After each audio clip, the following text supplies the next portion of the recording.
On the 10th floor, Sasuke glared past a doorway. He quickly scanned the area. Detecting no presence or pressure, he swiftly moved to the front of the door. He grabbed the handle before coating his right fingers with lightning. Sasuke quickly melted the gears of the locks and kicked the door in. As Sasuke stepped inside, the lights flickered on, showing the vast number of weaponry in Sasuke's vision. Mountain upon mountains of swords, axes, clubs, and other weaponry could be seen by him. Sasuke looked around. This could take a while. About half an hour passed as Sasuke removed another sword. With a grunt, Sasuke reached for a handle. He kept reaching and reaching while simultaneously trying not to cut himself on any of the weaponry. He found something that grazed his fingertips. Clutching it, Sasuke yanked it from the pile. As Sasuke hoisted the sword into the air, he widened his eyes. This sword. It's not possible. Naruto, Sakura and I destroyed this. How can the Raijin no Ken be here? Sast asked aloud as he gripped the sword handle. The familiar flare of the blade-shaped lightning brought Sasuke back to old memories of Aoi Rokusho. Sasuke swung the sword multiple times. Well, he would have to investigate that later. Strapping the sword to his backside, Sasuke continued his search. He looked over the pile before, after a few more vain attempts, finally found success in a very familiar hilt. Sasuke pulled out the kusanagi and watched it glimmer in the light of the storage facility. Sasuke gave a sharp nod. A few more minutes, and a lot more frustration later, Sasuke finally managed to pick up Mikoto, Zabuza, and Yugao's blades as well. He quickly sealed them away along with a few other blades that piqued the Uchiha's interest. Sasuke looked back at the weapons cache before he ran off, but not before turning off the light and slamming the door shut. Okay then, now onto the lower floors, Sasuke said to himself. He quickly moved himself through a solid corridor.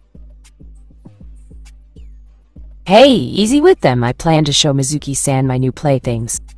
Sasuke quickly ducked down into the cover of darkness.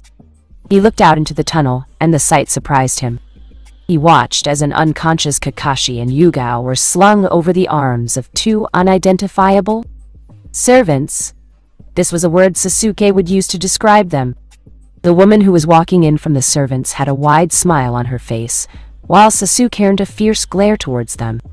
He shivered as one of the servants stopped and looked in his direction. Sasuke quickly hid himself in the darkness as he watched the servant look his way, a little confused. It tilted its head to the side before Sasuke watched the woman smack it over the head. Hurry up, dummy! We're behind schedule. Our king and queen only deserve the best, she said as they disappeared down the hall. Sasuke watched them go before he narrowed his eyes.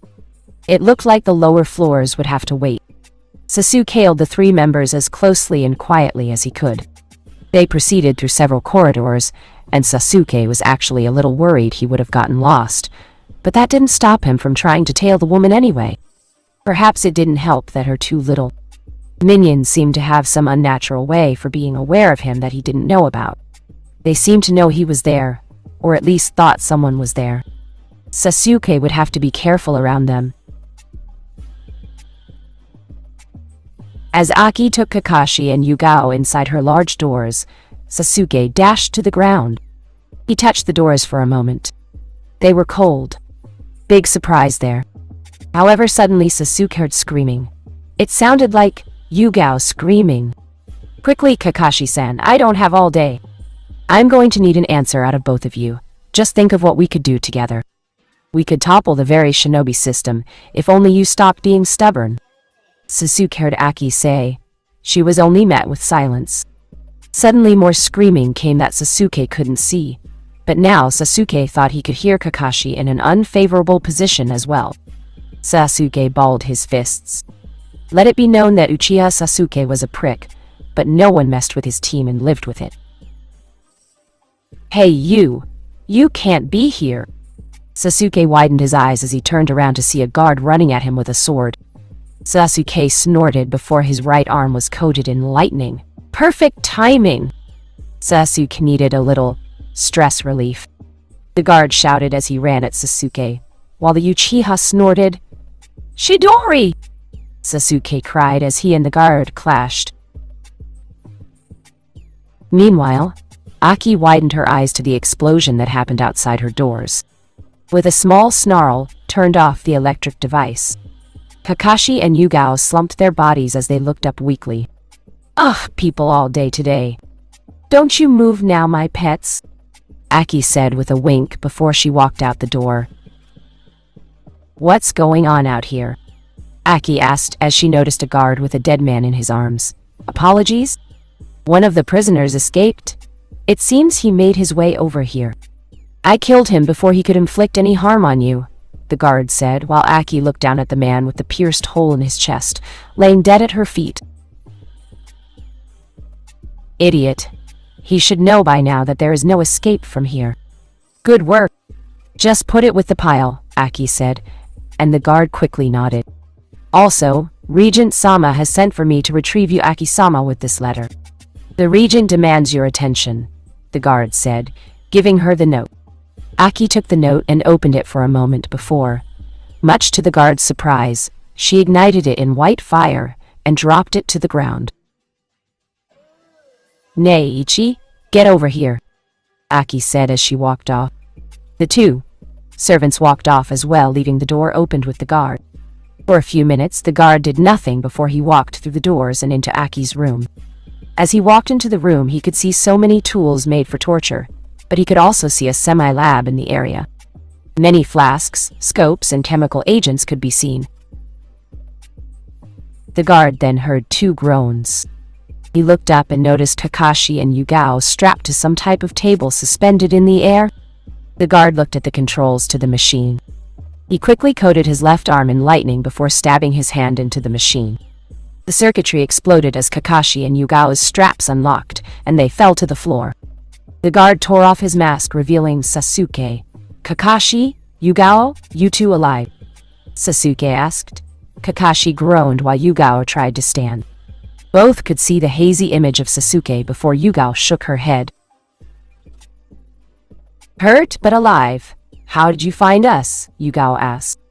Sasuke told the story while he gave them some emergency first aid that he could provide. Once he brought Kakashi and Yugao to speed, he helped them to their feet. "If that's the case, then we don't have much time. She'll come back here and the alarms will raise. We have to go and rescue the others," Kakashi said. Sasuke snorted a response before he slung their arms over his shoulder and proceeded to walk them out of Aki's chamber. "I'm currently on my way to the lower floors to go get the others and organize something. The Dobe and Kushina are somewhere else," Sasuke said. The two nodded as Sasuke had them duck into the shadows. He continued to help them along as fast as he could. They had to get away from here as fast as they could. XL. Aki frowned as she continued to stomp her way over to the regent's room. Upon reaching her destination, she knocked on the door. It didn't take long for it to open. "You really like ruining my fun, don't you?" Aki asked. The regent didn't pay her much mind and walked past her. "It's not about your fun. It's about what is best for this organization and our king and queen." "Do you have the device?" the regent asked. Aki didn't seem amused. "You should have told me in your letter to bring it with me. I left it on my desk, back in my chambers." "Oh yeah, speaking of my chambers, our guards caught one of the men trying to escape. I would suggest you tighten security," Aki said, making the regent's eyes narrow. "No matter. It was done without much alert. Let's go back to your room and get the device. Once we place it in the contraption, then doors will open without any more hassle," the regent said, making Aki nod with a wide grin on her face. However, that grin wasn't going to stay for very long. The reason that grin wasn't going to stay for very long was the damage that Aki had seen done to her room. Kakashi and Yugao were gone, and about half her lab was destroyed. Her servants and the regent watched Aki ball her fists. She snarled as she grabbed her hair. "Kuso, I'll kill them all," Aki roared. The regent frowned as the immense pressure of Aki's spirit began to showcase itself. "This is what happens when you play too much Aki," the regent said. He was very, very, very much unamused by these circumstances. Closing his eyes, the regent pulled out a button. He looked at it before he closed his eyes and pushed it. Very far off, Sasuke was still holding Kakashi and Yugao before the sounds of blazing alarms came on. Sasuke cursed while Kakashi and Yugao groaned. "Yeah, looks like we're caught now," Kakashi said with an eye smile. Yugao shook her head while Sasuke just cracked his neck and continued moving along even while the annoying sound of alarms came into his ears. Somehow, someway, Yuri made it back into her room just in time as the alarms went off. Yuri quickly swallowed the lump in her throat as she saw guards run by the hundreds past her cell. "All prisoners out," one of the guards yelled. Yuri's cell opened before she was forced out and pushed into the crowd of panicked people. She could hardly hear herself think with everything going on. People pushed up against her as she tried walking through the tight hallways. However, despite all of this, Yuri grinned. "Guess it's time I tried for Kushina's plan now," Yuri said to herself as she was pushed into the main hall. In the lower levels, Kanan, Haku, and Karen were wide awake as they were pushed into a central tunnel, along with the other nobles and slaves. The three glanced to each there before Kanan nodded. Haku and Karen both nodded as well. It seemed they were going to have to move forward with whatever they had planned right now. In the very lower levels of the maze, there was blood. There was so much blood it was intoxicating. The alarms even resounded down there as bodies continued to pile up. One guard shivered as one of his comrades fell down to the dirt ground, beheaded by the assailants. And no, someone, help him. The cry couldn't even completely leave his lips before his head was dislocated from his shoulders. His headless body twitched before it dropped to the ground. "I'm finished with my end. Zabuza-san, are you done?" Makoto asked, wiping her hands with a dirty towel to free the blood from it. "Nothing to worry about from the dead over here," Zabuza said. Makoto nodded before looking back to see Komachi helped Shino up a flight of stairs. Shine thanked her as they finished. "It looks like something happened, otherwise these alarms wouldn't be going off," Zabuza said. Makoto and Komachi agreed. "Either it's a rebellion like we're doing, or someone's escaped. We should take this advantage now and slip away in all the confusion," Komachi opted. Zabuza and Makoto figured that was a fair deal. "Is this why we're freeing all of the other people?" Shino asked. Makoto nodded. "Yes, we should be able to find your student in all of this chaos. Though I wouldn't think for a moment that they would let this happen so easily. They will fight us in some way, shape, or form. This could spell disaster for us," Makoto said, making the others nod as they continued on their way. Kushina leaned forward and coughed as her white hair vanished, bringing back her beautiful red hair. Naruto held her as she panted. "Well, that's unfortunate, Datbane. We only had 2 to 3 hours. Looks like they know something is up." "Be ready, Sochi," Kushina said. Naruto quickly nodded as he stood to his feet. "I feel it, Ka-chan." "My honcho is returning," Naruto said with a small grin on his face. Kushina merely smiled tiredly. XL. Quote, "No one wants to die. Even people who want to go to heaven don't want to die to get there. And yet death is the destination we all share. No one has ever escaped it. And that is as it should be, because death is very likely the single best invention of life. It is life's change agent. It clears out the old to make way for the new," by Steve Jobs. As the alarms raised around the area, Sasuke attempted to put them out of his mind for the time being. Kakashi and Yugao were still hurt as their forms laid upon Sasuke's body for leverage. Sasuke could tell by their breathing that they were probably more injured than he could have guessed.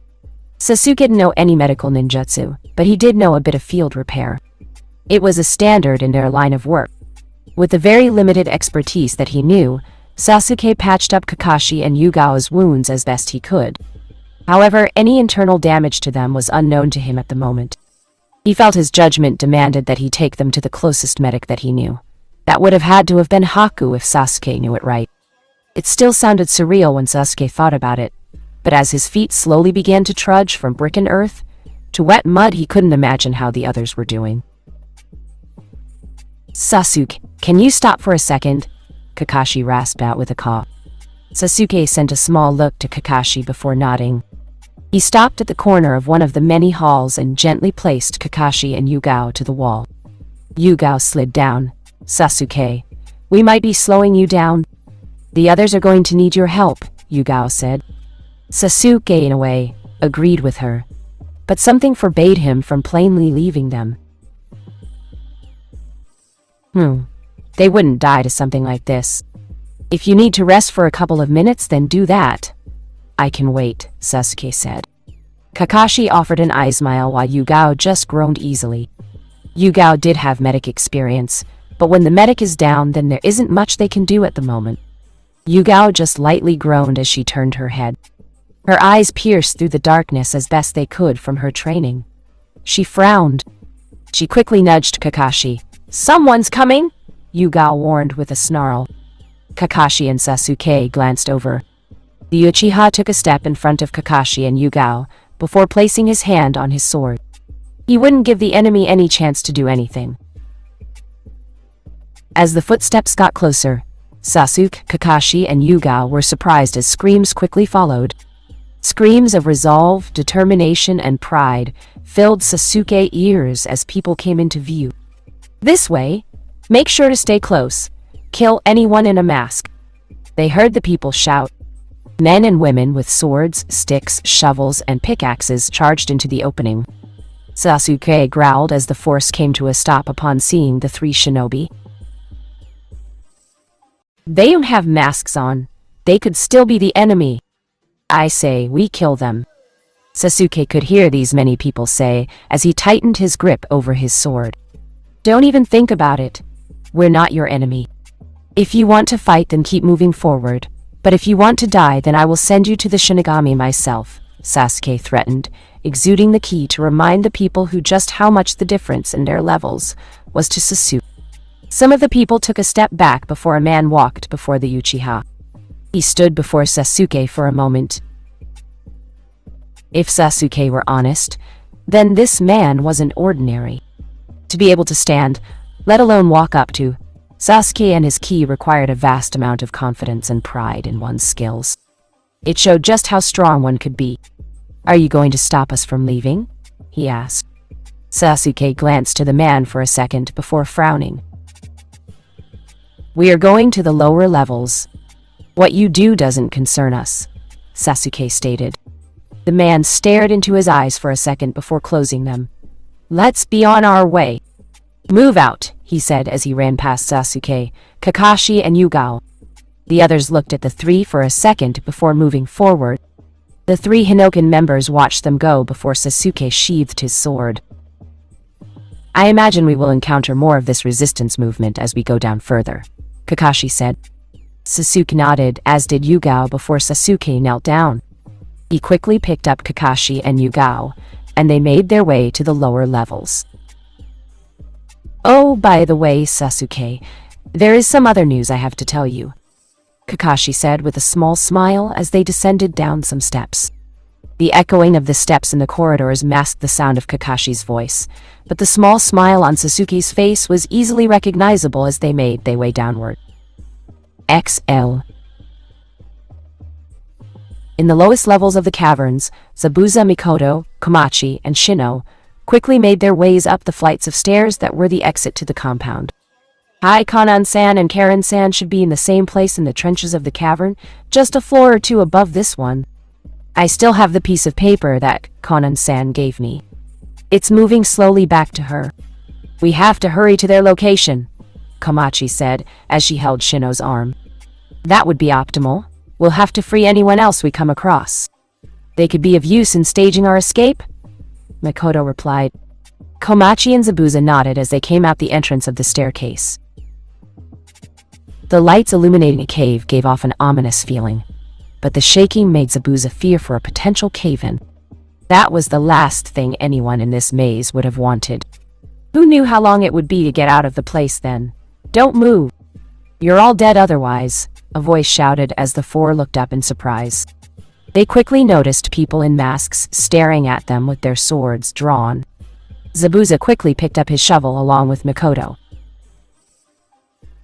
Shino honestly had to say that he was surprised those next few instances as he saw a dance of blades in the cavern. Blood spilled over the walls of the cavern without resistance. The screams of men and women assaulted his ears for about 5 minutes, but those 5 minutes felt like an eternity. He was actually in such a trance that he was surprised when the screaming stopped and Zabuza and Makoto appeared unharmed. "Komachi, this way," Makoto guided. Komachi nodded. Zabuza glanced around the corner before giving the all-clear. He ran down the hall with Makoto close behind him. There was even more blood and death to be seen here. Actually, there was so much blood that the group could tell the prisoners from the wardens. That was just how bloody it was. "I don't understand something. The way these people fight, they can't be professionals because some of them hold a sword like it's their first time doing it. How are people like this able to not only kidnap important political figures, but also raid entire villages?" Komachi asked. Zabuza and Makoto did hear the question, but no one had the luxury of stopping for very long. "Oh, not everyone in this organization leaves. Only the regent and his 5 or 6 disciples do that. The others stay and take charge of the prison cells. However, those 7 have an odd power. I imagine that at some point we will meet those who hold the power I am telling you about," Shino said to them. Komachi just nodded while Zabuza and Makoto stood behind a corner. There was a closed door in their way. Makoto held up 3 fingers. Then 2. Then 1. Zabuza charged at the door before using his shovel to slam it open in one fell swoop. A room full of the masked people was obvious by their surprise. Zabuza's mercy was non-existent. Quickly, Zabuza demonstrated that, in the hands of a master swordsman, anything can be used as a weapon. He quickly cleaved one person's head from their shoulders, letting their blood spray over his body. He then bashed his shovel into another person's face, batting it into a wall. One person tried to parry his attacks, but it was useless before the former demon of the mist, as Zabuza flipped over the person's body and cleaved one of their arms from their body. The person screamed as they backed into a wall. "Leave one alive." "Zabuza, we'll need them," Makoto said as she stepped into the room as well. Zabuza just nodded from his place. In time, the room was barren with only one person remaining, shivering in the corner. Zabuza pointed his rusted shovel at them. "Talk," he said. The person shivered in their place before Makoto stepped forward. "I'm not as kind as Zabuza-san is with killing. Though it does pain me, I can make a person suffer if need be. Do not try my patience. Tell us how to get out of here," Makoto said. The person looked between them all before they pointed their finger. "That way. There will be a fork in the cavern. She go right 4 times then a left," they said. Makoto nodded before she patted Zabuza's shoulder. She quickly relayed the information to Komachi and the 4 walked out of the room. Swiftly, the person felt at ease having survived the ordeal, however they gasped when they noticed a tag on the doorframe. The person widened their eyes before the tag exploded, releasing searing flames throughout the room. The explosion dropped rubble over the entrance to the door as the flames began to spread. The person trapped in the room widened their eyes. Outside, the group continued walking. "You decided to kill them anyway?" Shino asked. Makoto nodded as they came up to the fork in the cavern that the deceased person talked about. "I don't take kindly to being lied to so obviously. We'll go left 4 times and then we'll take a right," Makoto said. Zabuza and Komachi quickly agreed and made their way after Makoto along with Shino. XL. Yuri, Sasame, and Amaru sat in their places as guards stood all around. The alarms were still blazing fast. Yuri looked at the people surrounding her before she took a deep breath. "Sasame-san, Amaru-san. Do either of you know any katan jutsu?" Yuri asked softly. Simone and Amaru looked at her for a moment before they looked at each other. "You have some kind of plan?" Sasame asked. Yuri slowly nodded as she cracked her knuckles. "Can you do it with these many people around?" Amaru asked. Yuri swiftly nodded. So far, everything had been going according to what Kushina had told her. She really didn't want to risk it now. I just need a shot at that door. Kushina-san wanted me to offer all those stuck her a chance at refuge in the land of eddies. I don't know how I'm going to pull that off yet, But I think I can get everyone out then make the offer, Yuri said. Sasame seemed surprised. She had heard of the land of eddies before. She had heard about its recent uprise. Well, if you're in need of a shinobi force, then you have the Fuma clan, Sasame said with a small smile. Yuri jerked in surprise, as did Amaru. Can you do that? Yuri asked. Sasame smirked. Well, technically she couldn't do it. Only Katoheim could do that. But Sasame believed that more than enough of the Fuma clan would side with going to new lands rather than attempting to repair back in the destroyed place that had once been their home. Sasame didn't believe that they would survive for very long if they did that. Sasame was ready to nod, but a voice stopped her. She doesn't have to. I agree with it. The three turned and noticed Katoheim looking at them from her far corner, a longing smile on her face. Sasame narrowed her eyes. Why? Was her response. And why should she be skeptical? For the many, many months the Fuma clan had been down in the cavern maze, Katoheim had not known any sort of pride that warranted escape. Yet Sasame felt a feeling of joy seeing the almost forgotten smile on her family's face. Because Sasame, I remember Uzumaki Naruto. For our family, he always had a knack for doing the impossible. If we can escape here, then I would speak for the clan that we would be obliged to relocate to the land of eddies. Sasame, I have to admit that you've really grown up. You're more a leader for the clan than I am. Hanzaki always believed it too. You were right, Uzumaki Yuri. I suppose I am a coward. A girl who can't take the hard times when they hit. I really haven't changed, Katoheim said before Sasame scooched over to Katoheim. I'm sorry. I never tried to think about how you or the clan felt. Stuck in my own sense of doing things. I'm sorry too. But hey, we'll build a better life for our clan just like we did when we freed ourselves from Orochimaru. We always find a way to survive, Sasame said. Katoheim chuckled lightly while Yuri scratched her cheek. Sorry for calling you a coward, Databayan. You're actually pretty cool, Yuri praised. Katoheim chuckled a little more before she stretched herself. So, what do you need? Katoheim asked. The other three blinked while Katoheim smirked. You really don't expect me to believe that one of you wasn't the cause of all of this. I would naturally assume the Uzumaki, since trouble seems to follow your clan like Orochimaru follows bloodlines, Katoheim said. Yuri didn't know if that was a praise or an insult, but she decided not to think on it now. All that mattered was that she had another ally to help her with this mission. The thing is, I need someone who knows Katon Jutsu. Even a D-ranked one would be helpful, Yuri explained. Katoheim smirked. Well, I can give you a good C-ranked one when you need it. That's all the chakra I would have right now, Katoheim said. Yuri grinned. Perfect.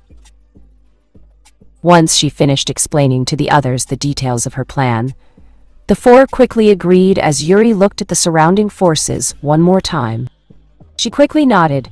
That's it, I've had enough, Katoheim shouted as she stood to her feet, surprising everyone. She then pointed towards the masked men and women. You think we don't know? Your little revolution is dropping to the ground. When I get my hands on you, I am going to make you suffer for all that you put us through. Katoheim boasted greatly. You will be silent. One of the people screamed, cracking his whip for emphasis. Katoheim laughed off the sound before she slapped her palms together. If you think you can retrain me, then go ahead, but I will not make it easy on you. Katon, go NQ. Fire release, blaze ball, Katoheim cried, as much to everyone's surprise. She blew a fierce ball at the door. However, no one was ready to see Uzumaki Yuri standing between the fire and the door. The fire grew closer and closer before Yuri slapped her palms together as well. Suiten. Tsurayuheki, water release. Water encampment wall. Yuri bombed out, letting a massive of water explode from the floor and into the ceiling.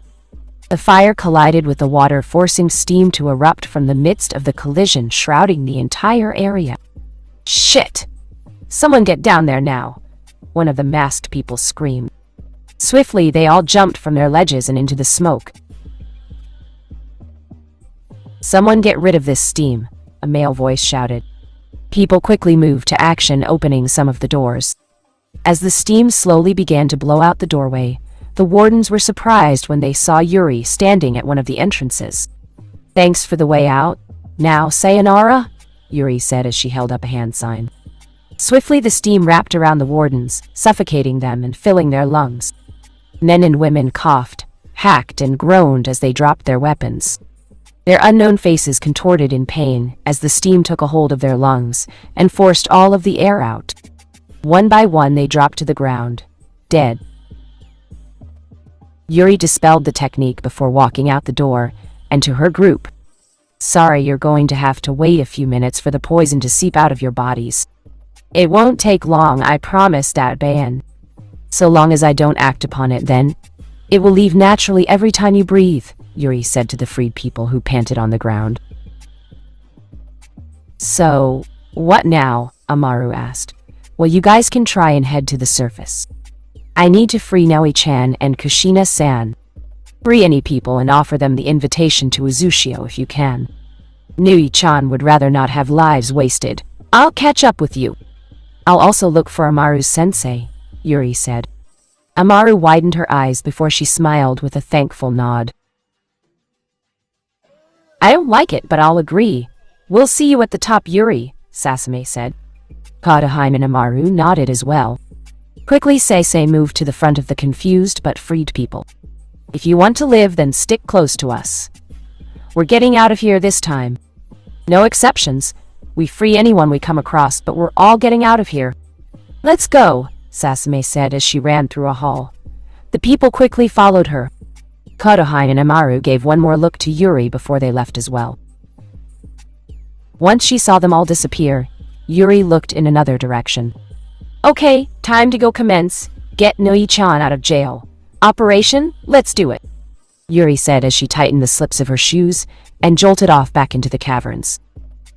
XL.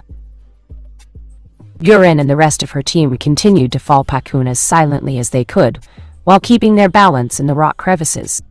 Yura had to admit that this was relatively difficult as they weren't using their chakra.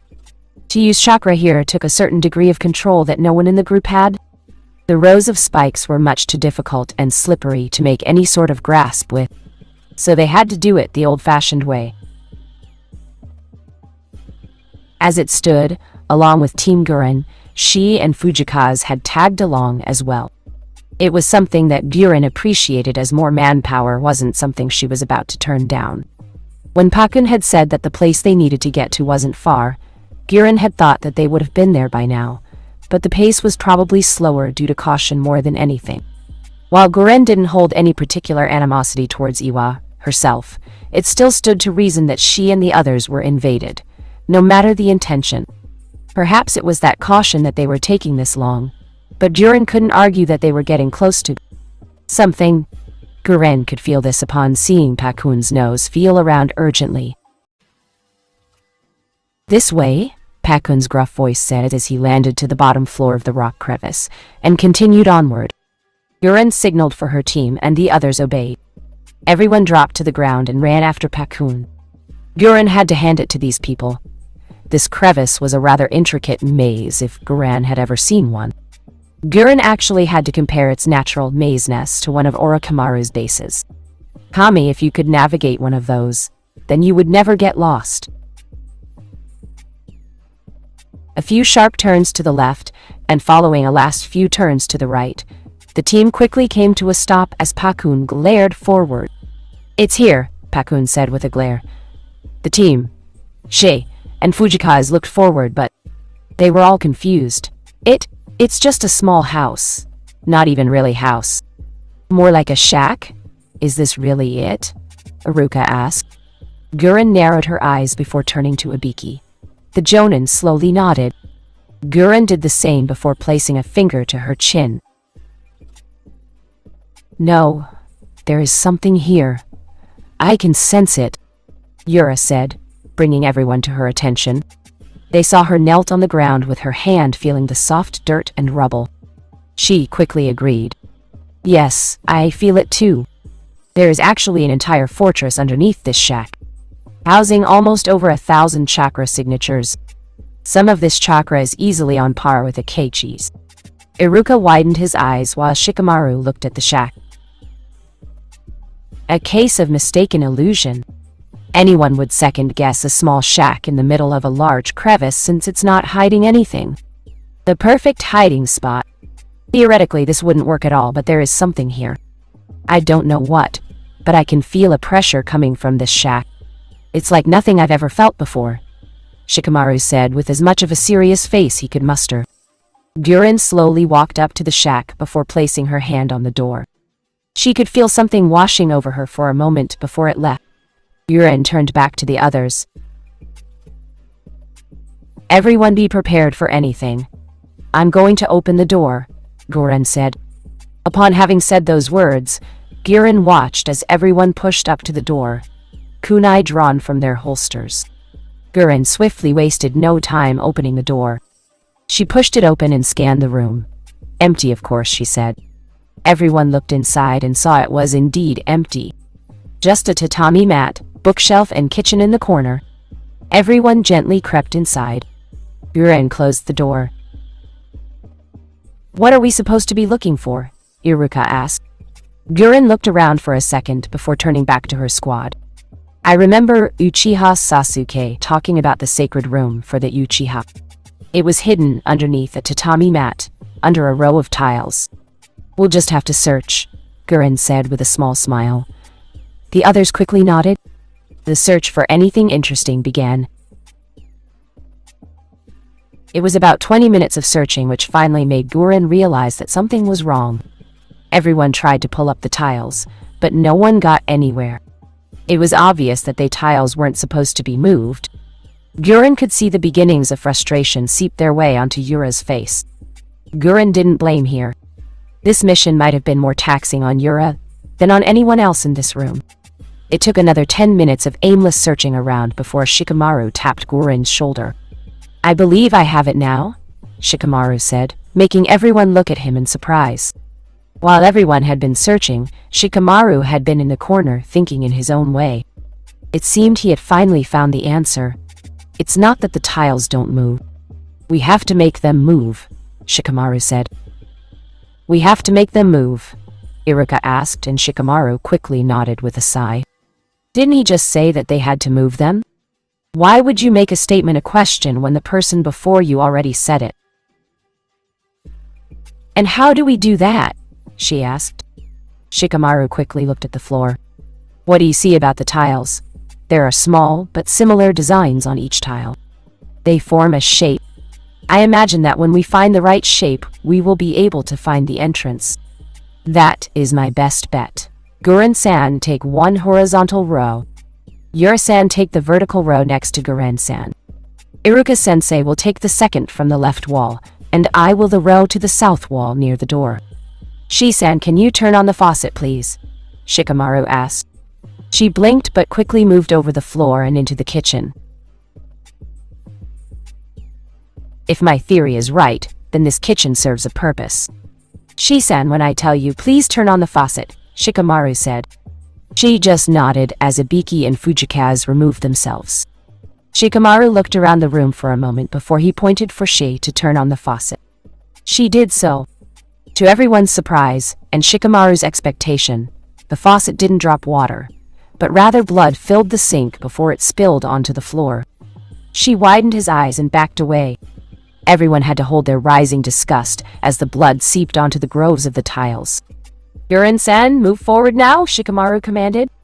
Guren did so and widened her eyes as she heard something click, and the tiles shifted along with the coursing blood. Guren pushed the tiles forward and the blood followed the tiles. Your turn, Iruka-sensei, Shikamaru said. Iruka nodded and pushed his tiles upward. Everyone watched the blood suddenly zigzag in separate directions from the corner it had been heading to from Guren, pushing it. It had been heading for Yura and Shikamaru. Our turn, Yura-san. Push them forward, Shikamaru said. Yura swiftly nodded, and the two simultaneously pushed up their tiles. Everyone watched as the blood suddenly flowed into 3 separate circles, one at the top center, one on the bottom left, and one on the bottom right. The image was completed. An incomplete stage mask. How ironic. However, no one was ready for the bookcase behind them to noisily move to the side, revealing a large corridor. Gurren smirked, as did everyone else. "Nice work, Shikamaru," Gurren said, while Shikamaru just nodded with a tired sigh. "It might be a little too earlier for celebration, my comrades," Fujikaze said, stopping everyone's happy mood as he looked out the window, his sword partially drawn. "Is it the enemy returning?" Iruka asked, but to everyone's confusion, Fujikaze frowned. "I believe it to be a much more fearsome foe," Fujikaze said. Gurren quickly moved to the door and looked out the window. She stared into ring-shaped eyes of a man with piercings and orange hair. She quickly identified the black cloak with red cloak. Well, shit. Gurren wanted to split the group up to have someone watch the exit. She still wanted that, but all members of Akatsuki were S-rank targets. Granted, at this moment, Gurren couldn't tell what his purpose here was. She honestly doubted it was because Naruto was here. "Fujikaze, everyone stand down. Leave this to me," Gurren said urgently. Fujikaze glanced back to her before he sheathed his sword. "Gurren-san, what's going on?" Iruka asked. Ibiki glared at the front door heatedly, but Gurren had told everyone to not move, so he didn't do so. Everyone watched as the door opened. Iruka, Shikamaru, she, and Yura stilled their breath as Pain made his way into the room. His eyes focused on everyone for a minute. When he landed on Yura, she honestly thought he would tear her soul from her body, which should have been impossible, seeing as Naruto was the only one able to do that. But Yura did, having the feeling that he could. She, Iruka, and Shikamaru just remained silent, willing to let the situation play out for the moment. They all turned to Gurren for the answer. She was just looking at Pain with a tight glare before releasing a small sigh. "Yura, Ibiki, she, you guys are with me. Iruka, Shikamaru, and Fujikaze will remain at the top to guard the entrance. If you see anyone in trouble, then assist them if you can. If you see the enemy, attempt to defend this perimeter. We're going in," Gurren ordered.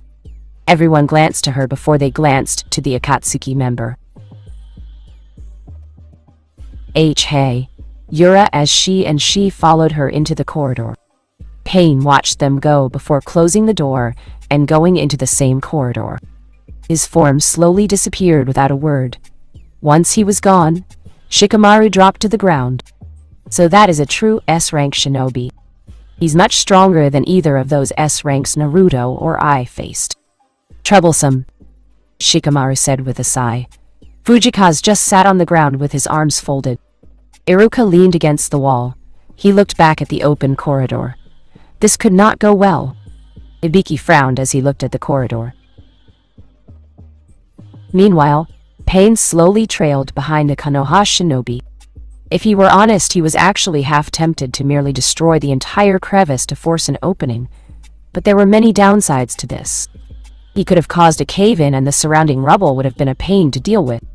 While he didn't care about anyone else down here, he could feel Kanan's familiar chakra, even if it was strangely small and weak. Kanan was down here, but sources had told him that she was captured by Konoha forces.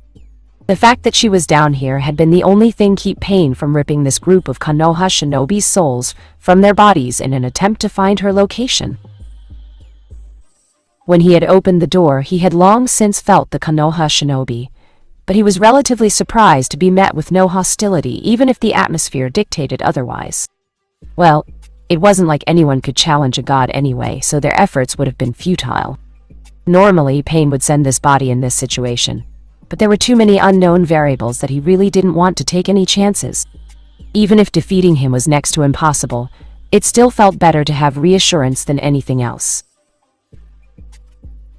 Once Pain, Gurren, Yura, and she had walked through the corridor for about 10 minutes, they had finally made it into a large stone dome-shaped room.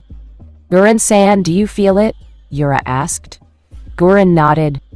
"Yeah, I feel a little weaker than when I was up top. It might be that this place, this dome, or this earth is a special rock that naturally absorbs chakra from life around it. I can see why they would imprison people down here," Gurren said. However, she didn't get the expound on her statement as a person shouted, "Die, intruders!" A masked person shouted at the top of their voice. Gurren, Yura, and she quickly assumed a defensive stance. However, the three were surprised when Pain casually took a step forward. "Foolish idiot! No may come before the power of God," he said as he held up his hand. Gurren, Yura, and she were stunned as their mysterious assailant was quickly pulled into Pain's hand before the assailant was slammed into the ground enough to crack his fragile mask. Pain then picked up the person and held them to his face. "Where is God's angel, Conan? I sense her chakra signature. Do not test the patience of a god," he said darkly. The assailant seemed silent before their mask moved. Pain didn't seem fazed when a wad of spit fell over his cloak. "Go to hell! The only true god is Uzumaki Naruto-sama. He will bring about the resurrection of the revolution," the person said, forcing Gurren, Yura, and she to widen their eyes. If Pain were surprised, then he didn't show it as Yura grabbed the assailant from his grasp and crushed them into the wall. "Where is Niwai-san?" Yura asked angrily, her chakra flaring sporadically enough to crack the ground underneath their feet. Gurren and she seemed surprised by the action. Pain's reaction was rather hard to ascertain. But then again, who could understand the thought processes of a god? "Tell me where he is or I'll gut you like the pig you are," Yura snarled, her chakra-empowered grip crushing the person's mask, as they tried their damnedest to get Yura to let go. But their screams were slowly becoming more and more strained. "Fifth floor up the largest flight of stairs? I don't know anyone named Conan," they shouted finally. But they didn't have the time to even think about anything else as Yura snapped their neck, leaving them for dead, and jumped down to the center of the room. "Yura, hold up!" Gurren shouted as she followed after her. Pain watched them go before turning a corner and walking off. He didn't have any more time to waste. XL. The Regent and Aki ran through the corridors, cutting down anyone in their way that wasn't wearing a mask. "I swear I am going to kill those two!" Aki growled out as the Regent maintained his calm. "There is no need to be this worried, Aki. Our king and queen will fulfill their role. I have already sent someone to go on ahead and watch after them while we tend to things down here. I had them take your toys as well," the Regent said while Aki sighed. "Well, I was getting bored with them anyway. Now, how about we end this farce of a rebellion?" Aki asked as a loud roar came over the confined corridor, and the screams of many filled the halls of the caverns. It had only lasted for a moment before the Regent and Aki came from the darkness. Aki grinned as she wiped some blood from her lips while the Regent sheathed his sword. "Did you truly have to eat them?" he asked while Aki chuckled. "The best human meal is bigotry, Regent-sama. Now, if you don't mind, I will go find out how Mu and Ranmaru are doing with our little problem," Aki said as she walked off in a separate direction. The Regent watched her leave before he shook his head and proceeded towards the lower staircase. It hadn't been a challenging task to reach the staircase, as with the alarms going off, more than likely everyone would be trying to find their way around, too panicked to truly be of any use to anyone else. It was actually his predication that about a third of the people in this naturally made prison would die before ever finding their way, but he wasn't one of those people. He had traversed these corridors many times. Him getting lost was like him dying at random. It wouldn't happen so long as he had this revolutionized power. He descended the staircase effortlessly before he made his way to the 10th floor. The mud and dirt of the soil quickly began to spread over his shoes, but he didn't care about that. He just continued walking until he came to the very door that he had forced many nobles to painstakingly toil at, and after 30 years, just a final crack was open. The Regent smiled to himself as he looked at the crack in the door. He nodded. "Open yourself to me. Possess me that I may stay at Uzumaki-sama's side. Become my kindred," the Regent said as two sets of eyes glared at him. "Dear Wolf, there is a power that calls to us. I believe it wants us to answer," one of the beings said in a soft, feminine tone. The Regent then heard a snarl come forward. No one has this power except us."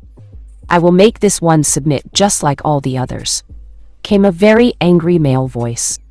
As the spirit pushed past the door, it walked onto the field. A small white bow was held in its hands. The masks of white and black appeared on their differentiating faces. They both stared at the regent. "Who are you? You're close to death yet so full of life. Is this a way to mock us?" the feminine voice asked, holding the boy in its arms steady. Circling the female's slender frame was her partner, the attachment of herself, the other half of the whole. "No, but I am not your enemy. I only ask that you help our king to realize his potential and revolutionize the world with his power," the regent said. "And why should we do that?" the angry male half asked this time as his jaws snapped at the regent's face. But the regent wasn't deterred. "Because he is the one who will subjugate you, and the one will bring true death and life to these dying nations," the regent said. The two remained silent. They looked at each other for a moment. "You attempted to seal us away, which had apparently worked. Yet you need us now. What does this have to do with us?" the female asked, and the regent slowly took off his mask before he got on one knee. "Because for as long as the shinigami has been present, you have also been present. In days of old you vowed to be the forever faithful servant to the shinigami. You swore on your blood as the kindred to be there for the shinigami. He has not forgotten you, but he prepares another to take his place. He seeks for you to guide the next generation," the regent said. The kindred looked at him for a moment before they stepped forward. "No one can merely subjugate us. We will test for ourselves, little lamb. I will rip the flesh from his bones. This king deserves no swift passing," the male half said, while the female half slowly nodded. "So it shall be, dear wolf. Let us depart to where we are needed the most," the female half said, and just like the wind they were gone from the regent's view. Slowly, the regent placed his mask back on his face. Behind his mask he grinned. Time to begin the next step in the plan. On the 11th floor of the underground organization, Zabuza, Makoto and Kamachi panted in a far corner while Ranmara and Mew chuckled in another. The shoves that Zabuza and Makoto had been using had already been devastated from taking too much damage. It was fairly obvious that their shovels didn't even look like shovels anymore. "Maybe y'all should be giving up now. Would do you any good to fight us like this," Mu said with a grin as he held a large cleaver blade glowing with white energy. Ranmaru chuckled as he bounced white flames from one hand to the other. "I think you should take Mu's advice and quit this resistance. You're only hurting yourselves by doing this," Ranmaru replied with a wide smile as he quickly threw a large white fireball as the group. Zabuza cursed and quickly grabbed Makoto and Komachi before throwing them to the side. Zabuza dodged to the left as the white fireball blasted into the wall. With a small grunt, he glared back to Ranmaru. However, he couldn't keep his look forever as Zabuza saw a shadow loom over his body in the light. Looking up, he quickly saw Mo attempting an overhead slash set to rip his heart from his body. Zabuza looked back to his broken shovel before he rolled out of the way from the large man. Mu slammed his body into the ground, ushering in a loud crash. Seeing this, Makoto and Kamachi quickly moved to confront the man. However, neither was prepared for a wall of white fire to separate them from Zabuza. They glared back to Ranmaru, who sat on the ground, rocking his body back and forth. "I would rather not like to kill you, one Shantachi, but I don't like it when prisoners attempt to escape the truth just like the world around them," Ranmaru said as he stood to his feet. "And what is this truth that your organization seems so adamant to teach us?" Makoto asked. She admitted that she felt a little childish holding a shovel as a weapon, but it was all she had at the moment. "Here is your truth, Wani-chan. For the blood I toil, for the work I sow, for the dead I laugh, for the living I kill, for the unfaithful I destroy, for the faithful I sacrifice. Death is life and life is death. Do you know what this means?" Ranmaru asked. Makoto didn't say anything, and neither did Komachi. "I won't bore you with the philosophical meaning since I find it dull, but essentially it means, the dead are the true ones alive and the alive ones are the true ones dead. So, just live, Rinmara said with a grin as the white fire coated his arms once again. Komachi quickly assumed a taijutsu stance and Makoto was quickly follow. Rinmara snickered before the white fire began to cover his body. Slowly it covered his hair and it seemed to latch onto his mask. It was then that Makoto and Komachi widened their eyes as Rinmara ascended into the air. He can fly? Makoto asked. Rinmara flicked his finger back and forth. Not fly, Oni-chan, stand. I can stand. It's relatively simple for even morons like Mew. However, it's not quite something you can do either. It is a technique unique to those of Ryoten. For users of Ryoten, we can draw on an abnormal amount of the spiritual energy that makes up half of what you shinobi call chakra. By concentrating that to a single point, i.e. under my feet, I can stand in the air as if on land. Rather convenient, wouldn't you say? Rinmara asked. Makoto and Komachi cursed while Rinmara smiled. Now that I think about it, you three, and that old man over there don't have much chakra, do you? No, I guess not. You've been in here for over a month. You must have used some chakra to strengthen that shovel of yours to survive this long against some of our forces who had swords. But it looks like your luck had run out when you ran into us. How unfortunate for you. It's really a shame. I would like to not hurt Uzumaki-sama's friends, but in the new world that he will create, I don't see you being useful. In that world, Ranmaru said as he slowly raised a finger towards Makoto and Komachi. The two watched as a large light suddenly appeared from that finger. Makoto and Komachi watched it grow even bigger. Makoto could feel something from it. She could feel something chilling. It was almost like the technique was going to rip her soul away and scatter it into the wind. Vanish, Ranmaru said, as the light drew closer and closer towards Makoto and Komachi. Makoto looked back at the walls of white flames which hid Zabuza and Mo. She then looked over to see Shino in the corner stiffened to death. She glared back at Ranmaru. This was most likely not good. XL. Yuri huffed as she turned a corner. It pained her, but she had to ignore the sight of rotting bodies and the smell of blood in the air. The maggots that began feasting on the human remains wasn't welcome for her either, but she had to set aside her disgust as she quickly turned another corner. It was this way, right? Yuri asked as an explosion from the side of one of the many cavern halls rocked her eardrums. Yuri glanced and noticed the flames slowly beginning to spread from the east side section of the tunnels. I remember the way, girlie. You just keep your legs running if you want to have any chance of making it, Sambi said rather urgently. Yuri didn't argue. Quickly, Yuri turned down another corridor. As far Yuri understood it, the only reason she was even making good time was because she, unlike last time, she was running to an objective she knew about, and because she wasn't exploring each and every last little thing. Right now, this entire maze or caverns was about to go down in flames, and Yuri really wanted everyone out before that time had come. Turn left now, Yuri heard Sambi say, and she quickly grabbed the ledge before moving to the left. She gasped as she nearly slipped in some mud, but quickly righted herself and kept moving. It had taken almost 5 more minutes of instruction, but Yuri finally sprinted out of the darkness and looked up to see the familiar, lengthy staircase. With a sharp sigh, Yuri rubbed the back of her head. If I see stairs this long ever again, it will be too soon, Yuri said before she marched herself up the staircase as quickly as she could. Her legs burned, but Yuri didn't much care. The long, grueling climb aside, Yuri huffed for a minute of rest before quickly walking towards the familiar door. As Yuri walked up to it, she grabbed a hold of the bars. Nui-chan, are you there? Yuri asked with a harsh whisper. The room was silent. Yuri blinked before she looked through it. She could see no trace of Naruto nor Kushina. The room was utterly empty. Ni-chan, Yuri said before she quickly got to work on the door. Special door or not, the door was still a door. All it needed was a special touch. It just needed the Yuri touch.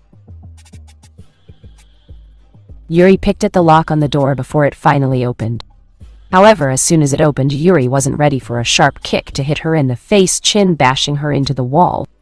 Yuri felt the air escape her lungs as she dropped to the ground. What? Yuri looked up before noticing a foot outstretched. A mask covered the person who kicked her.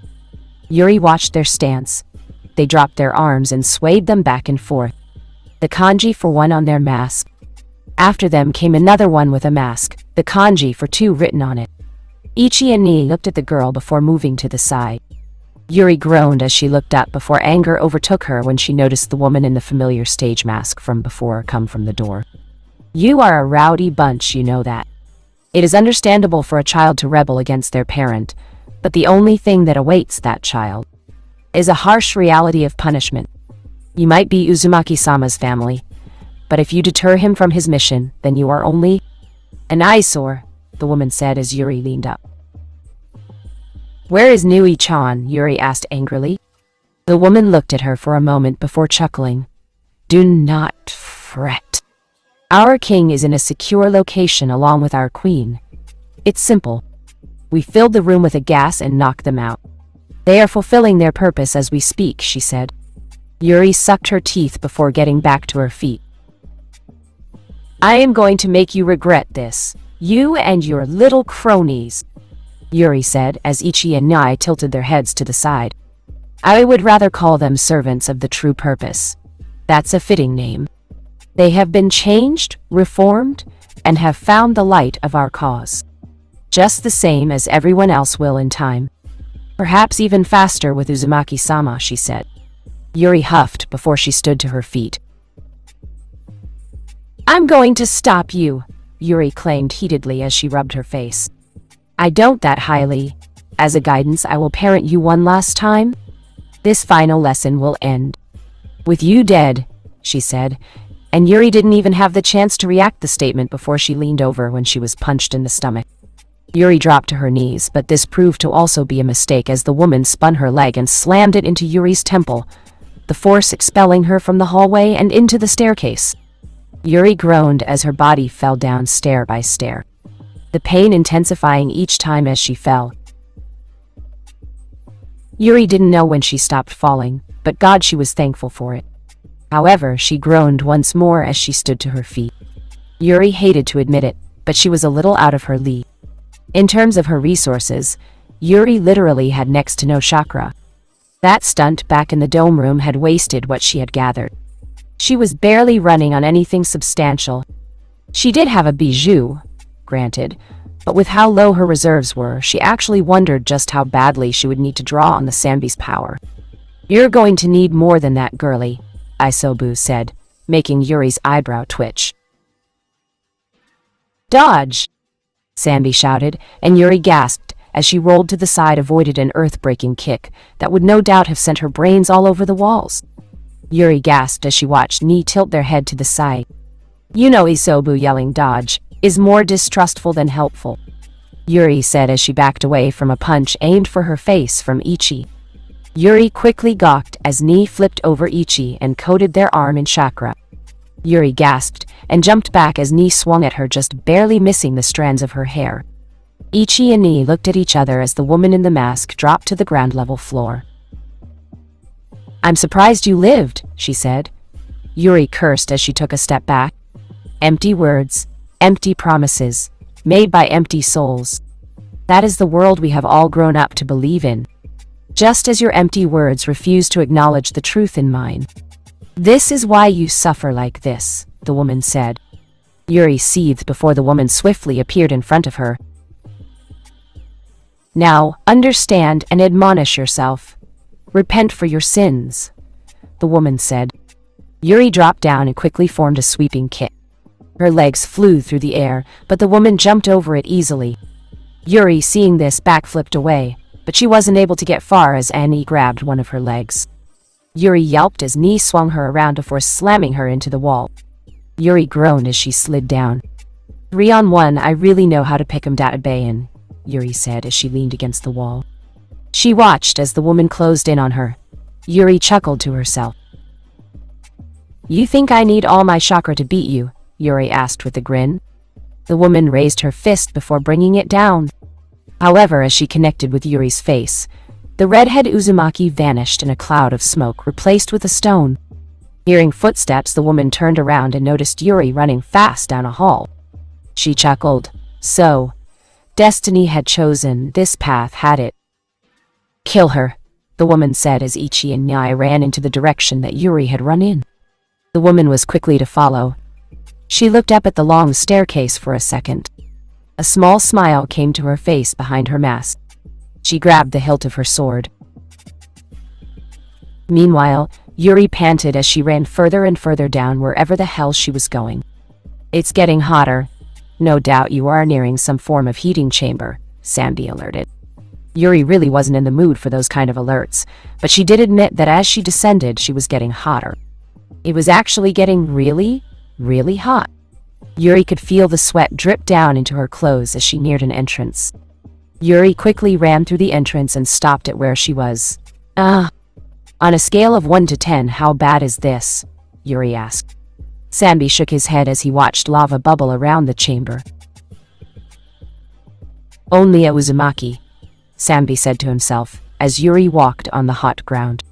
She saw a large metal structure hovering over the lava, along with a strange computer device.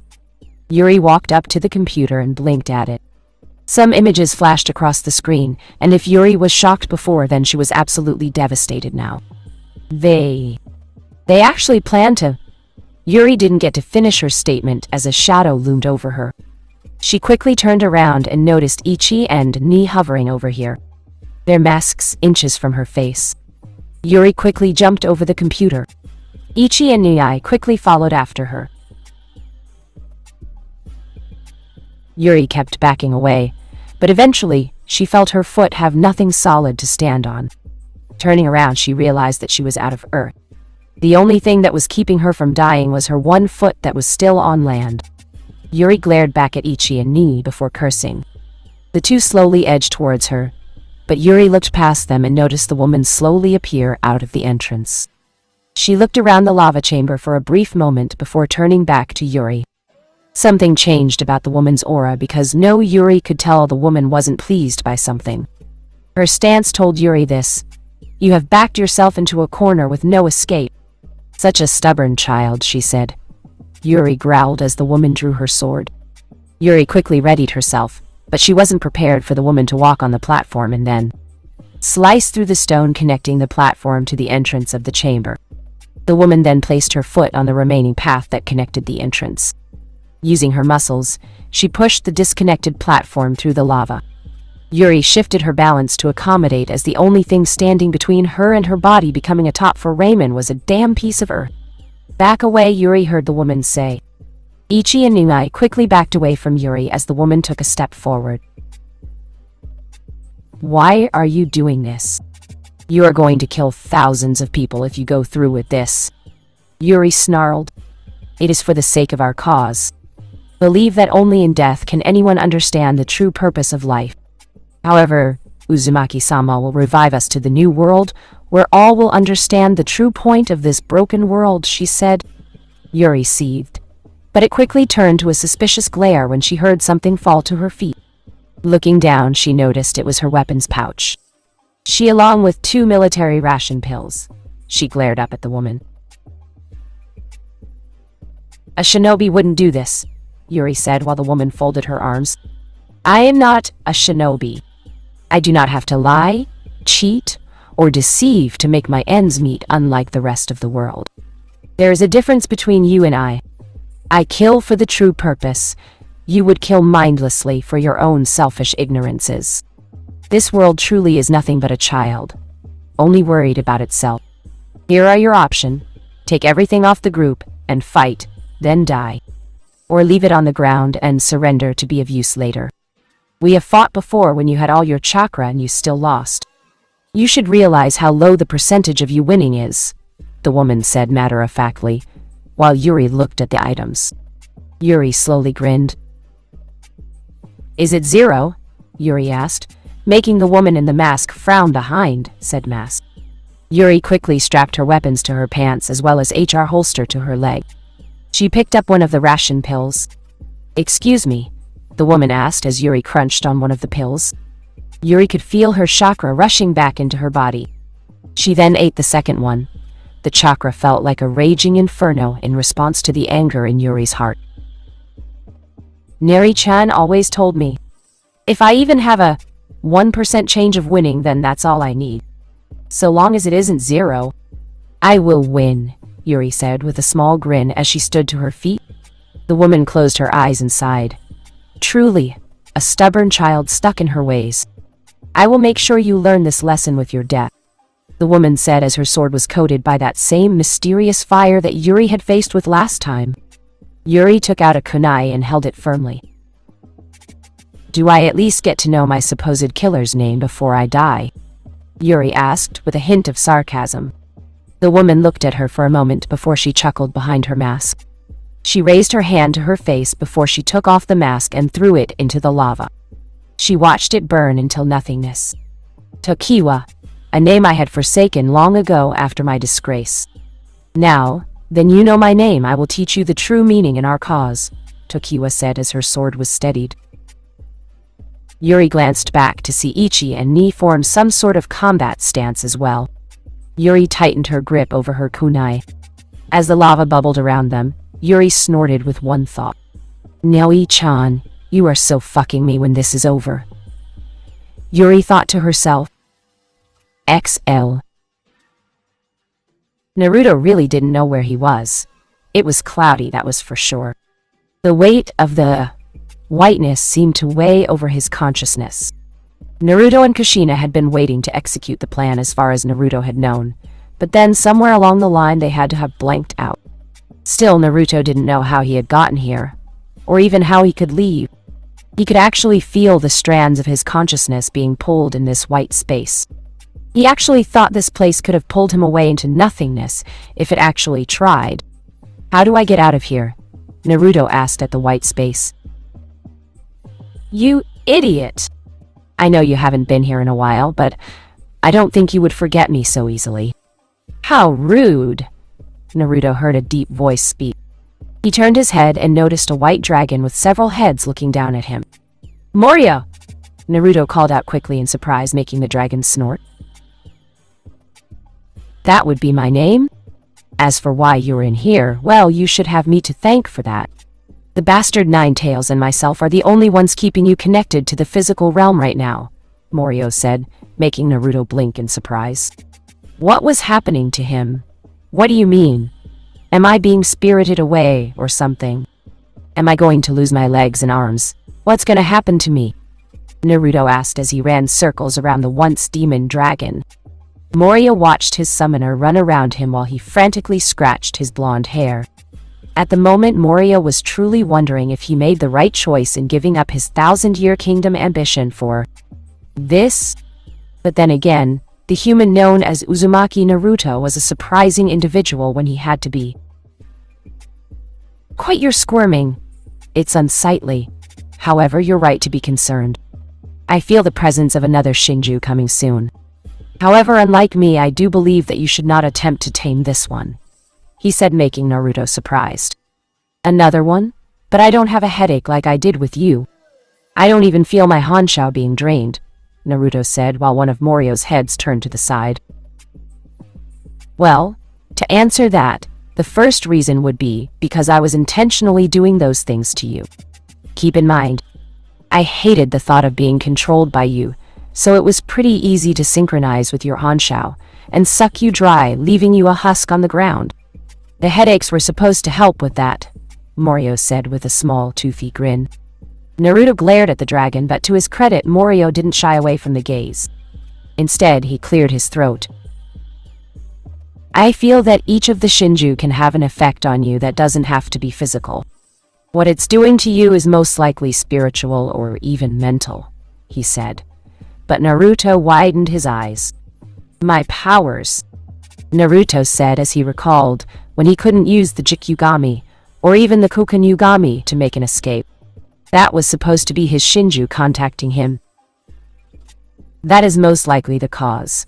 They are canceling out your ability to properly use Hanshao. However, that has nothing to do with your current situation. Right now, you and your mother, mate, whatever you call her, are being drained of your essence. If this doesn't stop, then you will die. Again, but the difference here is that your soul will inhabit another body, keeping the shinigami from resurrecting you. You really are a troublesome summoner, Morio said while Naruto pouted and folded his arms. Make no mistake, brat. You are only going to get one chance to make it out of this alive. QB and I are going to overload the machine you are in and allow you to escape. Your sword is sitting next to the door. Kill the person who has you hostage in 1 instant and then escape. QB and I can only get your powers working for that short time until you meet with your Shinju, Morio said, to which Naruto nodded. You got it! Morio, I'll definitely get us all out of this database, Naruto said with a small grin. The dragon looked at Naruto for a moment before he snorted. Yeah, whatever you say, brat. Just get out of my presence now, Morio said before ejecting Naruto from the white space. Morio turned his head to look behind himself. He noticed his body starting to fade away. Hurry, get out of this cavern, brat, Morio said to the white space. Outside, Naruto groaned as he opened his eyes. His vision was hazy, but he was on a table of some sort. Just a little longer, my king. Just a little longer before we reroute your power through the tubes and into the mountain. When the caverns erupt, your power will spill into its hot flames, destroying and resurrecting all life as we know it. This is a glorious day. Naruto heard someone speak through his muffled ears. The light that was in his eyes was a small headache to wake up to, but Naruto looked down to find himself strapped to a table. He quickly looked up and noticed a woman typing something furiously with a mad grin in her eyes. Naruto turned his head and gasped when he saw Kushina sleeping on a table next to him. Mountain, hot flames. What the hell is she talking about? Naruto thought to himself before he tried to move his arms. He could feel the power being drained from his body. Naruto cursed. It felt like his entire existence was being sucked away. Oi Naruto, do it now while you have the time. You won't get a second shot, Naruto heard QB say before nodding, with as much strength as Naruto could muster. He groaned, he strained, he panted, and he grunted as he forced the power from his body in exceeding bursts. Energy reserves increasing by 20%. This is amazing. How much power does our king have? W8? 30%? 40%? 50%? W, what's going on here?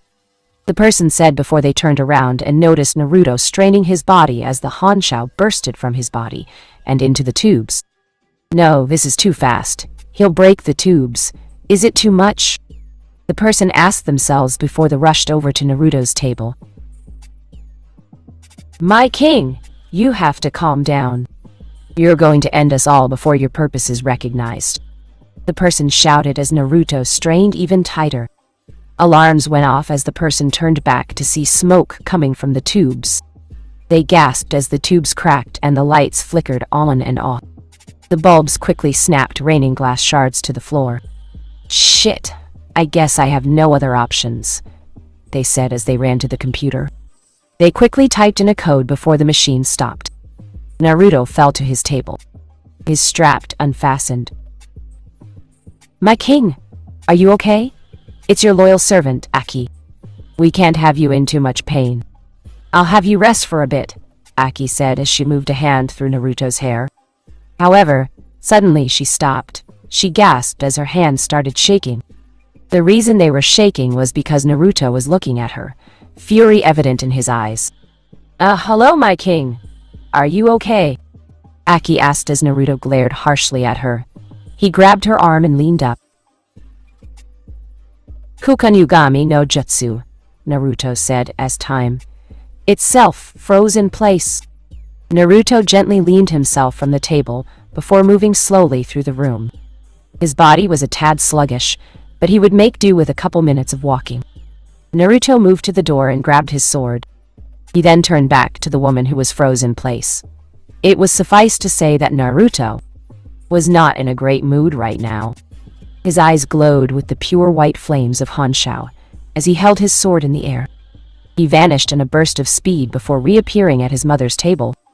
Let's get you out of there, Ka-chan, Naruto said as he willed for time to resume. Aki glanced towards Naruto to see him undo the straps on his mother. My king, you can't do that. Our cause. We need you both. Aki stopped when she noticed blood on her hand. She looked up and noticed Naruto glaring back at her. I will make sure Shin makes you suffer eternal torment, Naruto promised as Aki's head dropped from her shoulders and to the ground. Swiftly her fingers followed, then her hands, then her arms, then her shoulders, and then her legs. Her everything dropped to the ground in a pool of blood as Naruto picked up Kushina. The Red Death mumbled in his arms. Naruto gently leaned forward and placed a kiss to his mother's lips. Kushina let out a cough before resting. Turning around, Naruto made his way for the door. He grabbed his mother's sword before taking one last look to the machines that had strapped them down. Naruto grabbed his sword. Uzu no Fukush, Daizumaki Ikari! Naruto shouted as he slammed his sword on the ground, releasing water that quickly formed into projectiles that crashed into the room, exploding and destroying it. Naruto watched the ensuing explosions before he closed the door and took off running through the halls. Naruto huffed and huffed as he carried his mother through the unknown halls.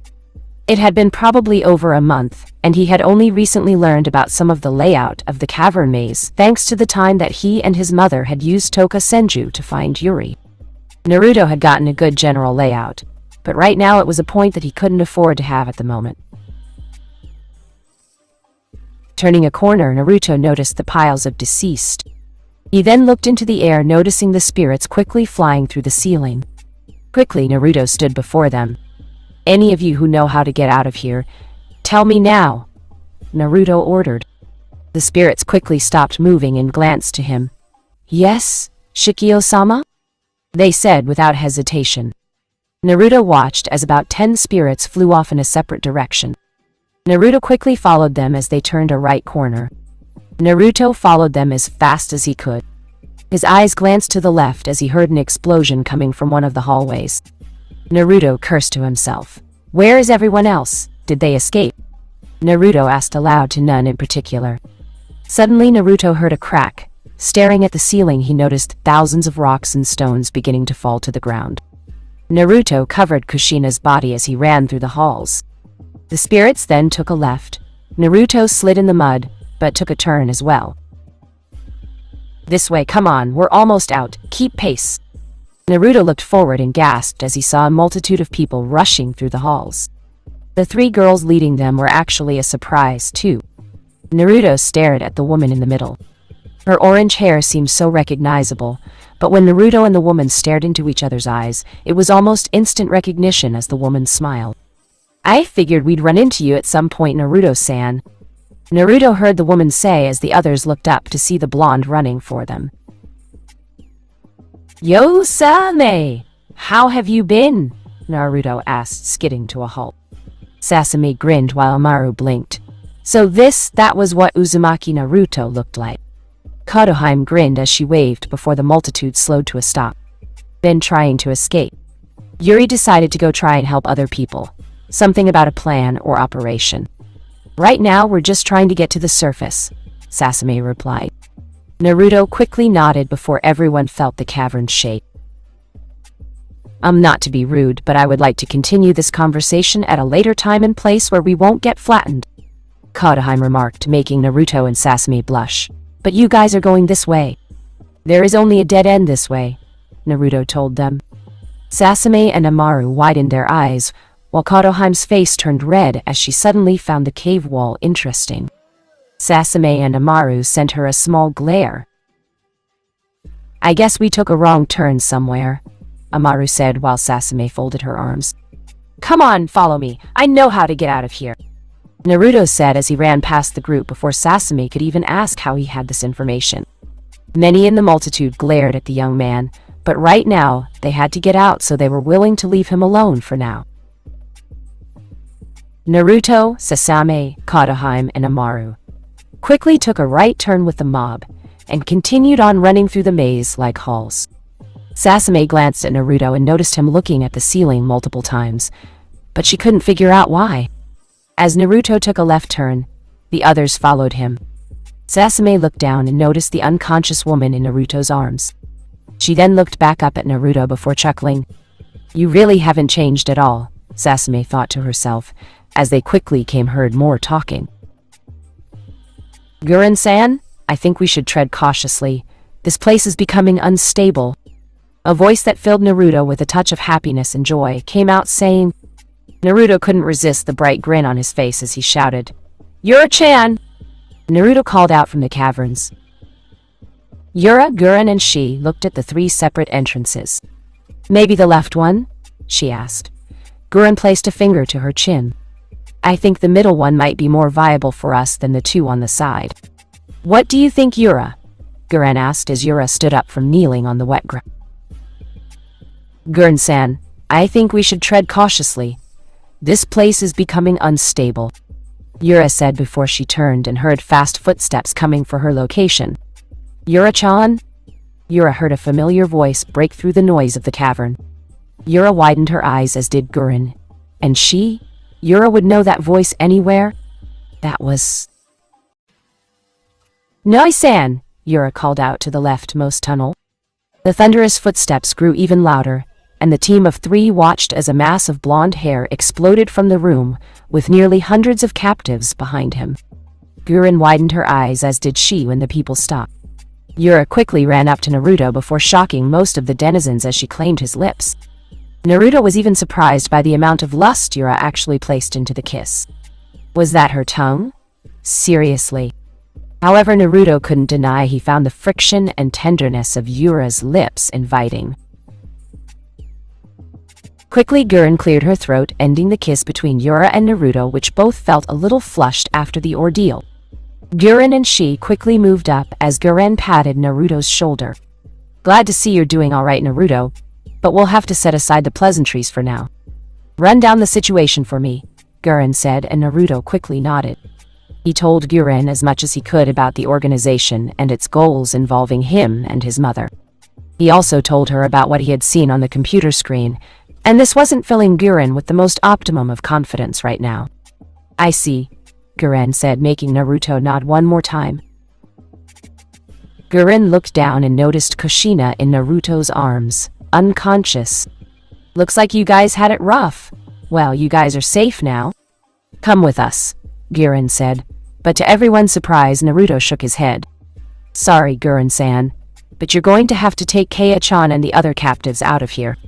I still have to find Yuri-chan and the rest of my teammates," Naruto said. Yura widened her eyes for a moment, as did Guren.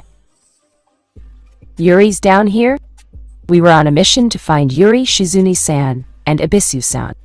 We came here because Kakashi-san alerted us that you needed help," Yura said. Naruto blinked. It was possible that Shizune and Ibisu were down in the caverns as well. Naruto balled his fist. "Guren-san, can you guide the others to the surface? I'll go back and try to get everyone else before anything else happens," Naruto quickly replied. Guren glanced at the mob before glancing down to the unconscious Kushina in Naruto's arms. She then looked at Naruto before turning to she. She grabbed Kushina. "Yura, help me guide the others up the stairs. Naruto, continue searching for survivors. But you have 1 hour. If you can't find anyone, then we have to assume the worst." "Get it done," Guren said. Naruto gave a quick salute before he dashed back into the cave halls. "All right, people, any of you want to see the light of the sun, then you'd better follow us," Guren said, and the people cheered as Yura watched Naruto vanish. Yura suddenly shivered. She had forgotten to mention that an Akatsuki member was roaming down in the cave. "Yura, come on," Guren said. Yura glanced back to Guren before looking back into the caves. "Be careful, Nurei-san," Yura said before turning around and helping guide the people up the stairs. Sasame, Amaru, and Kataheim swiftly helped with the efforts to guide everyone out as fast as possible. XL. Makoto and Komachi uncovered their eyes as the blinding light vanished away. Opening them, they gasped as they saw a wall of paper, ice, and flame stood between them and the blast. However, those was only the second surprise when Makoto was staring into the eyes of Sasuke. "You seem to be having a rough time," Sasuke said. Makoto glanced back to her beaten shovel before chuckling. "Having next to no chakra will do that to you." "Glad to see you're all right," Makoto said as Sasuke handed his mother her sword from the weapons room he had found. Makoto looked at her blade before dropping the shovel. She grabbed its handle. Ah, I wasn't expecting more guests. I guess that's what I get letting my guard down. Hey, how are you doing, Em? Ranmaru didn't get a chance to finish talking as Mu was slammed into the stone wall, making Ranmaru widen his eyes. The boy turned back and watched the smoke clear, revealing Zabuza and Haku standing together. However, Zabuza had an arm around Haku for leverage. The side of his face looked incredibly beaten, and the blood that fell down Zabuza's arm was enough cause for Haku to worry, but she stared at Ranmaru defiantly. Kakashi and Yugao quickly tended to Shino, who was in the corner watching the fight happen. Careful, Sasuke. I can sense your reserves too. You're actually lower than I am right now, Makoto advised. Sasuke turned back to Ranmaru and cracked his neck before snorting. If you know what's good for you, you will give up right now. I'll show you how much your little philosophy has changed me, Sasuke said, pointing his blade at the face of Ranmaru. The small boy chuckled. You're funny, Sasuke-san. A bluff like that won't work on me. I know you're so close to no chakra that you would pass out if given the chance. I have nothing to fear from you, Ranmaru said from his place in the air. Sasuke took a step forward before standing aside Conan. Are you going to back me up or not? Sasuke asked as Conan stared at the floating Ranmaru. Sasuke looked at her out of the corner of his eye, and he noticed Conan slowly begin to expand herself into an array of paper that began to spread into the air. I have been working with people I had thought I wouldn't ever work with. I don't have the time to worry about it right now. Now do I? Conan asked as she quickly formed paper wings on her backside. She moved behind Sasuke and pulled him into the air. Sasuke, be careful. Conan is expending chakra as well to keep that form, Karen warned. Naturally, Sasuke didn't think she had to shout that, but he was aware of it. However, Conan was a member of the Akatsuki, and the Akatsuki were S-rank criminals. He had hoped that her chakra hadn't been drained too much. You won't slow me down, will you? Sasuke asked as he held his sword. Just do what you can, and I will do what I can. That is all, she said while Sasuke gave a nod of his own. However, everyone was surprised when a shadow loomed over Sasuke and Conan's form. Neither of you is doing anything while I'm alive. Both looked up and noticed Mu over them with his large sword. Zabuza cursed for a second as he had been too distracted to notice. Haku, throw me, Zabuza said urgently. Haku looked in surprise. But Zabuza-sama, you're injured, Haku said. Zabuza growled before looking back up, but everyone was surprised as Makoto slammed her foot into Mu's face, sending him into the ground. Ranmaru widened his eyes as Makoto landed to the ground. Her sword slowly began flowing with chakra. I didn't want to have to use this just yet, but I guess I have no other options, Makoto said before pointing her sword towards Mo, as the man rubbed his cheek angrily. From the very beginning of this sword's creation, it was designed for chakra preservation. Over the many wielders who have used it, it has taken a portion of their chakra day by day. There is enough chakra in this blade for the next half an hour. I will teach you in the ways of the Uchiha Musen, Makoto said with a glare as her Sharingan came alive. Hey, I will enjoy making you screech, you little beach, Mu said as he held his sword at his side. Makoto glared at him before moving back to the others. Zabuza, Haku, Karen, Komachi, get everyone to safety. Kakashi and Yugao will back you up, but head to the surface and rescue any survivors that you come across. That's what you want, right, Musan? A true fight? Makoto asked. Mu snickered as the white flames surrounded his body. The flames slowly began to spread around his body. Makoto held her sword tightly. What about you, Sasuke-san and Konan-san? Mikoto-san? Yugao asked in alarm. Yugao knew firsthand just how powerful these individuals were, and to have her teammates face them without any type of support wasn't something that she wanted. Makoto smirked as Mu stepped to her. She took a small step back, but tightened her defenses. Yugao, you and Kakashi are still injured. You're only liable to be targets. Right now we need as many people to get away as possible. This isn't up for debate. Mikoto warned. Yugao snarled for a second, before she sighed with a nod of her head. Kakashi patted her shoulder. Yugao glanced towards him and he firmly nodded. Yugao gave a nod of her own before grabbing Shino's arm. "Come with us, Shino-san. We'll get you out of here," Yugao said. Shino hesitantly agreed before getting to his feet. Haku quickly moved to pick up Kakashi. Having both Kakashi and Zabuza to hang on her, Haku swiftly began to move while Komachi and Karen moved for the path to the opposing door. "I hope you all realize, the only reason why we aren't stopping you is merely because you know it's futile. Musan and I will catch up with you in a little bit, and we promise to show you the heads of these three that dare defy our king and our cause. We will meet up with you soon," Ranmaru said, waving from his place in the air with a wide smile. Sasuke and Conan narrowed their eyes before everyone noticed Yugao suck her teeth and run up to Mikoto. The two glanced to each other for a second before Yugao pulled out her sword. Mikoto watched the glimmering steel before Yugao held it in front of the Uchiha. Mikoto looked down at the blade before looking at Yugao. "I like this sword. I would hate for it to get lost down here," Yugao said with a small smirk. Mikoto couldn't help it and loosened her stance to let out a chuckle. "No one wants to lose their things, I guess," Mikoto said, as she took the blade into her opposing hand. Yugao nodded before giving a nod to Sasuke. Sasuke gave an unnoticed smirk of his own, as Yugao ran back to her group. Haku, Zabuza, Kakashi, Shino, Komachi, Karen, and Yugao vanished into the cavern hallways, leaving Mikoto, Sasuke, and Conan to deal with their two adversaries. Mikoto glared back at Mu. As opposed to her single sword stance, she quickly formed a standard Uchiha dual sword stance. "Your preparations complete?" Mu asked with an almost insane grin on his face. Mikoto took a small breath before grinning. "Hi.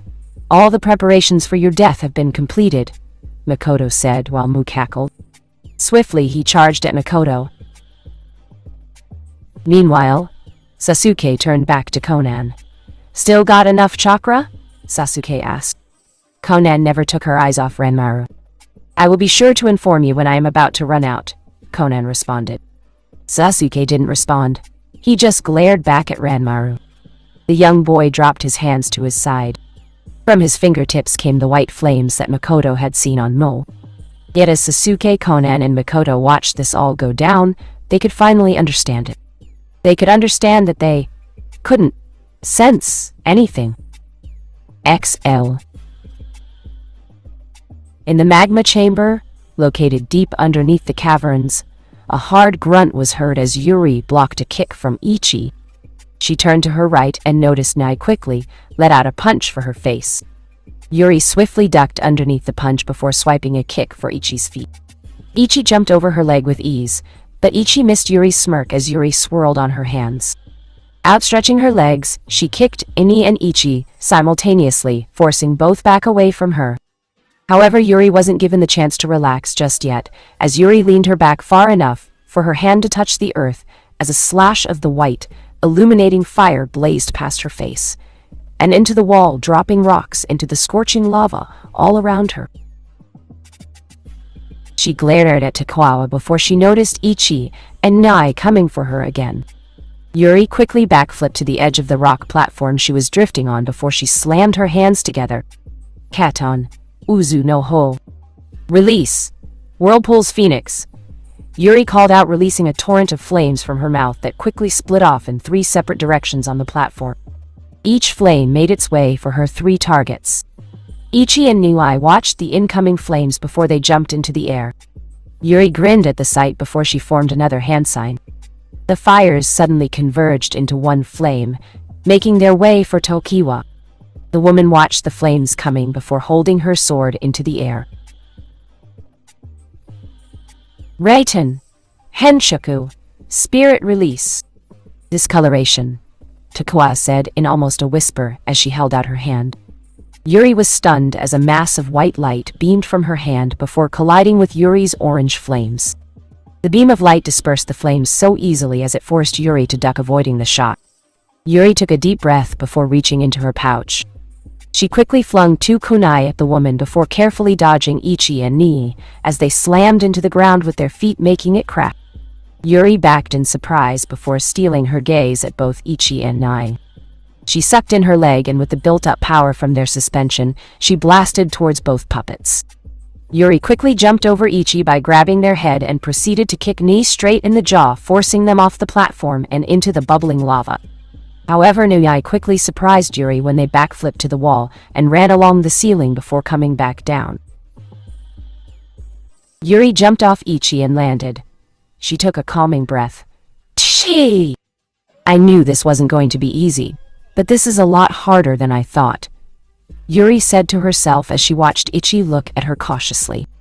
Nii was doing the same, only much closer to Tokiwa, who seemed to be looking at Yuri with a look that Yuri could only akin to disappointment. You didn't truly believe that you could defeat the three of us. You could hardly defeat me that month ago that we fought. I wouldn't truly call it a fight either, Tokiwa said, making Yuri snort. Well, it doesn't matter. You are merely delaying the inevitable. Like a child attempts to delay their growing up, or when a person realizes they are about to die, and do just about anything to prolong their lives. Why are you resisting this much? Why do you resist the truth when it means the salvation of everyone? Tokiwa asked. Yuri quickly stood. Because I don't like you. That is all. You think it's that simple. You really think Naoi-chan would revive just for the sake of your goals? That isn't the man I love. No matter how right you are, it's no right to force it on others, Yuri said before quickly shifting back into her taijutsu stance. Tokiwa gave Yuri a look before closing her eyes. She took a step forward. A loud bang reverberated through the magma chamber. Yuri widened her eyes as she found Tokiwa's fist buried deep in her stomach. I didn't even see her move, Yuri thought to herself as her body slammed into the ground. That was a forceful shutdown of one of your chakra nodes. Nowhere nearly as effective as the Hyuga clan, but it gets the job done, Tokiwa said as Yuri struggled to breath. She watched Tokiwa take another step before she suddenly appeared behind Ichi and Nii. This isn't teleporting. This is just speed, Yuri thought to herself. She glared up at Tokiwa hazily. Grunting heavily, she forced herself onto her feet. As she stood to her feet, Yuri could feel the red chakra slowly beginning to coat her body. Tokiwa looked on, unimpressed by the sight. So you would bring out your Biju once again. Very well, I will teach it the same lesson too, that offering one's life for their cause makes the world grow up, Tokiwa said while Yuri sprouted a red tail from her backside. Her eyes narrowed and her nails lengthened. I'm gonna wake you up from that illusion, Yuri said before she roared, shocking the area of the chamber. Ichi and Nii quickly assumed their fighting stances. Hot steam escaped Yuri's mouth before she dashed across the platform. She then followed by jumping into the air. She brought her fist back. Ichi brought up their hands to block the attack, but Yuri growled as she slammed her fist into their block, easily breaking it before slamming her fist into their gut. With a mighty roar, Yuri launched Ichi across the ground and to the feet of Tokiwa. Nii turned back to her before Yuri glared at them as well. Nii flung a kunai, but Yuri's tail effortlessly blocked before she vanished in a burst of speed. She grabbed Nii's mask before she grinned Nii into the dirt of the platform. Expertly, she then twisted her leg and unleashed a kick to Nii's side, propelling them to Tokiwa as well. Tokiwa narrowed her eyes while Yuri stared at the woman with her own. Tokiwa's blade flew up in white light. Yuri's right arm reddened. In a flash of speed, Ichi and Nii covered their faces as Yuri and Tokiwa instantly appeared in front of each other as a shockwave erupted, forcing a portion of the lava away from the platform. Yuri held Tokiwa's blade in her reddened hand. Tokiwa strained her sword against Yuri's body before she swept Yuri off her feet with a sweep kick. However, Yuri quickly righted herself as her tail pushed up against the ground. With the adding power, Yuri launched her fist for Tokiwa's face, but it was easily countered as Tokiwa threw Yuri over her arm. Yuri flipped through the air before rolling her arm back. Swiftly, she launched her red chakra arm at Tokiwa. Being on the edge of the platform, Tokiwa brought up her sword for defense. Yuri's hand slammed into the sword, forcing Tokiwa back to where her feet could just barely stay from the lava edge. Yuri growled while Tokiwa frowned for a moment. Instantaneously, Tokiwa appeared behind Yuri, making the Jinchuriki snarl as she brought up her tail. The tail blocked a blade strike from Tokiwa as the two landed on the ground. A Suitenjutsu would have been perfect here, but Yuri had to admit that with the surrounding environment, it would have dried up too fast. Cursing, Yuri slammed her hands together. Doton. Heketsu Heia no Jutsu. Earth Release. Chamber of Secrets Technique, Yuri said, and Tokiwa quickly noticed a large stone chamber appear behind her. Ichi and ni. She quickly turned back to Yuri, who was forming another set of hand signs. Katon. Hokakyu. Fire Release. Phoenix Fireball. Yuri blowing a streaming fire for Tokiwa and the two puppets. Ichi and Nui quickly moved in front of Tokiwa before they slammed their hands on the ground. Yuri watched as a seal appeared before a door appeared. The door opened, releasing white flames that quickly met with Yuri's. The white flames easily overpowered Yuri's technique. Yuri snarled before she pushed more chakra into the Katon technique. The orange and white flames danced around each other, but Tokiwa raised an eyebrow when the orange flames suddenly began to overpower the white flames. The flames were so close, Tokiwa could feel them on her skin. She quickly grabbed her sword and coated it in white light. Tokiwa slashed at the coming flames before easily dispersing them. However, Tokiwa had to have been surprised from the look on her face as Yuri came from the other side of the flames. Her fist cocked back. She swiftly slammed it into Tokiwa's face before landing on the ground. Huffing, Yuri growled, irritation easily noticeable on her face. Are you satisfied? That you, a child, were able to bear her fangs at me, a parent. I hope you aren't satisfied with that, Tokiwa said as she grabbed Yuri's hand. Yuri gasped and jerked her arm, but she found she couldn't move it. On the platform, Yuri struggled and struggled to free herself from Tokiwa's grip, but found it impossible to do so. As Yuri attempted to free herself, she found herself getting cold. She huffed as her body seemed to be freezing. She felt like she was drifting away, or better yet, fading away.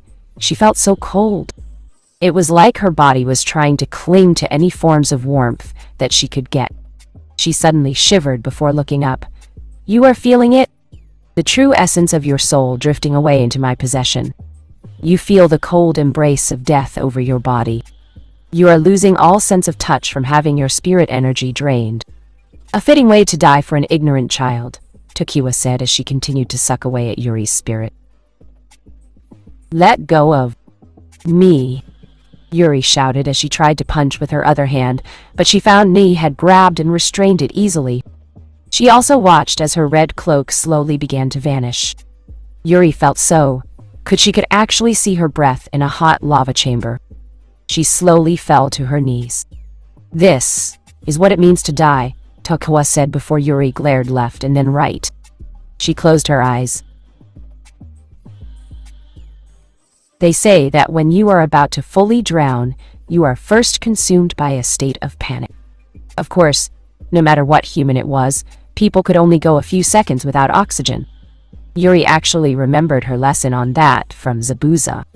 Holding one's breath didn't necessarily count as going with oxygen. A person could keep oxygen in their body by limiting the amount of energy that they expelled from their body, helping to increase their time while under the fluid. However, eventually the brain would start to become affected. In short, it would have something of a systematic shutdown. Oxygen to the brain stopped, and the brain would slowly collapse on itself from the additional water. From this pressure, if one opened their eyes, then they would begin to see subtle hallucinations. The lights would be brighter from the reflection of the water and the pupils. Moreover, the lungs would constrict, grasping for air. Humans naturally exhaled carbon dioxide, but in trying to conserve as much oxygen as possible, the built-up carbon dioxide would accumulate in the body, forcing the person to want to breathe more. That was Stage 1. Stage 2, the person breathed in the water, grasping for oxygen. However, with no oxygen, the body's response was to lock the throat to keep it from getting more. From this lock came also a lock of the muscles, or becoming rigidity.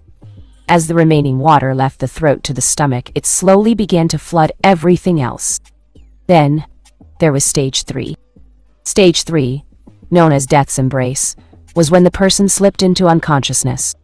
This unconscious would fester and persist as you sunk into a watery grave, never to open your eyes again. That's right, this felt like nothing more than drowning. The feeling of not being able to breathe, the feeling of going unconscious. That sleepy feeling that makes you want to succumb to death. That is all this way. D.D. Odin show, conductive shock, Yuri shouted as she forced her chakra to expel. Tokiwa groaned as her body was shocked violently by Yuri's technique. Knee spasmed from the electric shock as Yuri shouted even louder. The shock quickly began to crack the ground as Ichi covered their eyes. Tokiwa quickly let go of Yuri's hand and jumped away while Knee fell to the ground in a hectic spasm. Yuri panted as she fell down, the sweat dripping down her face. A last resort technique. Was that your last attempt to make a miracle happen? Tokiwa asked. However, she watched the familiar cloak slowly begin to surround Yuri's body once again. A second tail quickly formed. The only thing keep Yuri connected to her consciousness and not give in to the rage was her absolute knowledge that if she let this woman go, then all her family was dead. Yuri would keep this woman where she could see her. Before she could even register Tokawa, Yuri glanced back and noticed Knee get back to their feet, though she could see the scar marks on their arm. Yuri turned back to Tokiwa. The only ones that are going to feel death are you and your organization. I will not let you use Naoi-chan as you like, Yuri said. Tokiwa's face was even for a moment before she appeared in front of Yuri. Yuri didn't move and stared at Tokiwa. The two glared at each other for a moment. Tokiwa raised her knee to Yuri's chin, but Yuri quickly blocked it with her hands. Yuri then spun in the air, sending her foot for Tokiwa's face.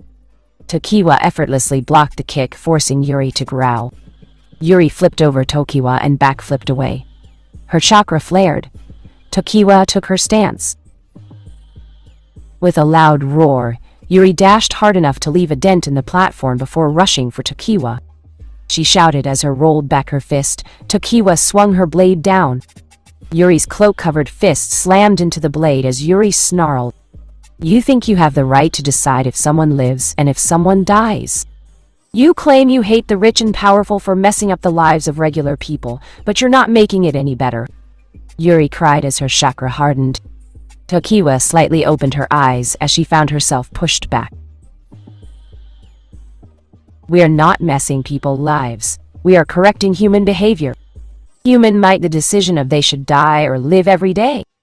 Tokiwa raised her voice as the light from her sword glowed even brighter. Yuri growled as the ground beneath their feet quickly started to crack. Is that what you tell yourself to sleep at night? You say we all have the same blood. That no one is different from anyone else. Then you should correct everyone's behavior, not just the nobles. You're just a coward who used a terrorist tactic to get what her organization wanted, which is the slaughtering of millions under the guise of peace. The clash of Tokiwa's sword and Yuri's claws resounded through the cavern. Yuri swung and swung, while Tokiwa parried each shot that she could. The ground at their feet cracked and rumbled. Tokiwa quickly flashed away from Yuri's onslaught. Tokiwa appeared on the other side of the platform while Yuri glared at her. Saintan Isin. Shogiri. Spirit Release. Insane Edge. Single point. Palm slash, Tokiwa said before she faded away and blinked in front of Yuri. She quickly let out a series of slashes over Yuri's form. Yuri jumped, dodged, and rolled across the ground as the heat of the cave warmed her body. The slashes were so fast she could barely even follow them correctly, but she could feel her body predicting where they would happen. She could see the flow of spiritual energy around Tokiwa's blade as she continued to dodge each strike. Tokiwa swung her sword, and Yuri ducked underneath it, watched as the slash left a large indent on the walls of the lava chamber. Yuri quickly spun on her hands and let out her foot to a kick at Tokiwa's chin. Tokiwa effortlessly blocked and grabbed Yuri's leg. Yuri yelped as she was dragged across the ground. Yuri snarled once she was tossed into the air. She floated overhead before glaring downward.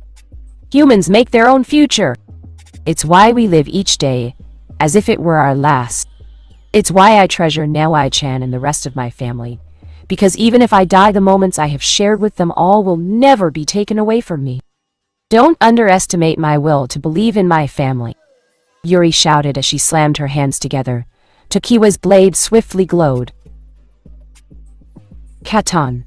Goryuka no Jutsu, fire release, great dragon fire technique, Yuri shouted as she fired 5 large flaming dragon heads to Ichi, Ni, and Tokiwa. The woman held up her sword as she glared at Yuri. A little girl's foolishness will never be able to change the world, Tokiwa said before she swung her blade. Yuri watched in surprise as the flames dispersed into nothingness as she landed to the ground. Tokiwa stared at Yuri before closing her eyes. Yuri snarled before her legs buckled. She fell to the ground and huffed. A reckless endeavor. You do remember that in conjunction with using chakra, this cave was also sapping you of your power source as well. I have never seen anyone run through their chakra as much as you have.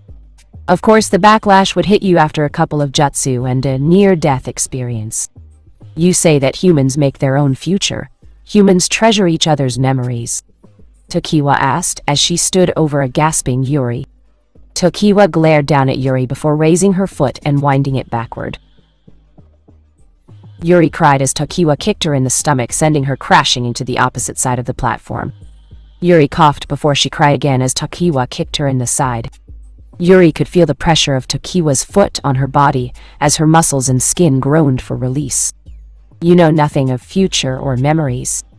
Rakushou Shaman is not a kind group, but we are the group that the world needs. The world needs to grow up from what it has hidden itself in for so long. You know what that is? Tokiwa asked as Yuri huffed. Tokiwa knelt down and picked Yuri up by her collar. That is the false illusion of strengthened individuality, Tokiwa said as she slammed Yuri into the ground. Yuri felt her breath escape her body from the sudden shock as she landed on the hot rock. Tokiwa walked over her. I can become this. I can become that. I will do this. I will do that. It's never a we can become this, or we can become that. You would rather hold to your individuality even if it meant watching the world burn, Tokiwa said harshly. You think having someone child shows a dedicating love to them? You are just doing as your nature intended, procreating? There is nothing in love about that. Being born in this world is nothing more than a failure for us. When this world is broken, everyone will be united. Death will become resurrection, and no one will fear death. The killing will stop, no more will it be the I. It will only be the we, Tokiwa said as Yuri coughed. Yeah, and who did you sacrifice for this little dream of yours? You want people to be united, but as far as I can tell, your people aren't anywhere around you, Databayan. Yuri coughed as Tokiwa looked down at her. That's because they are all resting, waiting, hoping, for the day when I will revive Nadeshiko from the terror that befell it. Even in my former village is waiting to greet me with open arms, Tokiwa said, making Yuri chuckle badly. She coughed over her broken ribs. I feel sad for a woman like you. Not know the true love like I do, Databayan? There is no one waiting for you. Actually, if I could see them all now, they would be looking at you with nothing but disdain and disappointment, Yuri said. Tokiwa closed her eyes and chuckled for once.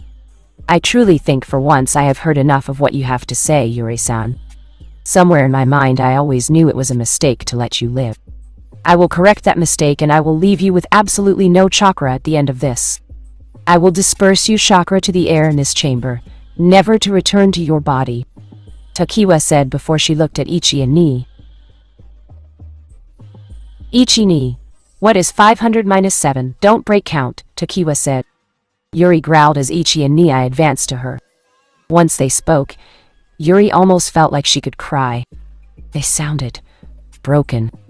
493.486, E479.472. They said at the same time as they grabbed Yuri's battered form and held her up. Yuri punched Ichi's face as best she could, but Ichi barely cared about the punch and settled for holding Yuri. Yuri slumped and panted as Tokiwa stood on the other side of the platform. Any last words before you die, Yuri-san? Tokiwa asked. Yuri growled. You'll be joining me soon enough. Yuri coughed out as blood poured from her mouth. Defiant to the end. A trait worthy of any Uzumaki. Reitan. Mugen Kageki. Shinin. Kaitai. Spirit release. Endless void abyss. Deconstruction. Tokiwa said as she held her sword in the air. Yuri chuckled humorlessly as she looked at the white light. She still couldn't sense anything from it. How funny it was dying to something that you couldn't even feel. The white light passed over Yuri, Ichi, and Nai. Tokiwa closed her eyes as the white light blasted through the lava and into the front wall without hesitation. The explosion rocked the chamber for about 5 minutes before the light dissipated. Slowly, the light faded, revealing Yuri. Kneeling, unmoving, Tokiwa narrowed her eyes. How amusing. Truly a tiring child you are. Still alive, are you? Tokiwa asked as Yuri huffed and shivered. Ichi and Inai stood in front of Yuri, looking down at her as she gasped for any form of breath. I can feel your spiritual energy decreasing rapidly. I surmise that you have about 5 minutes left. Make your peace now, Tokiwa said, as Yuri leaned forward and slammed into the ground. Yo, Isabu, you there? Yuri asked. Sambi didn't reply. Yuri coughed. It's rude to be silent, asshole. You could at least see me off. Shizune-san, Ero, Oji-chan. Did you guys make it out? Yuri asked in thought as she twitched her muscles. Inside his cage, Isabu chuckled humorlessly. Idiot girl, like I could contact you right now when I'm trying to keep you alive. Sambi said as his breathing got heavier. His eyes started to fade in and out of consciousness. I going to die here? Sambi asked as he could feel Yuri's heart slowly beginning to stop beating. Yuri groaned as her fingers moved millimeters across the ground as she glared up at Tokiwa. Tokiwa stared down at her before closing her eyes. I suppose as an act of kindness I can at least see you off together. After all, those broken like the rest of the world should remain broken together. Just like trash waiting to be burned. Tokiwa said. Yuri shivered as she looked at Tokiwa touch the masks of Ichi and Nai. Yuri looked up and her breathing hitched as Tokiwa took off the masks, letting them drop to the ground. Tears welled up in Yuri's eyes. Shizune-san, Ohio. Shizune snapped out her thoughts at the greeting to her name. Looking up, she took notice of Yuri grinning widely at her. Shizune blinked at her outburst, but she smiled. Ohio, Yuri-chan. What are you doing up so early? Shizune asked as Yuri rubbed the back of her head. The grin on the young Uzumaki female's face was a refreshing sight for the assistant to the goddess. It too much reminded her of Naruto's smile when he was around that age. Yuri-chan, would you like to help me around the village for a bit? Shizune asked, much to Yuri's confusion. She didn't know the premise behind this question, but whatever. She wasn't in any rush, so it wasn't like it mattered when she completed her mission or not. Sure. Where are we going? Yuri asked, but Shizune didn't tell her as they walked off. Yuri pouted at the silence. She didn't like being ignored. Both were met with a male who stood at the door with his arms folded. Neither could really tell his expression since his eyes were covered by his glasses. It seems that you really do take after Uzumaki Naruto's nature for not being punctual, Yuri-san. You're late. Very late. Yuri blinked at the person for but a second before she gasped and pointed out her finger. Ah, you're the closet pervert that Ni-chan talks about on occasion. Yuri proclaimed, making the man scowl behind his glasses. I am not a pervert. I am a Takubetsu Jonin, and you would do well to show me some respect. He growled out while Yuri snorted. Yeah, whatever you say, Iro Ojizan. So, what am I doing? Yuri asked with her hands behind her head. The man was more than ready to do something he was about to regret, before Shizune cleared her throat for his attention. HMPH, impudent child. I will be going with you as well.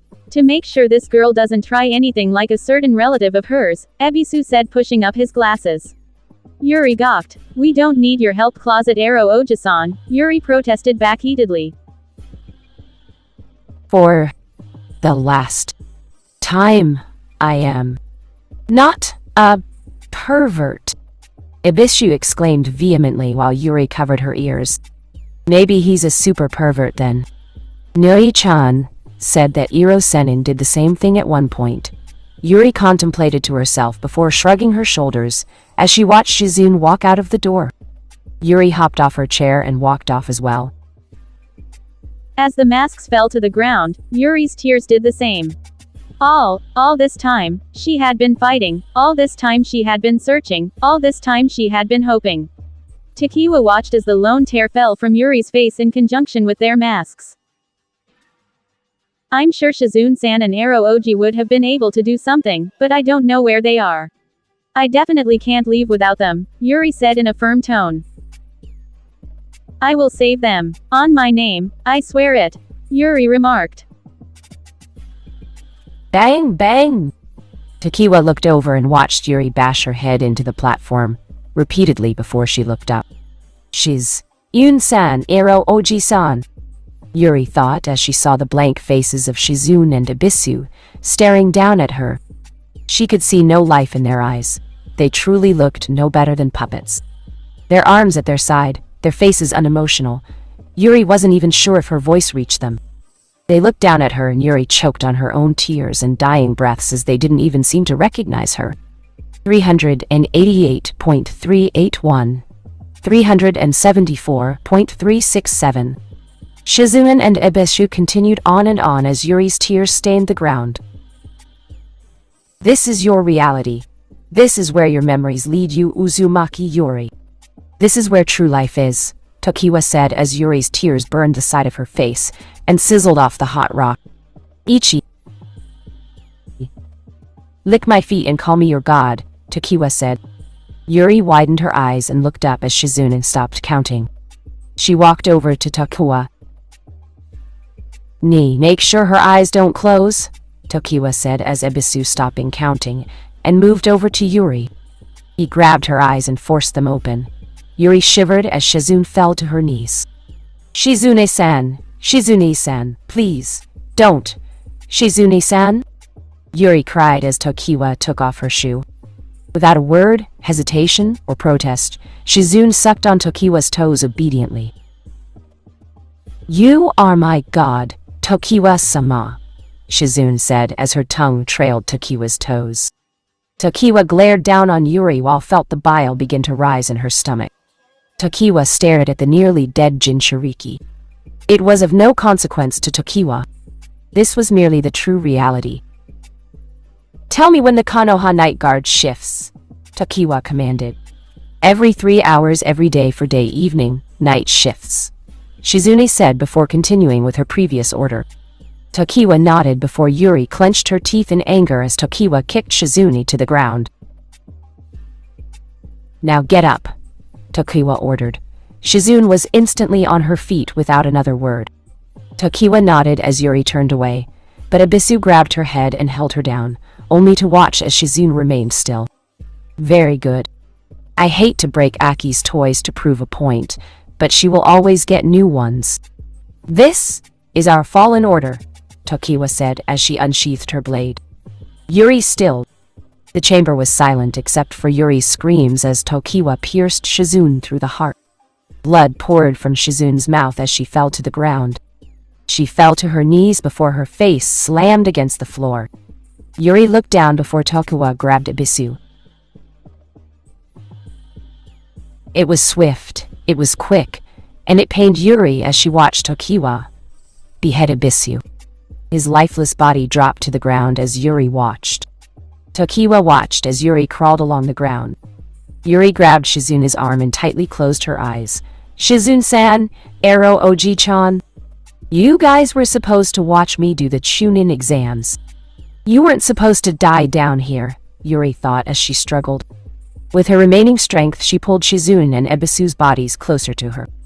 I couldn't save you. I couldn't save anything. I couldn't do anything, Yuri thought as her tears fell to Shizune's body and Ibisu's body. Her tears stained their clothes, wishing against wish that they would wake up and just hug her. Yuri sniffled. Slowly, 2 hands touched her shoulders. Yuri gasped and turned around, only to see the ethereal forms of Ebisu and Shizune smiling down on her. She looked at them before her eyes become watery. Gomen! Gee, Gomen! Gomen, I couldn't save you. I couldn't save anyone. I couldn't. I couldn't. Yuri slowly gasped as Shizune gently wrapped her arms around Yuri. Ebisu placed his hand on top of her head. Yuri held her head to the sky as Shizune and Ebisu smiled. So are you ready for the Chunin exams? Shizune asked, making Yuri shrug her shoulders. I guess. Fuka-san's going to take over some of ninjutsu training, while Onuma-chan and Kushina-chan do their mission. So are you ready for the Chunin exams? Shizune asked, making Yuri shrug her shoulders. I guess. Fuka-san's going to take over some of ninjutsu training while Onuma-chan and Kushina-chan do their mission. I've also taken my training to the next step in terms of ninjutsu. I'm gonna ace that Chunin exam, Yuri said with a confident smirk. Shizune and Ebisu chuckled to themselves. Like a shrimp like you could do anything significant. I bet you lose the first round, Ebisu said, folding his arms. Yuri gawked. I'm gonna ace it, Datbayan. I'm gonna ace it better than anyone, especially your entire team, Yuri boasted. Ebisu's eyes gleamed behind his glasses. Ho, is that a fact? Would you care to make a little wager then? Ebisu asked, looking down at her. Yuri blinked. Yuri remembered playing a gambling game with her sister on one of their off days. Yuri had learned she may have had a minor gambling habit. Or maybe it was a minor betting habit. Was that the same thing? Yeah, more than likely. You're on. Name your price, Yuri demanded with a somewhat maniacal grin. Shizune only placed her hand over her face with a sigh. Was she really only capable of hanging around gamblers? Ebisu's grin only widened before he cleared his throat. He might as well not get too ahead of himself. Very well, if you can. Make it to the second stage with nothing. But ninjutsu, then I will acknowledge you as competent. Lastly, if you can beat 2 people in the exam, then I will give you a surprise, Ebisu responded. Yuri raised an eyebrow. It's not perverted, is it? Yuri asked. Not that she really cared if it was perverted or not. Yuri didn't mind thinking she was the same, but this guy didn't need to know that. Actually, no one needed to know that, except those who already knew it. Oh man, if anyone knew the things she dreamt up doing with her Onuma-chan, they would easily mistake her for a student of Jiraiya. Also, no one needed to know about her collection either. No, it's not perverted, you idiot, Ebisu quickly corrected while Yuri smiled. Alright, and what do you get if you win? Yuri asked. At these words, Yuri was sure that she saw a gleam in Ebisu's glasses for a brief moment. For one, you stop calling me that shameful, degenerate name. And second, you become a part of my team, Ebisu remarked with another grin which made Yuri shiver. Shizune raised an eyebrow. What an odd demand that was, especially considering that Ebisu already had a 3-genin squad. It wasn't like they could just suddenly put Yuri on, even if she was the only Konoha genin without a team. You're on, Yuri declared as she held out her hand. Ebisu held out his hand and shook it. Don't go running away when you lose, Datbayan, Yuri said with a small smirk. Ebisu matched her smirk. The same could be said for you, Uzumaki Yuri-san, Ebisu replied. The two nodded and sealed the deal while Shizune pinched the bridge of her nose with a long, drawn-out sigh. What was this world coming to where adults had to bet with kids? Shizune didn't know, and she doubted she was going to know too. However, as Yuri sniffled, she stopped. She looked down and noticed Tokiwa walking away, leaving Yuri to die in the lava chamber. Yuri shivered before she chuckled. Oh no, no, no, no, no. Not like this, Yuri said, as much to Shizune and Ebisu's surprise she grabbed them. She grabbed their forms. Yuri looked at them with tears in her eyes. Tokiwa glanced back and noticed Yuri grabbing at the air.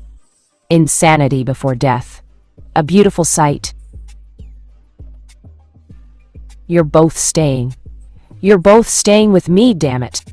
I am not going to say goodbye just yet, Yuri said. Shizune and Ibisu glanced to each other before something shook. As Tokiwa walked away, the ground suddenly shifted. The temperature in the room suddenly began to increase. The lava bubbled angrily. You are staying with me. I will make this right. We won't let her get away with this, Shizuna-san. Iro Oji-chan, stay with me forever, Yuri said as she balled her fists on the ground. Ibisu and Shizune watched as Yuri's soul attached to theirs. Slowly, Shizune and Ibisu gasped as they slipped into Yuri's body. Yuri clutched her body tightly as the ground beneath her feet, furious, broke into pieces. Yuri's hair flew into the air wildly. Tokiwa watched in shock as the red chakra cloak suddenly appeared around Yuri's body. What? That's impossible. I left her near death. She shouldn't have any chakra left, Tokiwa thought as she felt a bead of sweat fall down her face. She covered her eyes from the fierce winds that flowed through the lava chamber. However, as Tokiwa opened her eyes again, she could honestly say that for the first time since she had joined the Fallen Order, she had felt true fear. Yuri's eyes glared harshly at her with an almost inhuman aura. In his cage, Sambi opened his eyes as he looked down at his body. His entire shell started to gain white markings, and those markings continued down further and further through his body, and continued into his tails. I'm alive! I feel incredible, Sambi proclaimed before he took a look at Yuri. He gasped. Her chakra network, it's eradicating itself. What's happening here? Sambi wondered as outside, Yuri stood to her feet. She looked at the dead bodies of Shizune and Ibisu. If any spirits were around, then they would have seen all the spiritual energy collected in the cavern slowly crawl into Yuri's body. Tokiwa watched as Yuri's red chakra cloak quickly changed into a bright white color. The white power exploded from her body. The spiritual particles attached to her hair.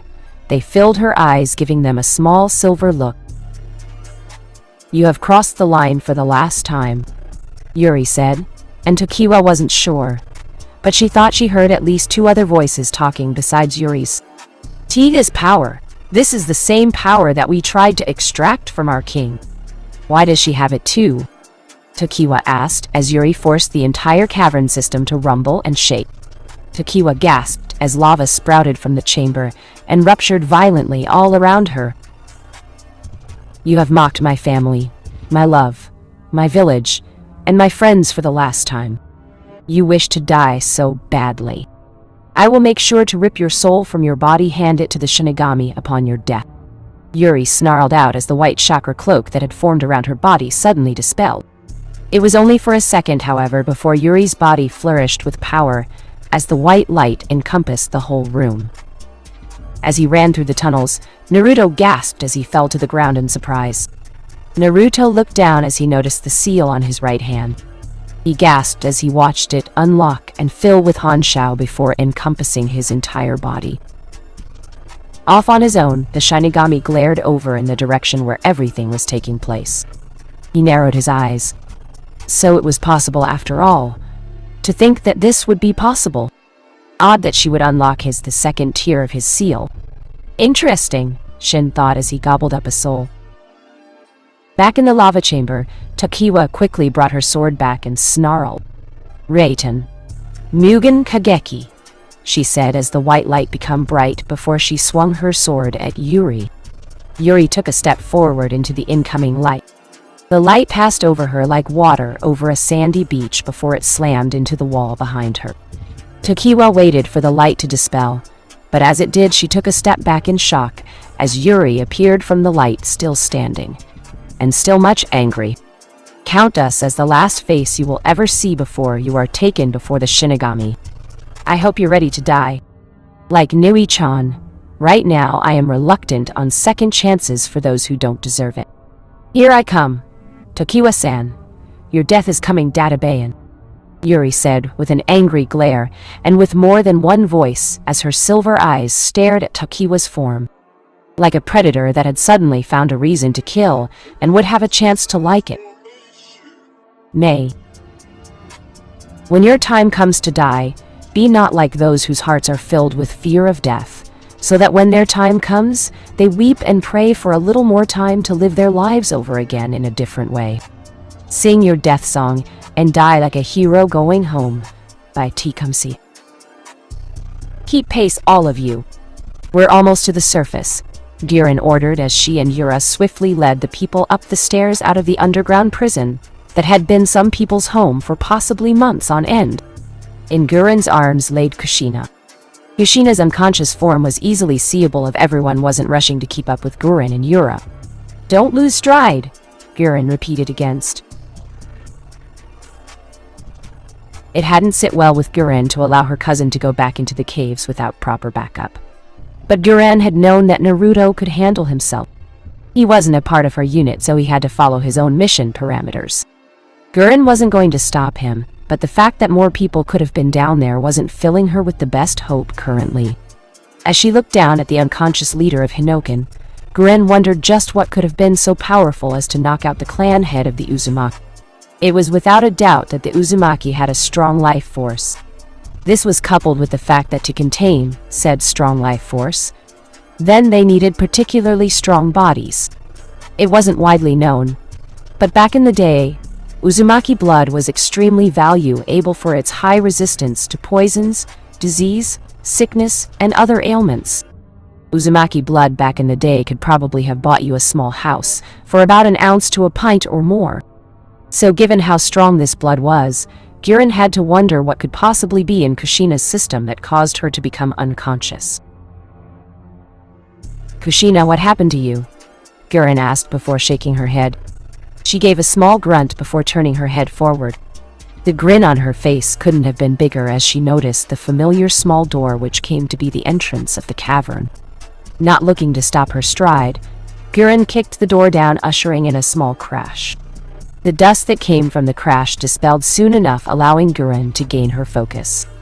What she say in front of her would have made her chuckle if it wasn't for the situation.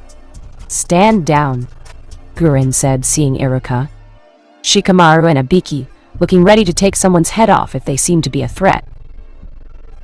Each member took in her words before they quickly calmed down and withdrew their weapons. Iruka took a step forward. What did you find, Gurren-san? Iruka asked. The three looked down and Shikamaru had to suppress a groan. That's Naruto's mother, isn't it? He asked. Gurren quickly nodded before moving to the side. The three men watched Yura quickly come from the door. One at a time, single file line please, no pushing or shoving, Yura instructed. Seeing the entourage coming, Gurren quickly took action. Ibiki, go open the door, Gurren said. Ibiki raised an eyebrow, but quickly did so. Just as he had done so, he and the others watched as a massive horde of people walked into the room and out the door. Line up outside, please. We'll try to get everyone organized before we let you go, Yura said as people slowly began to show their emotions of seeing the outside for so long. However, those emotions suddenly turned sour as people looked at the sky. Sasami and Amaru looked up in the sky and gawked. Kotohime was the next to follow as she turned back to the cabin. Yura-san, I believe we have a problem, Kotohime said. Gurren and Yura blinked before they sent a glance to each other. Gurren moved over to Iruka while Yura calmly ordered for the escapees to halt their progress. Gurren laid Kushina next to Iruka.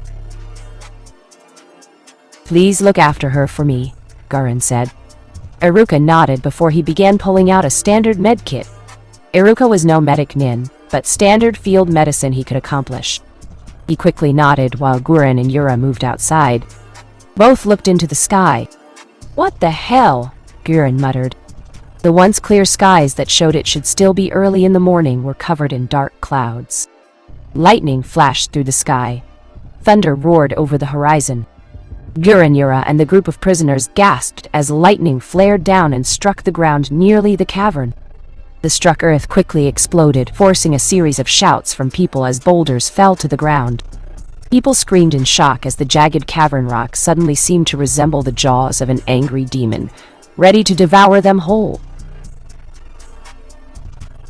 As the lightning struck the ground, Guren quickly moved in front of the freed prisoners. She effortlessly slapped her hands together before she slammed them on the ground. Shoten, Shokujin Heke, Crystal Release, Crystal Encampment Wall. Guren shouted, forcing a wall of crystals to cover the mouth of the cavern. People gasped as the large rocks bashed against the crystal, breaking it into pieces, but they were more amazed that the crystal quickly began to repair itself. However, Guren and the rest of the freed prisoners didn't have the time to relax as the earth beneath their feet suddenly started to rock. And earthquake? Right now? Guren thought to herself as many people fell to ground. Sasame quickly grabbed Amaru as they fell forward. Kodoheim gasped as the earth violently rumbled. Even Ibiki, Shikamaru, and Iruka clutched the walls of the small house that became the entrance of the underground maze. Iruka quickly covered Kushina's body. Outside, Guren cursed as the shaking seemed to get even heavier. The earthquake and the thunderstorm rocked in Guren's ears. Guren looked left and right in surprise. She quickly glanced to her left and to the right. As the earth rumbled, Guren watched as Crack appeared to the very far left of the crowd of people. Something was coming. This aura. It was an otherworldly aura. Guren didn't know where it was coming from, but the Crack suddenly got bigger, and bigger, and bigger. Move to the side! Guren shouted, and people quickly gasped as a large light exploded from the ground and into the sky, effortlessly piercing Guren's crystal wall. Guren could barely hold her surprise. What the hell is going on? Kodoheim shouted. However, no one was able to answer her question as another swell of light came from the top of the walls of the cavern. A third light erupted from the side. The lightning struck down ferociously, slammed into the ground. Yura gawked at the scene in front of her. Never had she known the earth to be so terrifying that right now. This supernatural phenomenon that was going on was beyond her understanding. The ground was shaking so hard, she couldn't even write a seal for a protective barrier to help anyone. Also, these swells of light that kept appearing from the ground, it was like in a response to someone's anger. The way they stood in the sky and pierced the clouds. Just now, a seventh one appeared. It flared in the sky just the same as the other six. Yura wasn't sure what to make of the sight. Guren-san, we have a problem. Yura heard Iruka's voice come from behind them. She glanced back and gawked. Can it wait? Guren asked angrily, but she didn't receive an affirmative or a negative. With a flick of her tongue over her teeth, she glared back and widened her eyes. Kushina was glowing. Her once red hair gave way to silver-white hair. Strange seals slowly began to etch themselves into her skin. From her neck down to her thighs, the seals crossed her face. The freed prisoners turned and noticed what was happening to Uzumaki Kushina. The look of surprise on their faces couldn't have been more accurate to Guren's own face. No one could comprehend what was happening to her. The same as no one could or would ever comprehend what was happening in the near lowest parts of the cavern. XL. Yuri stared at Shizune and Ibisu's dead bodies. The startling revelation of who she had been fighting, what had been done to them, and who they were killed by was all taking its toll over Yuri's mind. Was this the true destiny? Was this all that awaited humanity? Was it all how it should have been? She vowed, she promised, she had broken a promise. How could she save them? How could she? She could feel the remainder of her chakra slipping away as she laid on the ground, gasping for air to breathe. With a heavy gasp, she reached out her hand and touched their bodies. They were still warm. Yuri's tears stained the hot slab of earth, protecting her from falling into the lava. She looked forward and noticed Takawa walking away. Yuri wasn't sure, but she could feel her anger rising. She could feel herself breaking. Yuri balled her fists. Shizune-san, Ero Oji-chan, you guys were supposed to watch me do the Chunin exams? You weren't supposed to die down here, Yuri thought as she struggled. With her remaining strength, she pulled Shizune and Ibisu's bodies closer to her. I couldn't save you. I couldn't save anything. I couldn't do anything. Yuri thought as her tears fell to Shizune's body and Abisu's body. Her tears stained their clothes, wishing against wish that they would wake up and just hug her. Yuri sniffled. Slowly, 2 hands touched her shoulders. Yuri gasped and turned around, only to see the ethereal forms of Ebisu and Shizune smiling down on her. She looked at them before her eyes became watery. Gomen! Gee, Gomen! Gomen! I couldn't save you. I couldn't save anyone. I couldn't. I couldn't. Yuri slowly gasped as Shizune gently wrapped her arms around Shizune. Ebisu placed his hand on top of her head. Yuri held her head to the sky as Shizune and Ebisu smiled. She didn't deserve those smiles. She had failed. Her anger kept rising, rising, and rising. Suddenly, she felt the presence leave her body. Looking back, she noticed Shizune and Ebisu beginning to fade away into the spiritual plane. No, no, no! Yuri could fix this. Yuri could still. She could still save them. She could still. With whatever strength that held her together, Yuri reached forward and grabbed Shizune and Ebisu's forms. They stared at her in surprise. You are staying. We will make her pay for this. You are both staying with me. Damn it. You are both staying with me forever, Yuri proclaimed vehemently. Shizune and Ebisu gasped as they suddenly and forcefully glided into Yuri's body, attaching to her spirit. Once they did, in an instant, Yuri's mind snapped. She had seen everything. She had seen every deplorable, despicable, detestable act that Shizune and Ebisu were forced to endure. She glared up at Tokiwa. You'll pay for this. You will die for this. Yuri shouted, forcing Tokiwa to look back in shock as Yuri seethed. She felt like her body was ripping itself apart. She could easily pass out from the pain, but her anger kept her awake to experience the act. I will make you pay for this, Yuri snarled out as her red hair slowly started to fade away. How is she still alive? She shouldn't have any chakra left, Tokiwa exclaimed as she stared at Yuri cover her body. A fierce wave of power exploded from her body, rocking the internal structure of the cavern. Swiftly, a white fire surrounded Yuri's body. Tokiwa covered her eyes as Yuri's nails clawed at the ground. The white fire blasted from Yuri's body, and the rock platform, and into the lava. Tokiwa's eyes watched the fire as it sped up the walls with a raging intensity. Tokiwa also watched as the flames closest to Yuri burned her hair, coating them in a silver-white flame. The chakra cloak that had evaporated from her body had effortlessly come back. Tokiwa watched its red glow suddenly turn as white as the snow that fell on the ground at times of the year. Her hair flew widely into air, it flailed about like a wild animal. Tokiwa watched Yuri's pupils whiten until they covered the outer lines of her eyes. The lava in the chamber bubbled viciously as the Tokiwa suddenly felt the heat increase in the cavern. This power. This is our king's power that we tried to drain. How does she have it? Tokiwa asked as she watched the entire cavern system crumble. She turned back and noticed the former red turned white chakra cloak dissipate. However, once it disappeared, Tokiwa watched as an array of seals fell down Yuri's face to her arms, and then to her legs. The white power exploded from her body as the spiritual particles attached to her life essence. The light suddenly became overpowering, and wind suddenly started to pick up in a place where no wind should have been available. The wind blasted into Tokiwa's face, its force so strong it pushed her back slightly. The light forced her eyes shut as Yuri was bathed in its glow. The howling of the zephyr rattled in her ears. Unknown to her, the spirits who watched it take place fell to their knees and bowed. The Shikyo had his valve, and now his centerline was his. The spirits prayed, sang, and worshipped as the light grew brighter. You have mocked my family, my love, my village, and my friends for the last time. You wish to die so badly. I will make sure to rip your soul from your body and hand it to the shinigami upon your death. Tokiwa could hear Yuri speak.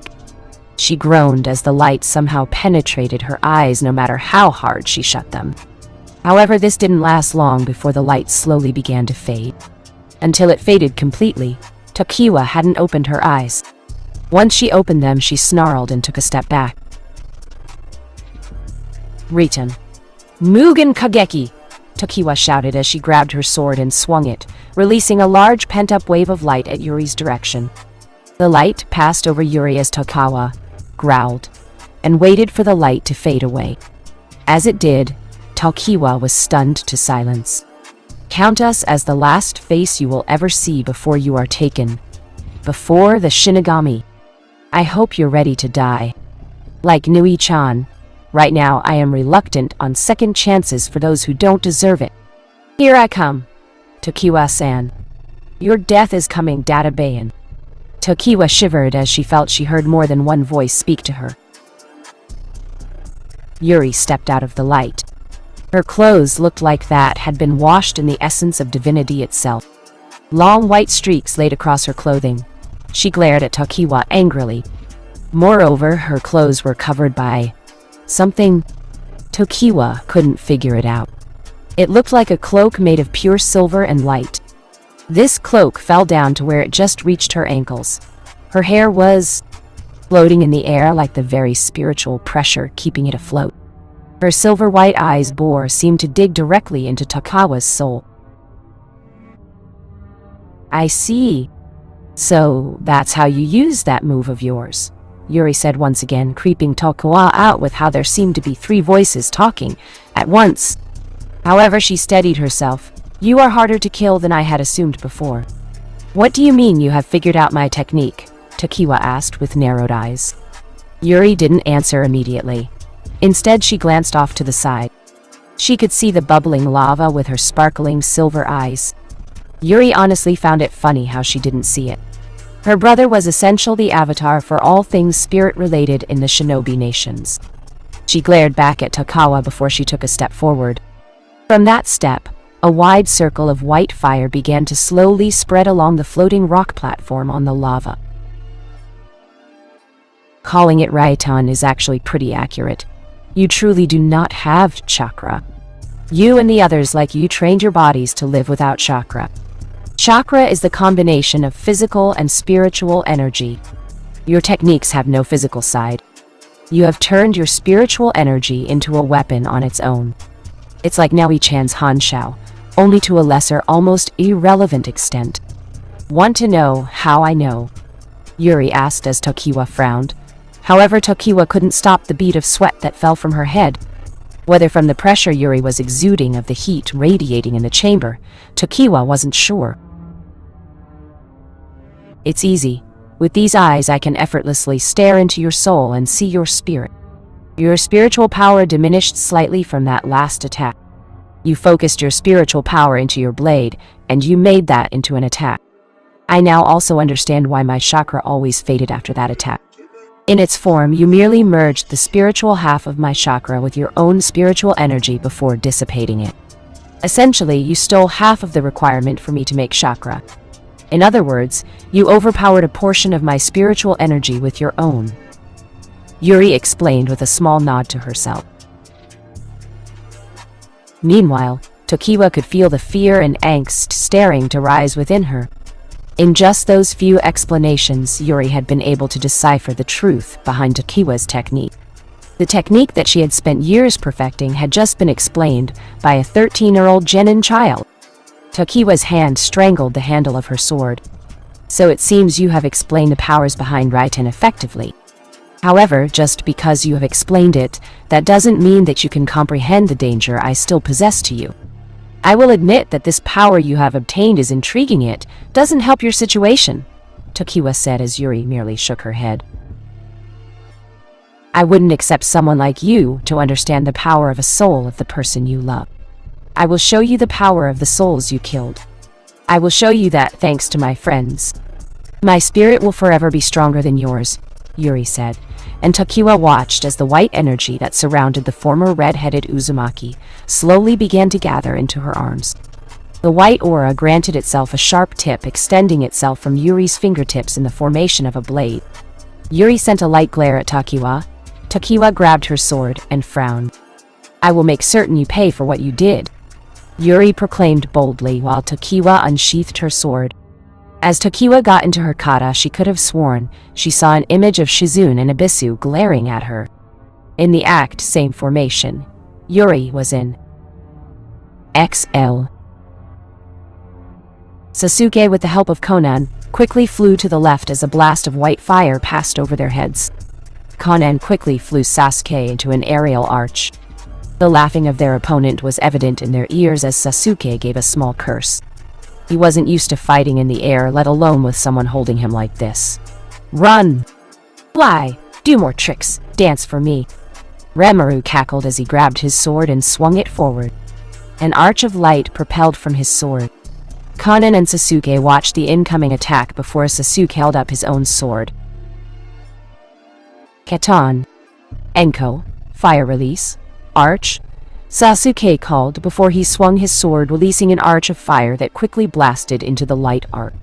Both quickly collided before dispelling in an array of fire and light. Sasuke and Konan glared at Ranmaru while the young boy laughed. Nice one, Uchiha-san. This is the most fun I've had in a while, Ranmaru said with a childish grin. Sasuke snorted. Obviously the kid needed something better to do with his time. Though judging from you and your friend, I don't think you have enough chakra to continue for long. You were in this cavern for nearly a month. You can't have a lot of chakra remaining. The same would go for you, Tori-san, Ranmaru said, making Konan's underlip twitch, but she didn't reply. Her only reply was to grip Sasuke's shoulders and charge him forward. With a shout, Sasuke held his sword back before the sound of clashing metal rang in the middle cavern room. Besides, I don't think your friends are going to have a much better time with Musan than you are having with me. You'd like to help them, wouldn't you? Ranmaru asked. Sasuke gave him a small glare, but as if fate were suddenly against him, he heard a cry of pain and turned around. Ha ha ha ha, you ain't a mech for meh. Just die ya cunties. Mu shouted as his fists slammed into Makoto's blade, with enough force to rock her body, sending her crashing into the wall. Makoto gave a small snarl to Mo, while Komachi quickly rushed to Makoto's aid.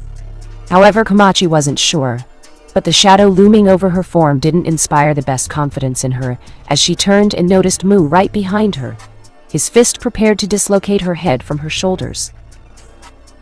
Ke-ha-ha-ha. Mu cackled as his fist came rushing down on Komachi's form. However, his fist never made the connection as Zabuza's blade came between the two. The former demon of the mist's battered form was easily noticed in Mu's eyes, only seeming to inspire even more thrill from the crazed cult member. Zabuza-sama, Haku said, nursing her wound. Zabuza panted as blood dripped from the side of his face. You got big balls. I is gonna have to applaud ya, Mu said as Zabuza kept just enough strength to keep from passing out in front of the enemy. Such a thing was unsightly for a shinobi of his caliber. However, it didn't help that he could feel the aching in his broken bones and the strain on his chakra coils. He doubted he could have held this for long. Quit gawking and get her to the red-haired brat, Zabuza said to a surprised Komachi. The blonde-haired Uzumaki quickly nodded and grabbed the dazed Uchiha matriarch before moving her over to Karen. Karen quickly knelt to her and furled up her arm. Makoto-san, hurry and bite my arm, Karen said urgently. Makoto squirmed as she opened one of her eyes. She leaned forward and quickly bit into Karen's arm, which let out a small squeal from the redhead. Makoto could feel her body's injuries healing, and while she felt better, she couldn't say the same for her chakra reserve. Seeing this, Mu couldn't help but grin. So you're to healer to group. Yo Ranmaru, in RPGs ain't it right to go for to healers? Mu asked, much to everyone's surprise. Sasuke turned back to Ranmaru while Ranmaru grinned. That's right, Musan, but this is real life. This isn't an what in Kami's name is an RPG? Ranmaru asked, but he didn't really care. He wanted this group to die. As much fun as he was having, even fun could become tedious after a short time. "'S all I needs to know," Mu said as the white fire in his eyes suddenly got bigger. Zabuza shivered beneath his gaze, before he felt something crack. Looking down, Zabuza was stunned into silence as Mu's fist broke through the Kubiki Robocho before it rocketed into Zabuza's stomach. Blood splattered over Zabuza's mouth through his bandages as Mu forced Zabuza through the air and into the opposing wall with a mighty crazy. Everyone gawked before Mu turned to face Karen. "The big batty wolf is coming for ya sheep," Mu said before he tucked in his legs and blasted for Karen's position. Mikoto gasped as she watched Mu charge for them like an angry bull. The dirt picked up around his feet like a fierce storm of anger. The white power of his soul illuminated his path. Almost there, Mikoto thought to herself as she felt more of her wounds close. Komachi and Haku quickly appeared in front of Mu. Haku wasn't used to showing her emotions easily. For the shinobi, those who easily showed their emotions gave their enemy the advantage. However, the look of anger on Haku's face couldn't have easily been replaced by anything else. With one hand sign, Haku quickly pressed against the ground.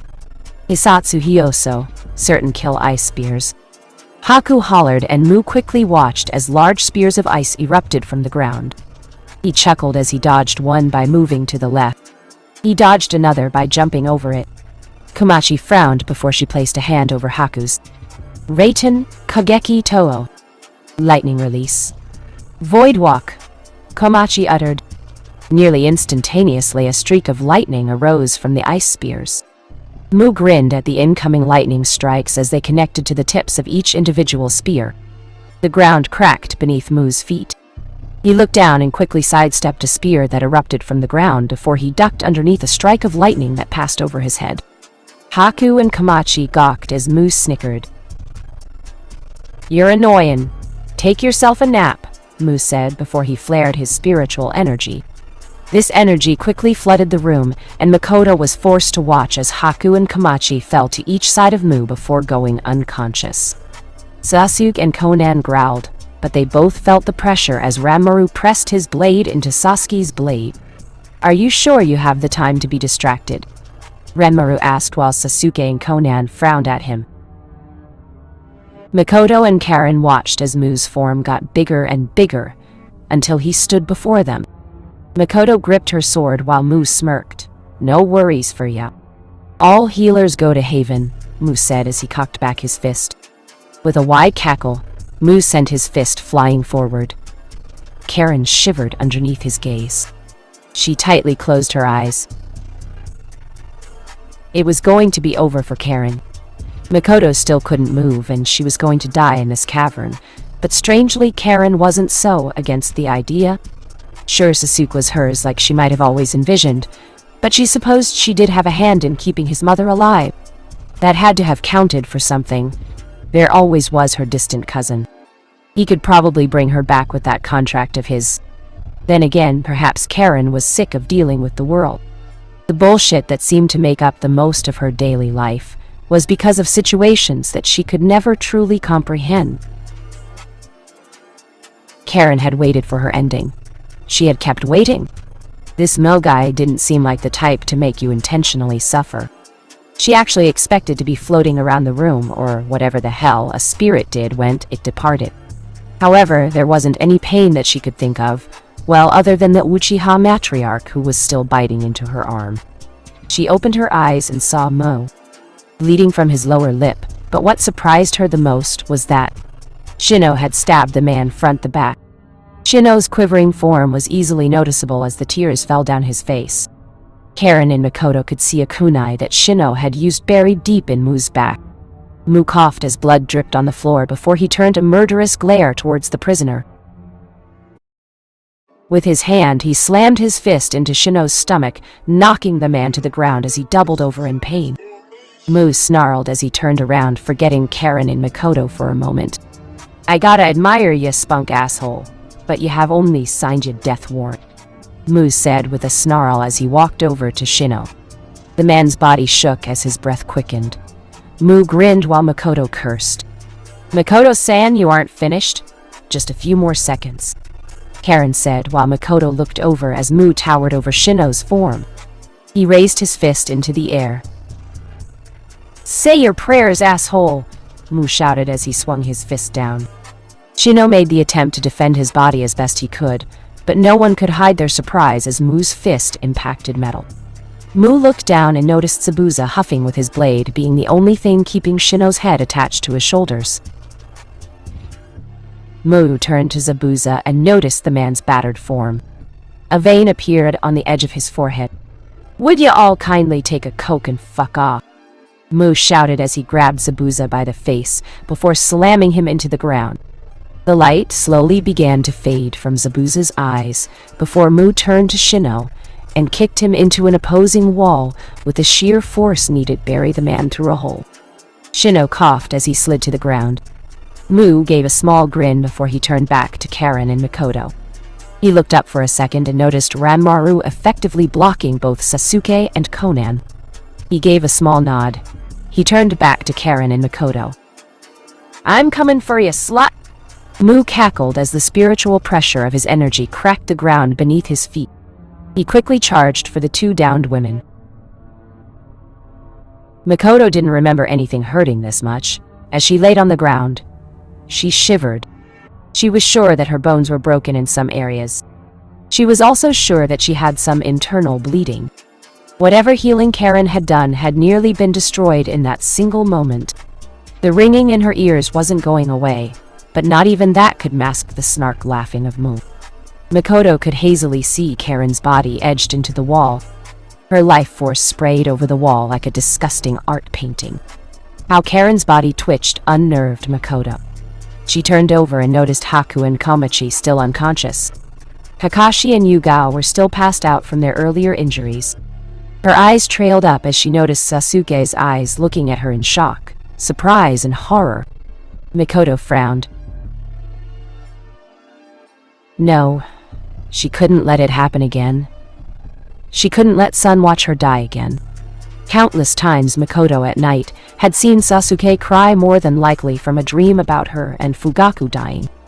Even right now, she could remember hearing Itachi's blade shake and his whimpers. She imagined his tears as they fell to the ground.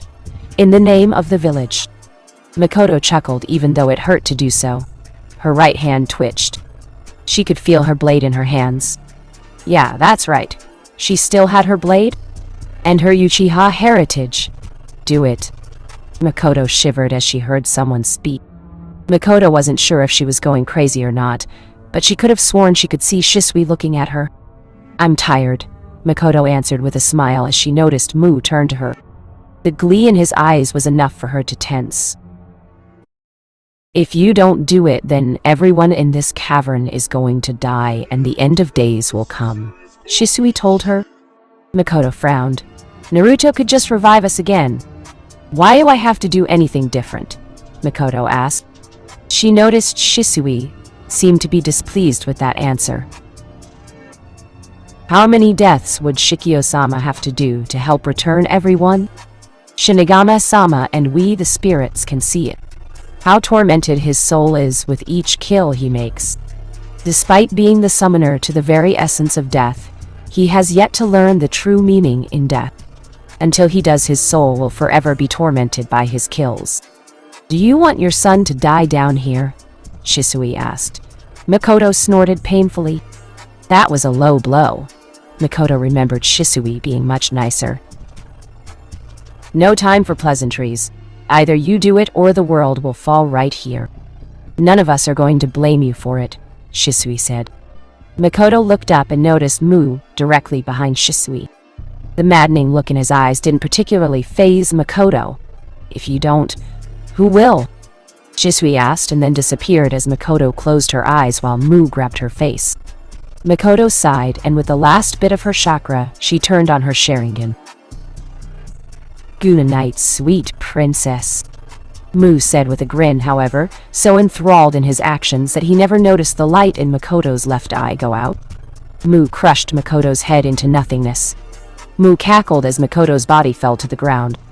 He laughed as loudly as he could, shaking the caverns as he looked down at her body. Take that, you dumb bitch! Take it! Take it! Take it! Take it! Mu shouted as he slammed his foot into Makoto's body. However, the glee didn't last long as Mu watched Makoto's body fade away into a void of emptiness. He stared at the ground. Makoto-san! Mu heard someone shout. He turned over to the direction of the sound and his breath stilled. Hell, even Sasuke, Conan, and Ranmaru were amazed. Zabuza, Mikoto, Shino, Karen, Haku, and Komachi were all standing uninjured along with Mu.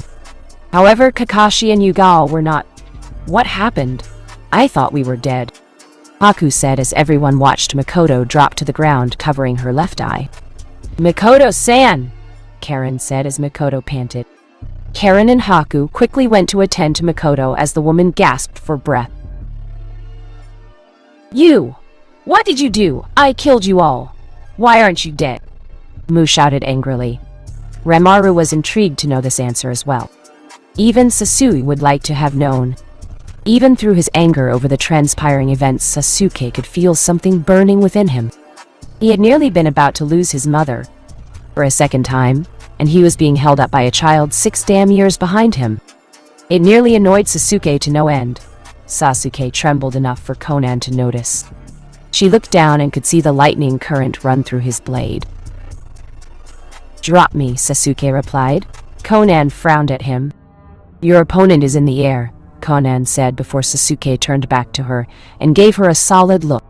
Conan frowned, but then closed her eyes. Try as she might, she couldn't find it in herself to argue with the Uchiha member. She essentially had no chakra left to keep him in the air. She could only nod, and everyone watched as Conan dropped Sasuke. Sasuke slammed into the ground, making the attempt to ignore the tingling in his legs. Sasuke stared at Mu, however it was for just a moment, as Ranmaru dropped to the ground next to his accomplice as well. I can see it, Mikoto-san. Your chakra dropped drastically from whatever you did. Whatever you did, it won't be happening again. I can assure you of that, Mu said, while Mikoto huffed. However, she quickly noticed Sasuke stand in front of her, his sword at the ready. Everyone could feel the anger rolling of Uchiha Sasuke's shoulders. He didn't know what happened to his mother, but he was angry.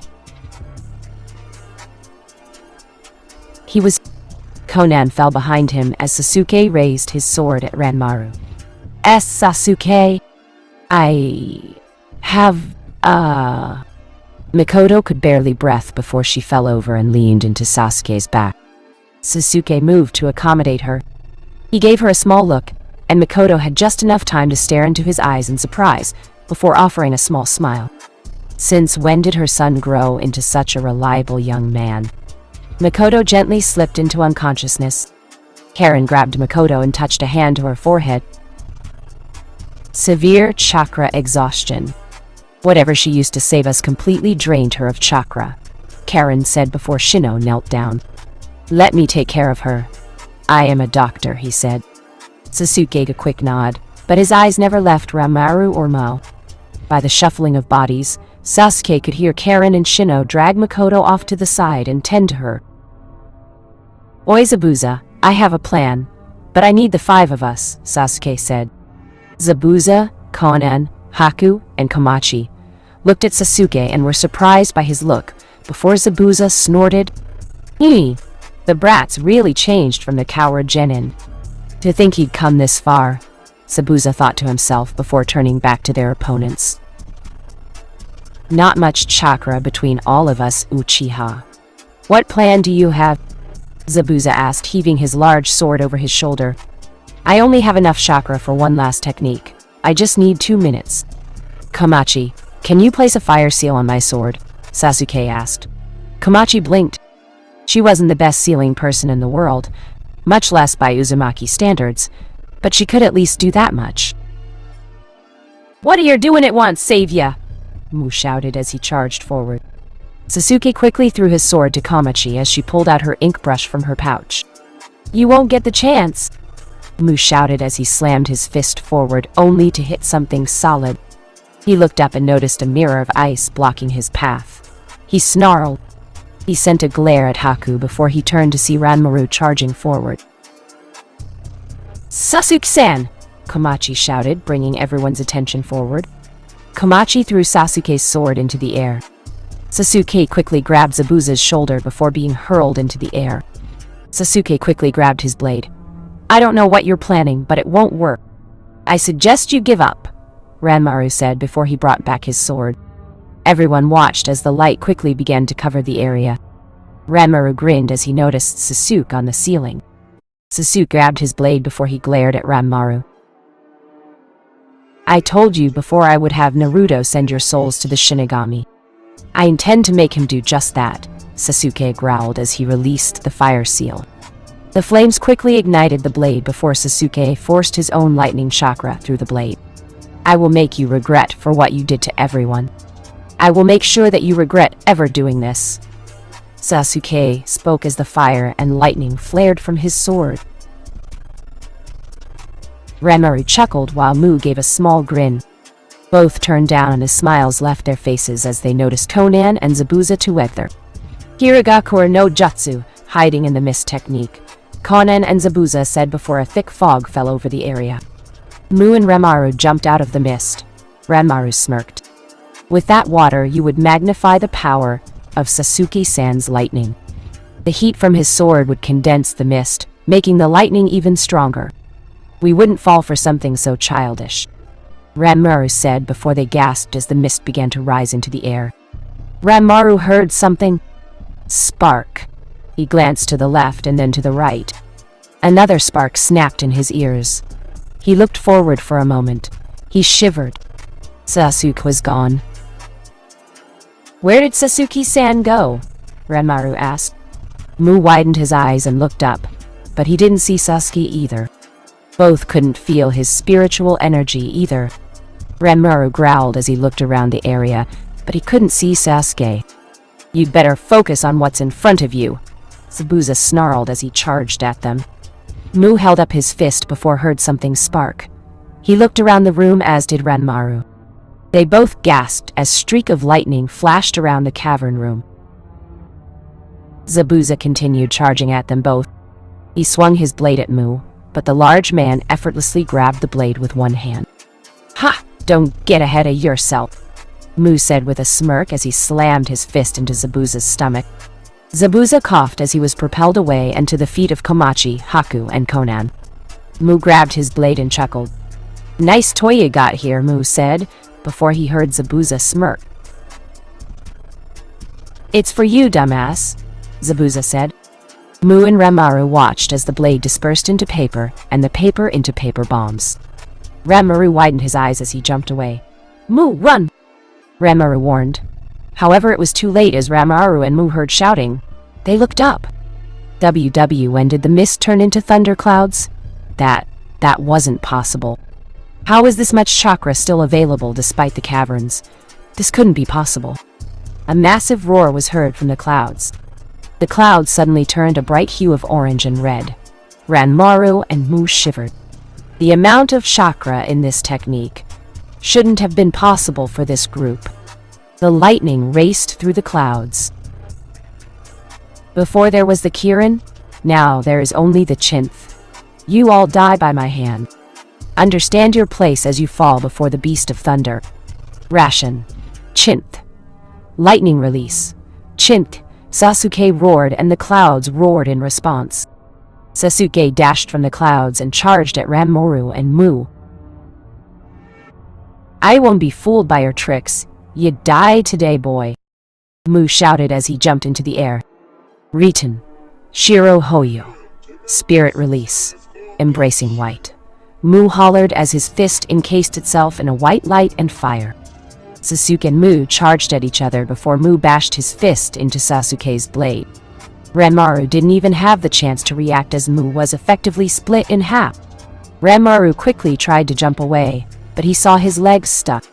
He gasped as he looked forward to see Haku with a panting hand sign. Ranmaru stopped struggling. Very well, Sasuke-san. I will use this on you. The most powerful technique in our arsenal that I know, Ranmaru said. Has he brought his blade back? Sasuke watched as Ranmaru bit his thumb and trailed his blood over his sword. Reiten. Sodai Mugen Kageki. Spirit release. Grand endless void, Ranmaru shouted as he swung his blade at Sasuke. His sword scrapped the ground, igniting his steel before he fired it forward. Zabuza, Haku, Karen, Komachi, and Shino were all forced to close their eyes as the light came over the area. The only thing they could hear had been Sasuke scream. Swiftly, the lights faded. Everyone opened their eyes and gasped as Sasuke was on the ground. The light seemed to be pierced by his blade as the lightning current sped through his sword. Ranmaru gasped as he turned to Sasuke, utterly stunned. That was... Ranmaru thought as he saw his sword snap in two. Ranmaru closed his eyes. I see. Our king truly is the one to revolutionize the world, Ranmaru thought as he fell to the ground in a pool of his own blood. Sasuke stayed crouched for a moment before looking back at Ranmaru. He then stood up before he swung his sword and placed it back in his sheath. Sasuke quickly walked back to the group. "How is Kaya-san?" Sasuke asked with narrowed eyes. Shino looked up at him and sighed. "Bad. The Sharingan in her left eye is completely unusable. I dare say she's blind in her left eye. She will not be able to see out of it again. But right now she's just heavily exhausted. I believe it would be best if we got out of here," the doctor said. Sasuke gave a still breath. It probably had to do with that technique from last time. However, he quickly nodded. "Kakashi and Yugao?" Komachi asked. Shino frowned as he moved over the two other shinobi. "Bad as well. I can give them some medication to get them moving, but they will be hurting later on," Shino said. Sasuke frowned for a moment before nodding, allowing the doctor to go ahead. Shino quickly injected Kakashi and Yugao with a purple liquid, forcing the two awake. "What happened?" Yugao asked. Komachi shook her head. "No time to explain that, Yugao-san." "Can you move?" Komachi asked, helping Yugao her feet. Yugao grimaced as she stood while Shino helped Kakashi to his feet as well. "Let's get out of here now." Sasuke didn't get the chance to speak as the cave system suddenly crumbled and crashed. The ground beneath them shook angrily, and Sasuke turned back to see the stairs to the lower levels give way before collapsing. "Shit! Move!" Sasuke ordered as he grabbed his mother. Komachi quickly grabbed Karen and Zabuza grabbed Haku. Kakashi grabbed Yugao. Shino helped Konan to her feet as well, and quickly the 10 individuals made their way out of the caverns and through the upper staircases, leaving behind the corpses of Mu and Ranmaru to be buried forever. XL. Yuri gave another step forward while Tokiwa frowned. Tokiwa didn't move before Yuri was about an arm's length away from her. Without prompt, warning, or even a word, Yuri swung her leg at Tokiwa's arm. Tokiwa quickly blocked it, but gasped at the spiritual pressure that expelled from Yuri's body. Tokiwa was sure she could spiritual energy exit Yuri's body by the bundles from that one kick. Tokiwa gazed into Yuri's unfeeling eyes before Tokiwa swirled her left leg for a sweep kick. Yuri effortlessly dodged over it with her right leg that propelled her into the air. She swirled her body before aiming the white flames that covered her hands at Tokiwa. The woman quickly jumped away from Yuri before holding up her sword. Yuri fell to the ground for but a moment before she swung her arm, releasing a wave of white flames in Tokiwa's direction. Tokiwa ducked underneath the shot, and she gasped as the blade of white flare slammed into the wall, knocking rocks and boulders into the lava. She glared back at Yuri. "If you aren't careful, you will be trapped in here, whether you defeat me or not," Tokiwa said, and Yuri's frown only seemed to deepen. "It's not whether or not, it is an absolute that I will defeat you. So long as my spiritual pressure is stronger than yours, you will never overtake me," Yuri said, which only made Tokiwa sigh. However, even with her sigh, Tokiwa almost choked on a gasp as she noticed Yuri right in front of her. Yuri's right hand was behind her back, just waiting to lunge forward and slice Tokiwa's head from her shoulders. As Yuri lunged forward, Tokiwa held up her sword. Yuri's hand slammed into Tokiwa's blade. The white flames exploded over the lava chamber, forcing lava to erupt from various areas around the platform that Tokiwa and Yuri stood on. This pressure was more than Tokiwa felt like she was capable of handling, as she felt like her very presence was fading away into nothingness with each swipe and strike of Yuri's body. This pressure, Tokiwa thought to herself. But as she looked into Yuri's eyes, she noticed something wrong. From her peripheral, she noticed Yuri at the far end of the platform with her arms folded. "Are you done fighting with ghosts?" Yuri asked. Tokiwa turned back, but noticed that the Yuri who was closest to her had disappeared. Tokiwa turned back to before standing. "How do you know how to do this?" "Not even as a chunin you should be able to do this," Tokiwa asked. Yuri frowned. She didn't answer Tokiwa's question, and Tokiwa felt like Yuri wasn't going to try to answer it. Tokiwa merely closed her eyes. "Well, it doesn't matter how strong you are. Not even as powerful as you have become. Not even you can stop this chamber from erupting," Tokiwa said as she readied herself into her sword stance. Yuri merely turned to look at the wall to the left. She then turned to look at the wall to the right. Tokiwa noticed Yuri's body twitch. Tokiwa brought up her sword to cover her face from the fist she had known was coming. Gah! Tokiwa coughed as Yuri's fist buried itself deep into Tokiwa's stomach. Tokiwa looked down in shock. How? How did Tokiwa misread that shot? It was lined up to go to her face. She didn't have the balance to aim for her stomach. That shouldn't have been happening. Yuri watched Tokiwa's face contort in pain.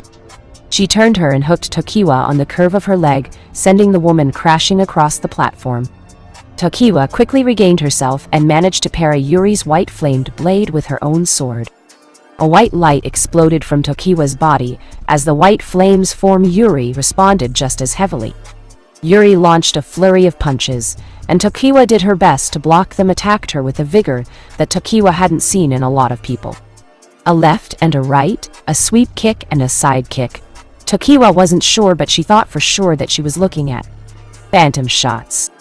Each kick and punch seemed to be a ghost of the next one, nearly making it impossible to find a way to accurate dodge. With a grunt, Yuri swirled her body before she ducked beneath a sword strike for Tokiwa. Yuri quickly performed a sweep kick as the sweat dripped from her face before evaporating from the heat. Tokiwa jumped over the kick, but she quickly noticed that this was what Yuri wanted. Tokiwa bounced from the ceiling and back to the platform. She huffed as Yuri blinked. Yuri looked at Tokiwa, unamused. Tokiwa could feel the dregs of frustration seeping into her body as she held her sword back. Raiten, Katakyuchi, Spirit Release, Retribution, Tokiwa shouted as her sword pierced the light of the cavern. Yuri raised an eyebrow. Tokiwa had just gathered a large sum of her spiritual energy for this attack. Tokiwa took a breath before she suddenly appeared in front of Yuri. Yuri managed to hold back her mild surprise as Tokiwa's blade inched for her throat. Tokiwa was ready to lop Yuri's head from her shoulders, just like she had done to Ebisu. This technique was the fastest technique in the organization's arsenal. A technique where even the Sharingan with its capabilities would have trouble keeping up with the blade of the wielder. Its attack was flawless. "Is this all you can do?" Yuri asked as she held up her hand and stopped Tokiwa's blade, an inch from her throat. Tokiwa shivered as she saw Yuri hold her blade effortlessly.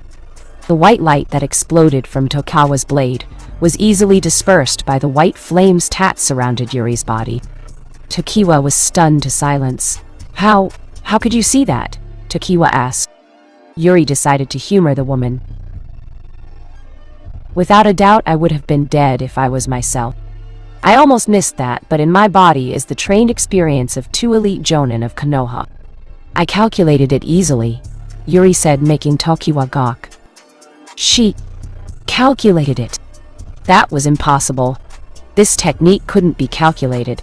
It couldn't be foreseen. It also couldn't be blocked with one hand. With a growl, Tokiwa swung her leg at Yuri, but Yuri quickly ducked underneath it. She backflipped away before she reached into her pouch. Yuri quickly pulled out 3 kunai before scattering them across the platform. Tokiwa watched them quickly form a triangle. Fuin, Kazure, Seal, Flameshift, Yuri boldly proclaimed, and Tokiwa watched as flames escaped from the outreaches of the kunai in the very same triangle pattern. Tokiwa snorted. "Childish," Tokiwa said, and in one smooth motion she jumped into the air over the triangle with each. Yuri gazed up at her for a moment. Her eyes narrowed before she sucked in her legs. Her right fist tightened before as the white fire exploded in her palm. Shiratama, Jishi Rei, White Soul, Spiritual Embodiment, Yuri shouted as she thrusted her right fist forward at Tokiwa's body in mid-air. Tokiwa gasped before she swiftly dodged to the left. However, she was further surprised by the fact that Yuri held up another hand sign. Ninpo, Dokugiri, Yuri shouted. Tokiwa had heard this jutsu before. She had seen that one, Shizune, use it before the woman was ultimately captured. However, instead of the dark purple poison Tokiwa was expecting, she gawked as a pure white haze escaped Yuri's mouth and began to flood towards her location. You would do well to not let your guard down, Yuri warned. Tokiwa had just enough time to not only hear the warning, but have her ears assaulted by noises from above. She looked up, noticed the white fire hadn't vanished. It was floating in the air. She shouldn't be able to do this. No fire jutsu can be controlled like this, Tokiwa thought to herself. However, she didn't have the time to be amazed as the flame quickly shot around the room before heading for her location. Tokiwa noticed the poison mist continuing to do the same. That's right, she didn't have her mask this time. Tokiwa quickly held her sword to the air. Reiten. Bunsen Haigeki. Spirit Release. Dispersing of Tragedy, Tokiwa said as the white haze and white flames slammed into her. Yuri squinted her eyes from the light, but she wasn't really surprised when she felt Tokiwa's spiritual energy raise a significant amount before a sharp pillar of light slammed into the ceiling, dispersing the flames and the haze into nothingness. The anger in Yuri's eyes didn't diminish. She took a step forward. Tokiwa wasn't sure it was possible. She thought she almost died. A pack of blood erupted from her mouth as she looked down to see Yuri's fist embedded in her stomach. You will suffer for what you have done to my friends, Yuri cried as she swung her left fist for Tokiwa's face. Tokiwa held her sword up defensively. The only thing Yuri would be hitting would be her blade, and her hand would be mush against the ground. The ground beneath Tokiwa's feet was only a part of her surprise, as Yuri's fist slammed against her sword, releasing the pent-up spiritual energy she had stored in her body. Tokiwa felt the pressure against her blade. She could feel the platform cracking beneath their feet. How was Uzumaki Yuri doing this? How was she doing things that defied common sense? Tokiwa wasn't even able to think before Yuri vanished in a burst of speed. She didn't even have the time to react as Yuri came from behind and swung her fist into Tokiwa's face, launching the woman over the platform. Tokiwa skidded on the platform before her head fell just an inch over the edge of said platform. The lava bubbled before her as she opened her eyes. The fact that you allowed me to hit you, as well as your stunned expression, tells me that you don't understand what just happened. It's simple, my spirit is stronger than yours, Yuri stated, as if it were that simple. Tokiwa rubbed her lip and she noticed a sliver of blood on her fist before she sent a light glare in Yuri's direction. Yuri held up her hand, showcasing the white flames as her own. My spiritual energy overpowered your own. So much so that the only thing you blade was hitting was my immense spiritual energy that I exuded from my body. I admit that I took the properties of the Hyuga clan's jutsu to pull this off, but it's a simple thing to do for Jonin. Or in my case, one with Jonin-level experiences and skills, Yuri explained. Tokiwa snorted as she held up her blade. This seemed to be going harder for her. She held up her sword defensively. However, she only noticed Yuri fold her arms. You can do it if you wish. I won't stop you, Yuri suddenly said. Tokiwa blinked as Yuri turned to the side to watch the bubbling lava. You still have a lot of unused spiritual power in your body. You might as well draw it out, Yuri said, and if Tokiwa could feel anything, then she felt the presence of uneasiness. I don't know what your aim is, but your new powers and personality have gone to your head. I didn't know shinobi held such arrogance, Tokiwa said. However, Yuri only shook her head. This isn't what you call arrogance. It is merely absolute assurance. I am going to break you, Tokiwa-san. I am going to make you suffer for what you and your group have done to my friends and my family. So, make your preparations if you need to while. I will make sure you realize what a waste it is, Yuri said. Tokiwa felt a slip of sweat on her neck. Whether from the heat or from Yuri's statement, she wasn't sure. It was true that she figured she had a lot of things in her arsenal that could destroy Yuri, but Tokiwa had never used it except only one time. The regent had forbidden her and the others from using it. However, this girl needed to learn the truth, and she needed to see the reality of despair and this path. Tokiwa would make an exception. Tokiwa clenched the hilt of her sword before she closed her eyes. A strong light surrounded Tokiwa's form, but Yuri didn't avert her eyes. Yes, Yuri understood that what she was doing right now was against shinobi protocol. A shinobi was supposed to be swift, decisive, and deadly. Yuri wasn't supposed to letting Tokiwa do this. Even right now, Yuri could feel Shizune and Ibisu's attached spirits warning her own of this possible outcome. But Yuri could feel it. She could feel it in her own spirit. No matter how strong Tokiwa perceived herself, she would never have a stronger spirit than Yuri. The light faded almost as fast as it had appeared. A white power flowed from Tokiwa's body in bundles. Her sword was practically glowing. She looked at Yuri with a calm look. Yuri gave the same look back. Riton. Kentankai. Spirit release. Blade soul releasing. Tokiwa said calmly. She swung her blade to the far left. In an instant, Yuri noticed a deep slash engraved into the wall. Tokiwa's blade was much sharper. It had cut that wall like it was merely butter to a hot knife. Yuri actually had to applaud Tokiwa. That strike had spiritual energy pouring out so hard that the spirits were actually trying to soak it up. You will learn that you have overstepped yourself. Your death will not be a quiet one. Only when you have seen the final result of everything our organization achieves will I grant you death. It will make our king and queen sad, but you are not needed in the revolution, Tokiwa said while Yuri unfolded her arms. And you are not needed to leave this chamber. I will make that clear to you right now. Noi-chan loves me, and I will forever remain at his side. Wherever Noi-chan goes, I will go. Wherever Noi-chan lives, I will live. Whoever Noi-chan hates, I will hate. Noi-chan's enemies are my enemies. Noi-chan's love is my love, and I know that one of my Noi-chan's enemies is right in front of me, Yuri said. Tokiwa didn't respond. She only moved to hold up her sword. Yuri rolled her wrists before assuming her learned Uzumaki stance. The air was still, but instantly a pulse of spiritual energy erupted from the lava chamber as Yuri and Tokiwa clashed at the very center of the rock platform overtop the lava chamber. XL. Naruto huffed as he descended one of the stairs. He covered his face as an explosion erupted from a jail cell. He quickly channeled his Hanshao into his eyes. "Take me to Yuri," Naruto commanded to the floating spirits. A couple quickly bowed before they dashed off to the right. Naruto quickly followed them. Naruto truly didn't know who else was done in the caverns, but when he had met with Sasame and the others, he hadn't seen hide nor pride of Uchiha Sasuke. So that had to have meant that Sasuke and the others were around somewhere else. Naruto had already sent out various clones to try and cover the caverns as fast as possible.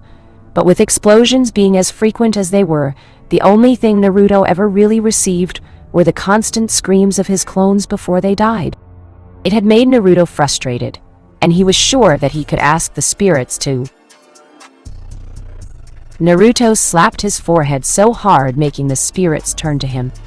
He quickly made himself another set of clones. "One of you guide them to Sasuke," Naruto commanded to a male spirit. He quickly bowed before ushering the clones down another cavern to the right. Naruto shook his head before he continued on his way. It hadn't taken long for Naruto to come into an wide open area with many intersecting cavern doors. Naruto noticed the spirits take him to the door second from the farthest left. He began to make his way to the darkness within before he felt his senses kick in. His ears picked up on the whistling of wind. Naruto turned his head to the right, as his vision caught a glimmer of a white arrow barely scratching his cheek, before it embedded itself into the floor. Naruto barely even had the time to react from that as a hail of arrows swiftly came down upon him. Naruto grabbed his sword with both hands and held it behind his head. Uzu no Fukush, Dai Uzumaki Ikari, Whirlpool Revenge, Great Maelstrom Rage, Naruto called out as he swung his sword, releasing a wave of water from his body, which quickly shaped itself into a large amount of water missiles. Each shot blasted into the hail of arrows, knocking them to the ground. Naruto looked up and he noticed two sets of eyes looking down at him. He seems to have noticed us, dear wolf. Naruto heard a rather melodious voice speak. Huh, so this is the brat. Doesn't look like much. I will grind him to shreds. The other spoke in a gruff, angry voice. Naruto sent a small glare to them. He eyed the door that was where Yuri would most likely be. The kindred noticed his legs shift. With a sharp howl, Wolf sped after Naruto as the blonde ran for the door. Lamb quickly held her bow before she sniped at the entrance with her arrow. Naruto flung his blade and blocked the arrow. As his body had him turn around to block the shot, he noted Wolf coming over him. Wolf came into the light. He didn't have a solid body. In fact, he was essentially floating in the air. The mask on his face reminded Naruto too much of a hazy memory he had. However, he couldn't think on that for long as Wolf opened his maw to devour the blonde. Naruto quickly held up his sword and blocked Wolf's crushing bite with his blade. Naruto cursed. This pressure? How are these guys?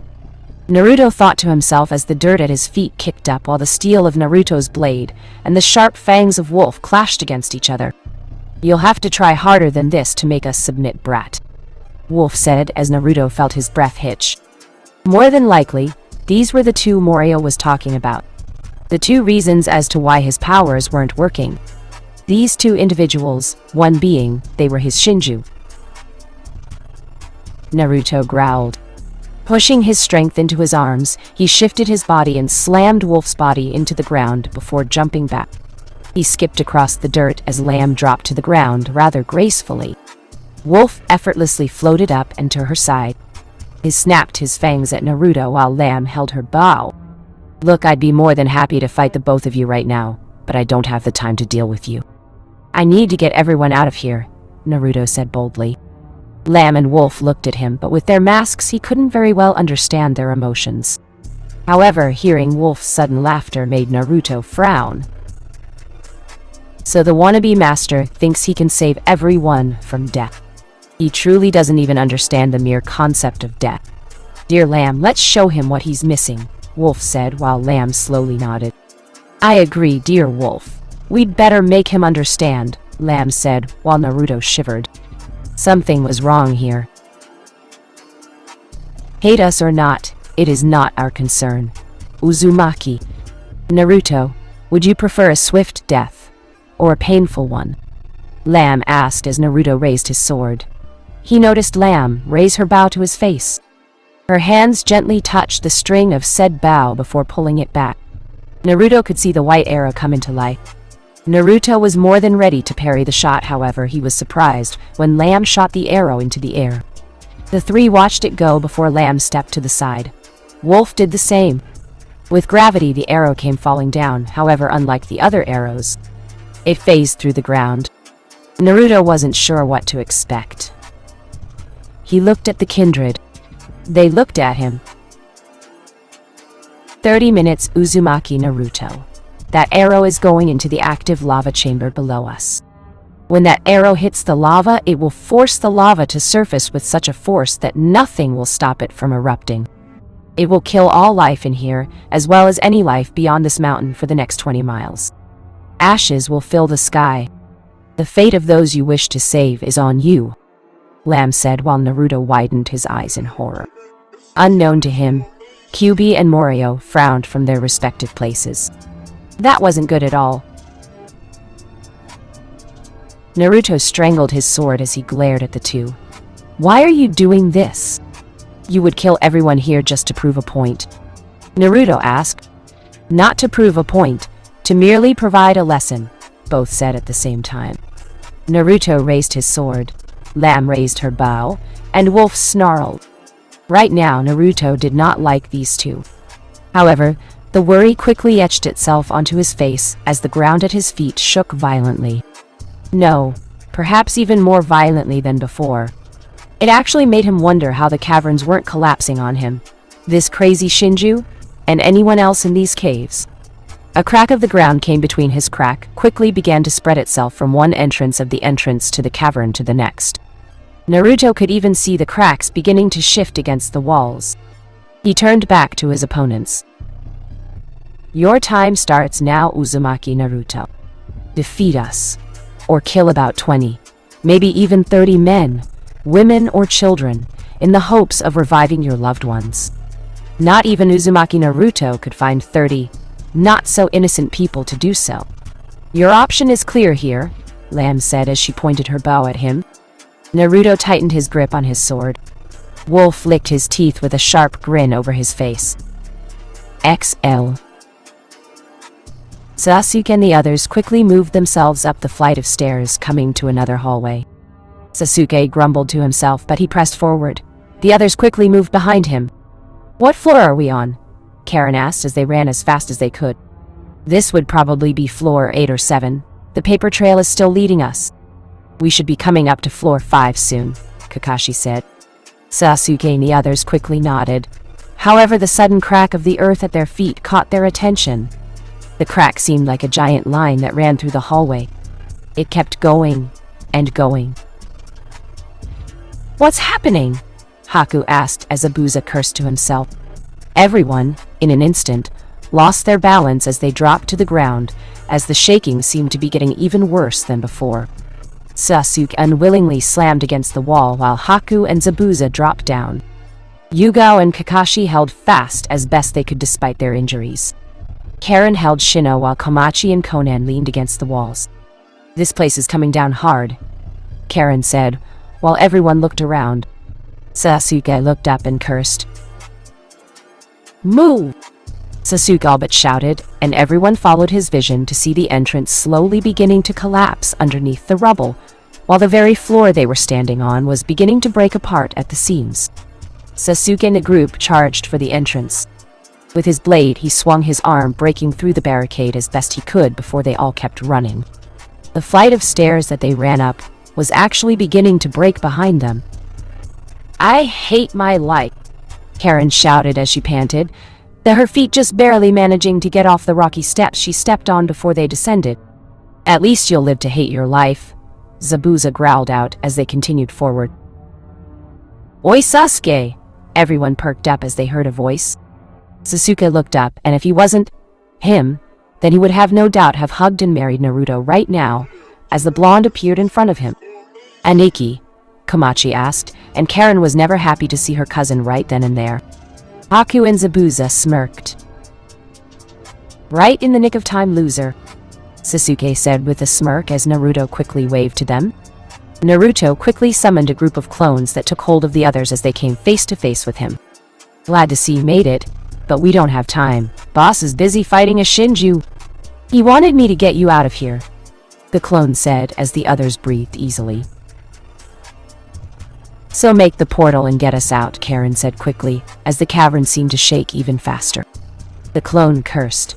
That I can't do right now. The Shinju is locking Boss's abilities right now. I can only lead you guys to the exit outside.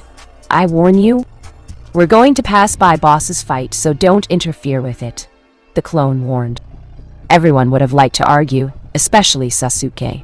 But the Uchiha knew that they were all in no condition to go anywhere currently. He just gave a snort for acknowledgement for nodding. The clone nodded as well before they all ran back the opposite way. Sasuke? Did you see Yuri? The clone asked. Sasuke turned to Naruto. She didn't exit the cavern. Last I saw her, she was going to rally the prisoners, Sasuke said. They glanced back to the entrance in shock. She wasn't with the group, Naruto claimed. Karen and Komachi quickly gasped while Haku and Zabuza and Sasuke gazed back.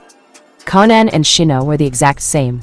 However, Konan was the only one to give a complete stop. Oi Konan-san, we can't stop, Karen said as Conan gave a short gasp of breath. Uchiha-san? Hand me a soldier pill, Conan said. Sasuke gave her a small glare. Conan effectively matched her glare. I can fly. None of you can. I have the best chance of finding and extracting Yuri before this place entirely collapses, Conan said almost urgently. You don't know that, Shino said, but Conan effectively deleted his statement from her mind. Naruto-san wouldn't be able to get there without dispelling, and the clone has told us that he's already being held up by another matter. He wouldn't reach her in time. I can do it, Conan boldly claimed. Naruto and Sasuke turned to each other before turning back to her. Naruto gave a small sigh. I believe in you, Conan-san. Please rescue Yuri for me, Naruto said with a thumbs up. Conan felt the edges of her mouth furl up into a smile. Kashi offered an eye smile. Ma, if she's truly willing, then I think she should take her on her word. For now, Kakashi said, just letting that hang in the air. He truly meant no ill will, but Conan was still an Akatsuki member, and Yuri was still a Jinchuriki. Sasuke gave a small sigh before grunting. He quickly tossed Conan a solider pill. Alright you guys, let's go Databayo, Naruto claimed as he ran the way they were going. Everyone gave one last look to Conan, and she watched them fade out of sight. Conan turned back to the way that had just collapsed. She then bit into the solider pill, frowning at the bitter taste. However, she could feel her reserves replenish as she quickly formed paper wings into her back. Conan jumped from the hallway platform before she floated down to hall that just collapsed.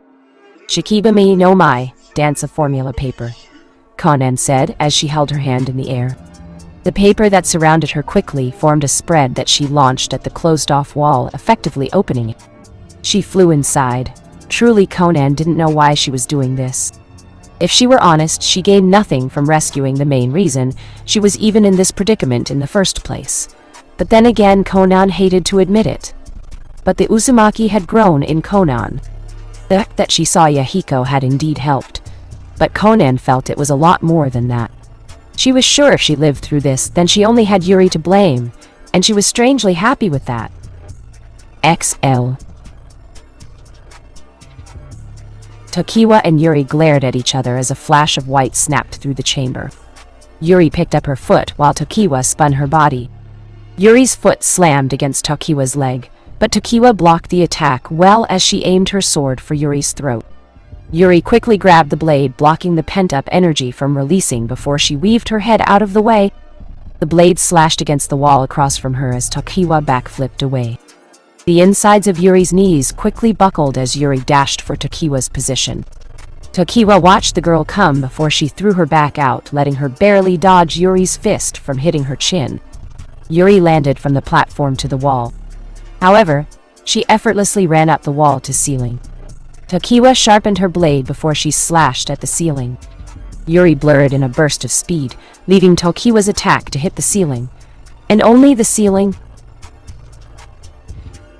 Yuri appeared back at the platform as she noticed Tokiwa's blade slash across the ceiling. However, once Yuri turned back to find Tokiwa, she didn't find anything. Yuri, with the help of the cumulative years upon years of shinobi experience possessing her by Shizune and Ibisu, she didn't have to feel the killer intent coming from Tokiwa, as the woman appeared behind her. Tokiwa let loose a kick for Yuri's midsection. However, Tokiwa only gave a low growl, as Yuri raised her hand to caught the kick in its full force. Yuri had to admit that it was a massive amount of pressure in that kick, as Yuri felt herself forced back a couple of inches. Obviously, Tokiwa's spirit was in full bloom in front of Yuri. Not that Yuri minded. She would crush Tokiwa's spirit, and then her body along with it. Yuri answered Tokiwa's kick with a kick of her own. She spun her left hand on the ground, sending her right leg at Tokiwa's face. Tokiwa swiftly jumped away from the kick as Yuri leaned. She saw Tokiwa grab a hold of her blade. Reitan. Shinrei Teki Bunsan. Spirit release. Divine spirit dispersion. Tokiwa called as a fierce white light enveloped her sword. Yuri quickly slapped her hands together. Tokiwa buried her sword into the lava before unleashing her technique, sending both fierce light and lava in Yuri's direction. Yuri watched the incoming attacks before she opened her mouth, showing a seal on her tongue. Uzumaki Fang, Ozora Daikon, Divine Sky, Great Bomb. Yuri called out, and without pause, a mixture of fire, water, lightning, and wind erupted from her mouth, colliding with the lava and the fierce light of Tokiwa's technique. The explosion that quickly followed didn't even force Yuri to flinch, as she noticed through the piercing light and the explosion. Tokiwa came bursting out with her sword pointed directly in Yuri's face. Yuri looked at the weapon before snorting. "Is this really all I get? You talked high and mighty. You tortured my family, killed my friends, abused Nui-chan, and this is all I get from you." Yuri thought angrily as she grabbed Tokiwa's blade and followed with the motion of flinging the woman over her shoulder. Tokiwa coughed as she slammed into the platform with a heavy cough. She coughed as she groaned. This shouldn't be happening. My energy is pushed to its very limits. How is she still stronger than me? Tokiwa thought as she rolled over and shakingly stood to her feet. She backed away from Yuri while the white-haired Uzumaki cracked her neck. Tokiwa gave a small frown before a blinding light came through the chamber. Yuri looked up, showing surprise for the first time since having this transformation. It was a pure white arrow. This energy, this isn't from Tokiwa-san. It holds the same energy that Nai-chan has. It's heading for the lava. Yuri thought to herself as she and Tokiwa watched the arrow fall into the lava without a sound. Tokiwa shivered. "We're commencing the plan already. But our king hasn't been recovered yet. What's going on here? Are we executing it without him? That wasn't a part of the plan." Tokiwa thought to herself. Not even a second passed before the lava skyrocketed into the ceiling. Yuri and Tokiwa covered their faces as the lava quickly began to bubble. They watched as it suddenly began to get hotter and hotter, even melting the rock they were standing on. "It would see that your time has run out. Either our king has been recovered and the plan has commenced, or we have enough of his power that he can begin without him. You will die down here along with me. However, the only difference is that I will be reborn back to this realm to finish our work." "You have wasted your time," Tokiwa said. Truth be told, this was a rather bold lie. She couldn't even believe half the things that she was saying. The ceiling was cracking and the room was getting even hotter. Tokiwa figured she might as well pressure Yuri for anything right now. However, Tokiwa was surprised that the only thing she got from Yuri was a hard glare. Yuri wasn't sure how much of what Tokiwa said was true or not. It was hard to trust in the word of your enemies. If she truly believed she was going to be reborn, then she would have sacrificed herself and Yuri into the lava a long time ago into this fight. Still, with Shizune and Abisu's advanced intellect, Yuri could see this becoming a problem. The arrow had done something to the chemical properties of the lava, causing it to pressurize. The molecules in the lava were being forced to expand and then explode. This much force was going to burst the lava through the ceiling and into the air. With this much heat, the Azi clouds would destroy all life in the region. Iowa would investigate this cause, and if their shinobi were truly competent, then they would pinpoint Konoha to the problem. Yuri glanced back to the lava. Right now, there was no time for a strategy, and no time for a plan.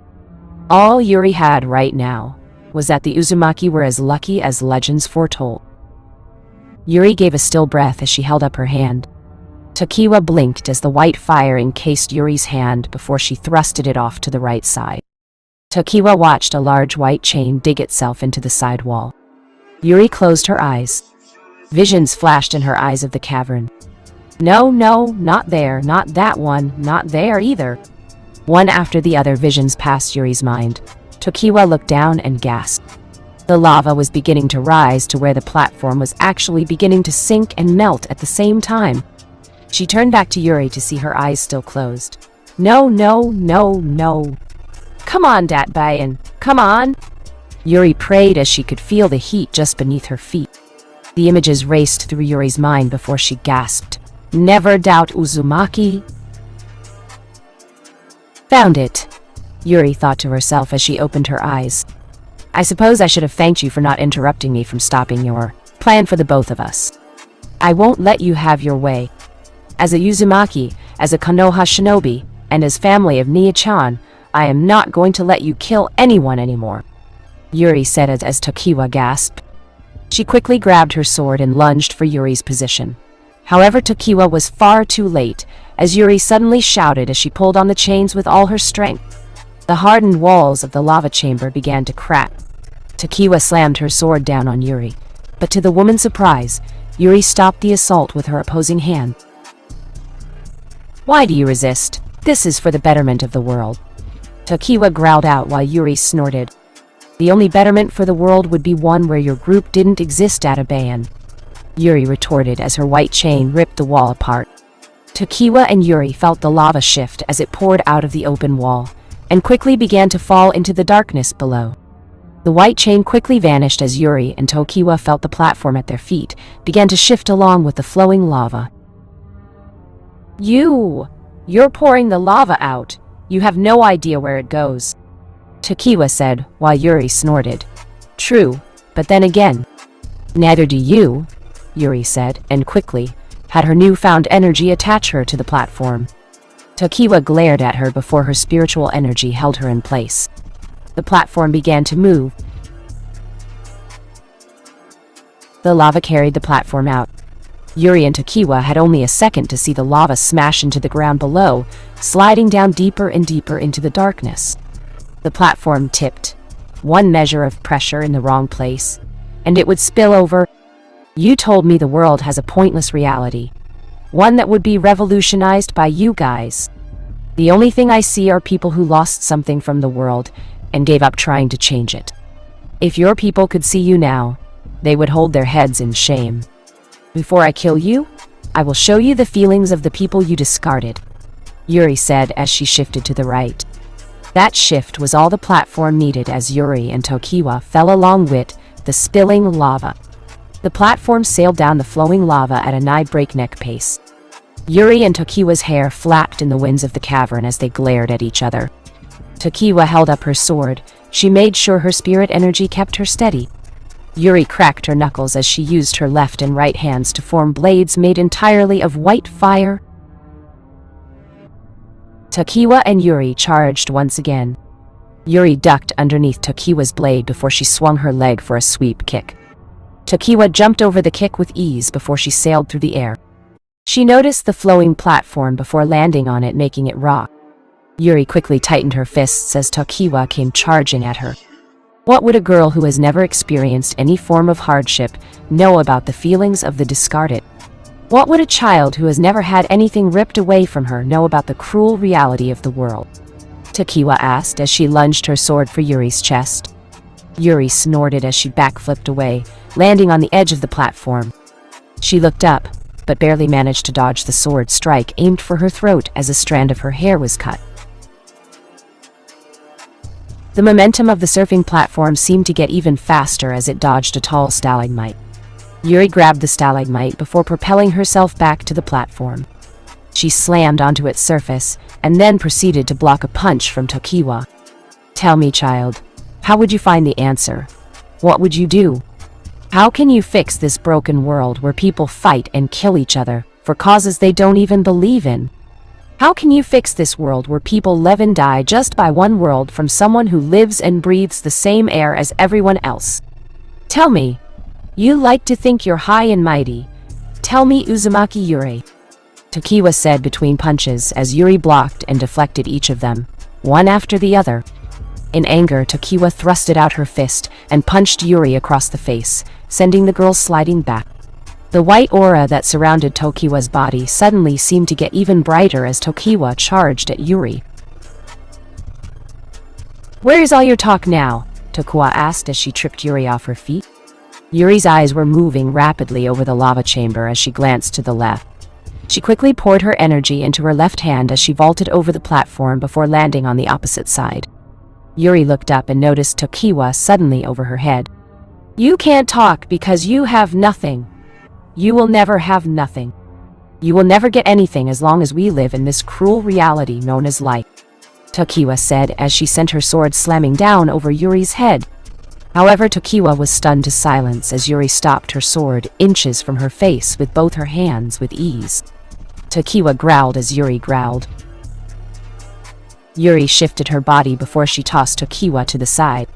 Yuri panted, and she could feel her heart actually beginning to burst. She looked over and noticed the lava actually beginning to drop down even further and further than before. No doubt a fall was about to come. Yuri turned back just in time to see Tokiwa charging at her as they continued to sail down the river of heating lava. "You wish to know? Then I will tell you. I will kill you by the third rush," Yuri said as she slammed her hands together. In instinct, Yuri and Tokiwa jumped into the air as they platformed beneath their feet, descended along with the lava down even further depths. Yuri might have boggled how big this platform was if she wasn't fighting for her life right now. She locked her gaze with Tokiwa before they backflipped and landed on the sides of the cavern walls. Yuri and Tokiwa slid down the walls, picking up dirt and dust. "I will make you understand the true meaning in death and life," Yuri said as they both jumped forward. Tokiwa was the first to land on the platform before she noticed Yuri still in the air. Yuri's hands were still clasped together.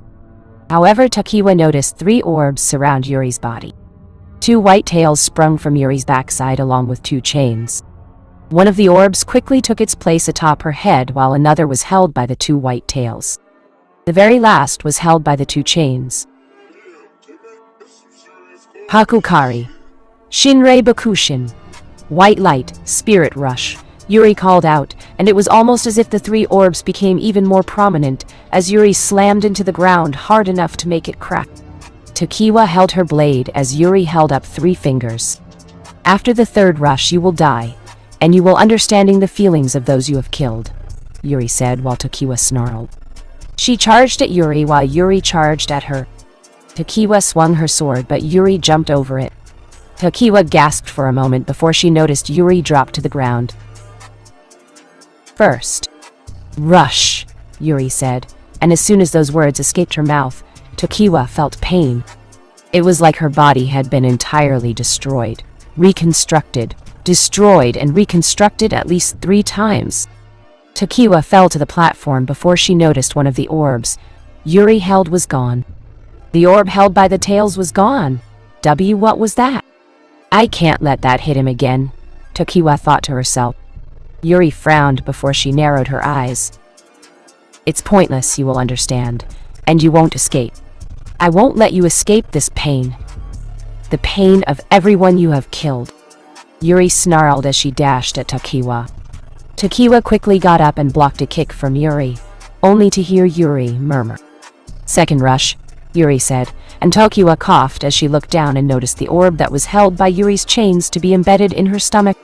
Her body absorbed the orb before she felt her very spirit shatter into pieces before it reconstructed. Tokiwa dropped to one knee. She could actually taste the blood in her mouth. Tokiwa noticed Yuri approaching her before she grabbed her sword and jumped to the opposing end of the platform. "Why? What makes your spiritual energy so strong? What are you aiming for in life? What is it that you hold so damn dear to you that you would attempt all of this? What do you stand for?" Tokiwa asked. The white orb on top of Yuri's head dropped into her palm. Tokiwa could see it beginning to spiral in a rather familiar shape and pattern. "I believe in the family that I will have with Nini-chan one day." "That is all dat bayan." "Even now I can feel Shizun-san and Ijo Oji-chan's spirits judging my own for my apparent desire to have an incestuous relationship with my cousin. However, I don't care about how the world see it. I don't care whether everyone accepts me as a decent human being or not. Your morals are not my morals. Your ideals are not my ideals. I live for Naui-chan. That is all that matters," Yuri said. And that answer seemed to only make Tokiwa even angrier. The woman forcefully pushed out all her spiritual power as she gripped her sword. Her energy easily made the platform crack. Yuri frowned. "He will die one day. Everyone we both love will die one day. There is nothing worth hoping for in this dead reality. What is the point in being happy if the only thing that it gets you is sadness in the end?" Tokiwa said as Yuri held the orb into both her hands. Remember the happy memories. Death comes to everyone. That is why you live your life with who you love. Never have time for regrets. Never give up and never back down. If Nui-chan passes away before I do, then I will remember how much he loved me, what he has given me, and where I would be without him. Just because you gave up doesn't mean that I will. Yuri suddenly shouted as she held her hands back. The surfing platform suddenly cracked into pieces over a large lava fall, as Tokiwa and Yuri jumped into the air. Tokiwa's pupils faded out as white fire escaped her eyes. Yuri brought her hand back. You will learn one day. One day there is nothing to be gained from such thoughts.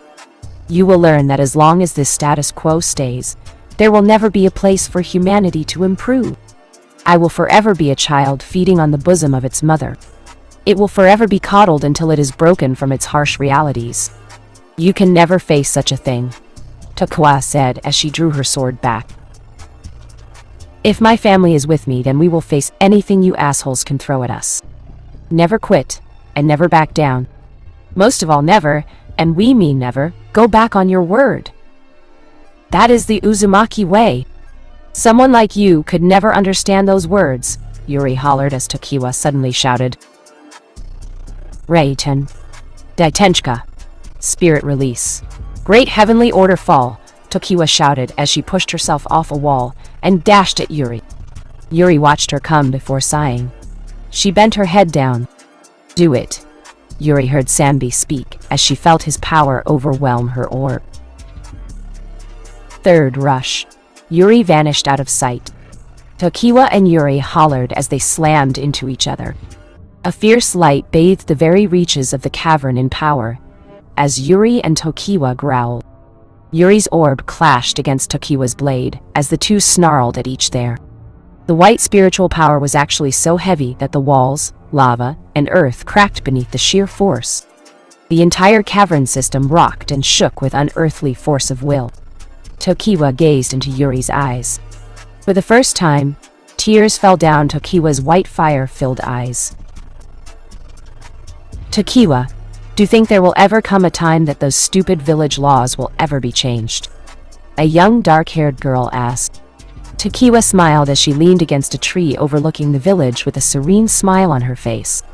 If there was anyone who could change their minds, then it would be you, Shizuka-sama. However, I do believe that certain things are put into place for the betterment of the village, Tokiwa said with a small smile. Yuri and Tokiwa shouted at the top of their lungs. Tokiwa could feel the sweat on her sword beginning to slip her grip. Tell me, Tokiwa, if I were to die, would you mourn me? Shizuka asked with a small smile, earning Tokiwa's surprise. What are you talking about, Shizuka? Don't talk like that, Tokiwa said while Shizuka shook her head. Don't misunderstand me. When I look at Nadeshiko village, I think, if a man died, then no one would cry over his death. If I died, would anyone feel different? What makes a man different from me? Shizuka asked. Tokiwa looked at the ground for a second before smiling. That would be love, Shizuka-sama. Not only does everyone respect you, but they also love you as a sister. It helps that most have seen you grow up. They know you much better than they know a random male. The same applies to me, Shizuka-sama. I would mourn you. Because I love you, Tokiwa said as Shizuka smiled. You know, I don't think I'd like to see you mourning me. It would make me feel bad if I was watching over you.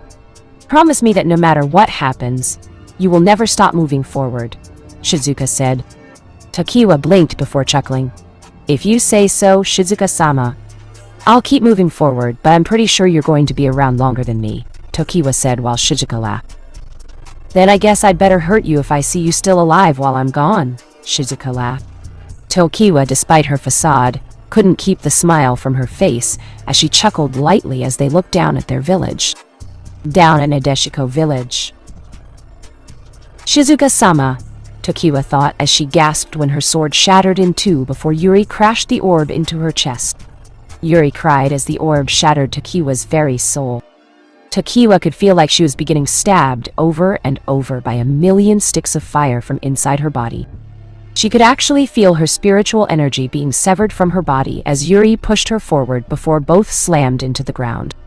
The explosion rocked the base of the mountain. Konen gasped as she dodged a couple of stray rocks before seeing a narrow entrance. Naruto, Lamb, and Wolf jumped out of the way of falling debris. Sasuke, Shino, Komachi, Karen, Haku, and Zabuza fell to the ground as they tried to make it up the stairs. At the very top, Iruka and Ibiki safely carried Kushina's body out of the house as people watched it crumble to the ground, revealing the way into the cavern. Gurren had kept the shield as steady as she could, while Yura and Shikamaru ordered before to wait for the shocks to be over. Meanwhile, the exhaustion finally caught up with Yuri as she marched forward. Her white hair slowly began to fade away, back to its natural red color. Her eyes lost their white fire, and her cape slowly vanished away. Yuri coughed and moved towards the crater. She looked inside. I lost my parents.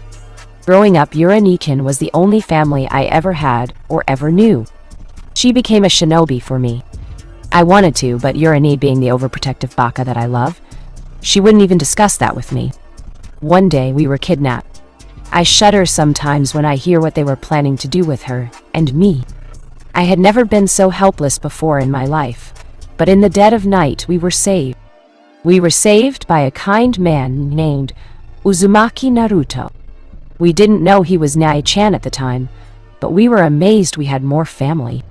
Nani-chan is the only reason I probably haven't ended up like you, Yuri said, laughing only to stop short at pain. It hurt to laugh. Please, Yuri could feel her consciousness fading. They wouldn't want to see you like this. Your friends and family wouldn't want to see you. Turn into a monster, Yuri said as she dropped to her knees. Reality sucks, but it sucks when nothing is real, Yuri said with a chuckle before she fell forward and bashed her face into the ground, unconscious.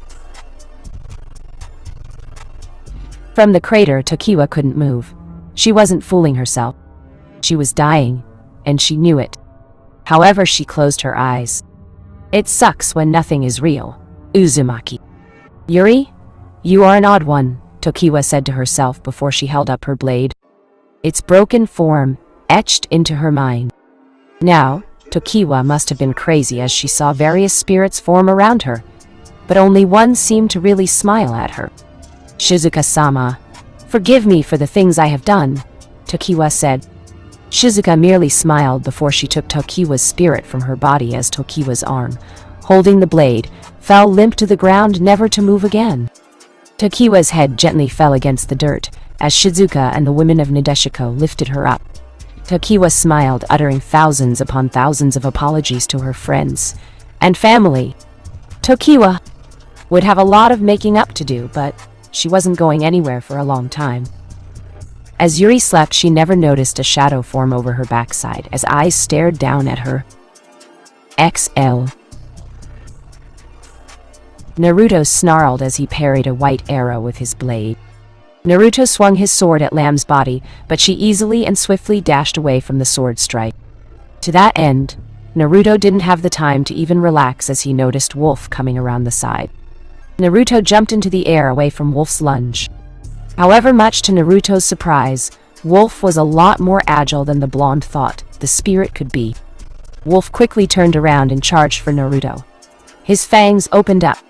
Naruto cursed before calling for a Kage Bunshin without the hand sign to do so. The clone flung the real Naruto, allowing him to reposition. Wolf snarled at the blonde's evade as Naruto landed down. Is all you know how to run? Well, I will continue to run you down. Wolf growled out in a gruff roar as his body charged at Naruto once again. Naruto quickly picked himself up off the ground. Shit, Naruto thought before he saw another 3 arrows coming for him. Naruto sucked in his legs and pushed his body back, watching as the arrows sailed across his face, just barely missing the tip of his nose. Just a strand of his hair had been taken from his head as the arrows splintered into the opposing wall. Naruto glared up to notice Lamb with her bow ready to take him out. Naruto quickly reached into his pouch and flung a kunai at her. The kunai sailed through the air with deadly precision just as Lamb released another white arrow. The arrow and the kunai flew past each other and headed for their intended targets. Naruto quickly slashed the arrow in two while Wolf knocked the kunai away from Lamb. Naruto looked at them both before he chuckled. If I wasn't fighting for mine, and everyone else's lives, this would actually be fun, you know, Naruto remarked as the kindred gave a glance to each other. You find this bout entertaining? Lamb was the one to ask while Wolf looked at Naruto in curiosity. Don't get it wrong. I still intend to kick both your asses for going along with this stupid plan, but I really wish it didn't have to come to this, Naruto said. Naruto wasn't sure if the kindred were capable of emotions. By their masks, he couldn't make out any real facial expressions. Their silence, admittedly, was a little unnerving, but Naruto had been used to such things from many people. Death is an unavoidable part of the existence of all beings, minus those with divine powers. It is our job to merely guide those people to their final resting place. Your wish that this didn't have to come to pass is merely you wishing that no one had to die. It is impossible, Lamb said. Wolf gave a glance to her before turning back to Naruto. Both could see that the smile on his face didn't lessen. But don't you think it would be better to pass away enjoying life, and being around those you love, rather than left to die in a place like this? Naruto asked. The kindred gave pause for a moment. Oi, brat, how do you feel about death? Wolf asked, his eyes shining in amazing white light. Naruto flinched and sighed. I hate it. I absolutely hate seeing people cry for losing someone precious to them. I hate it even more when I know that there is something I can do about it. I hate lying. Every time I see someone die, I wonder, can I resurrect them?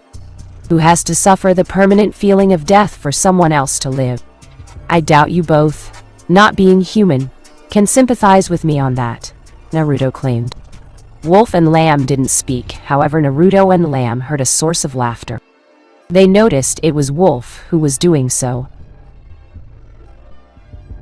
As I thought, the great and powerful summoner of the shinigami is merely a pathetic, spineless coward, Wolf sneered, as Naruto's power suddenly flared dangerously. He was being laughed at? Now don't get Naruto wrong. He had been laughed at and made fun of more times than he could count, but for someone to actually laugh and insult him while he was being as serious as he could. The ground beneath Naruto's feet cracked. His power only seemed to rise when he heard a sigh. Those words are a little harsh, but I tend to agree with Wolf. Uzumaki Naruto. It was truly a mistake for the Shinigami to sign a contract with you of all people. I can see why the spirits in your blade show sadness for you, Lamb said, and Naruto took a step back. How did they know about Pakura and the others still locked in his blade?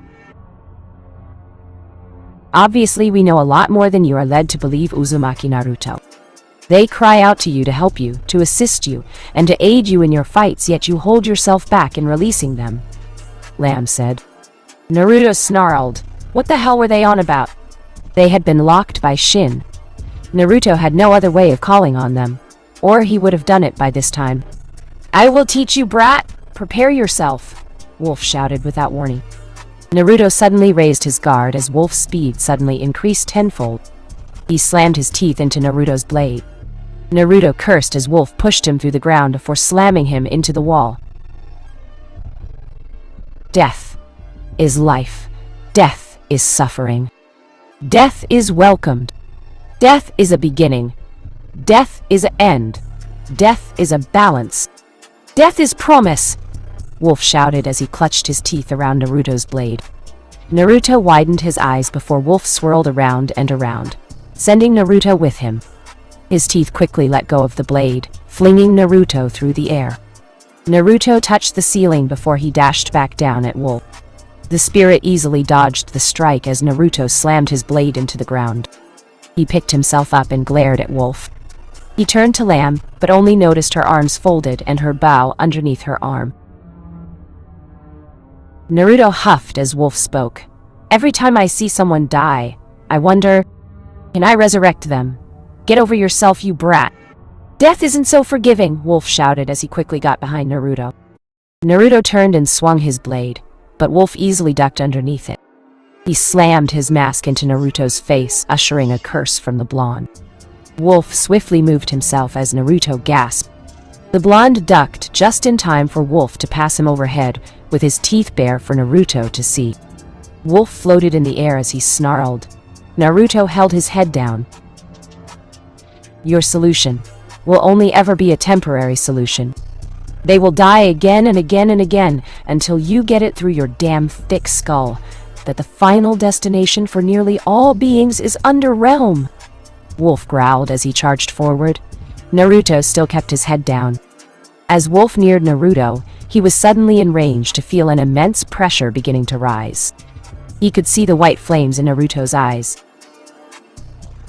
Naruto, in his anger, quickly swung his blade slashed at Wolf's mask, offering a small slash mark to it. Wolf growled while Lamb unfurled her arms. Wolf shook his head as he and Lamb glanced at Naruto. They saw Naruto stiffen. You don't want people to feel sadness. Well, tough luck, brat. When your little plan runs out, then no one's going to appreciate life. If you are there to always resurrect someone, people will appreciate life less, killing themselves for unnecessary reasons that you couldn't begin to comprehend, Wolf said as Naruto opened his mouth. Is there something wrong with just wanting people to be happy? Naruto asked angrily as he still looked at the ground. Wolf and Lamb frowned behind their masks, but Lamb was the only one who spoke. Happiness is born out of some form of sadness taking place, just as sadness is born out of some form of happiness. What you have given people is temporary happiness, but no matter how temporary it is, it will fade away, and people will look to you to revive someone to have them living again. I am not against you doing what you wish for those important to you, Uzumaki. Naruto, however, you are being irresponsible about it, Lamb said. She tensed when she noticed Naruto grip his sword. He held it into the air. Uzu no Fukush. Reime no Kyoda. Whirlpool Revenge. Furious thunder swirls. Naruto shouted as he swung his blade, releasing an arc of Hanshou towards the kindred. Lamb swiftly jumped away and Wolf followed as the arc slammed into the wall. Naruto swung another one. They jumped away. Kindred quickly flung 5 arrows at Naruto, but she watched in mild surprise as the arc Naruto flung at her quickly blew past the arrows without any resistance. Lamb shielded her body as the arc slammed into her, knocking her into the wall. She slid down and covered her mask with her hand. I'm being irresponsible. I see. So you two just gave up on trying, Naruto said. Lamb and Wolf seemed stunned by his answer. Wolf floated up.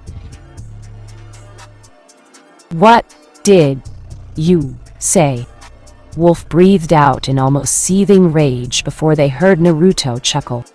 Yeah, I knew that. I knew about all that. It realized it when I probably revived Makoto-san. I thought, Sasuke is just going to be upset and angry if she passes away again. Or why did I disrupt Hayashi-san's life by reviving his wife, leading to all of this happening to me? And you know what?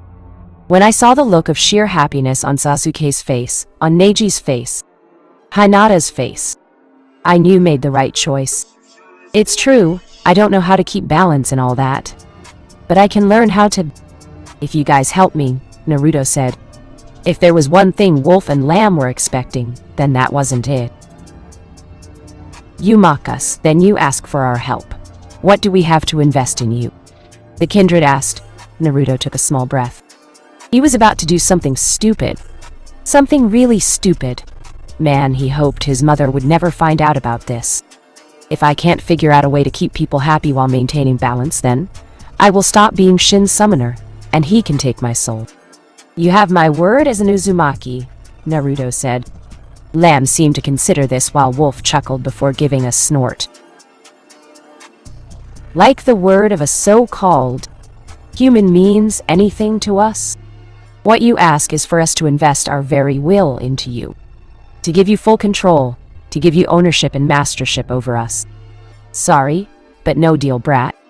If you want us, then you're going to have to do it the old-fashioned way. Capture us! Wolf shouted as he dashed towards Naruto. The blonde flipped to the side while Lamb fired one arrow after the other. Naruto dashed through the chamber as arrows flew over his head. Lamb's hooves slammed on the ground one after the other, in order to follow Naruto's movements.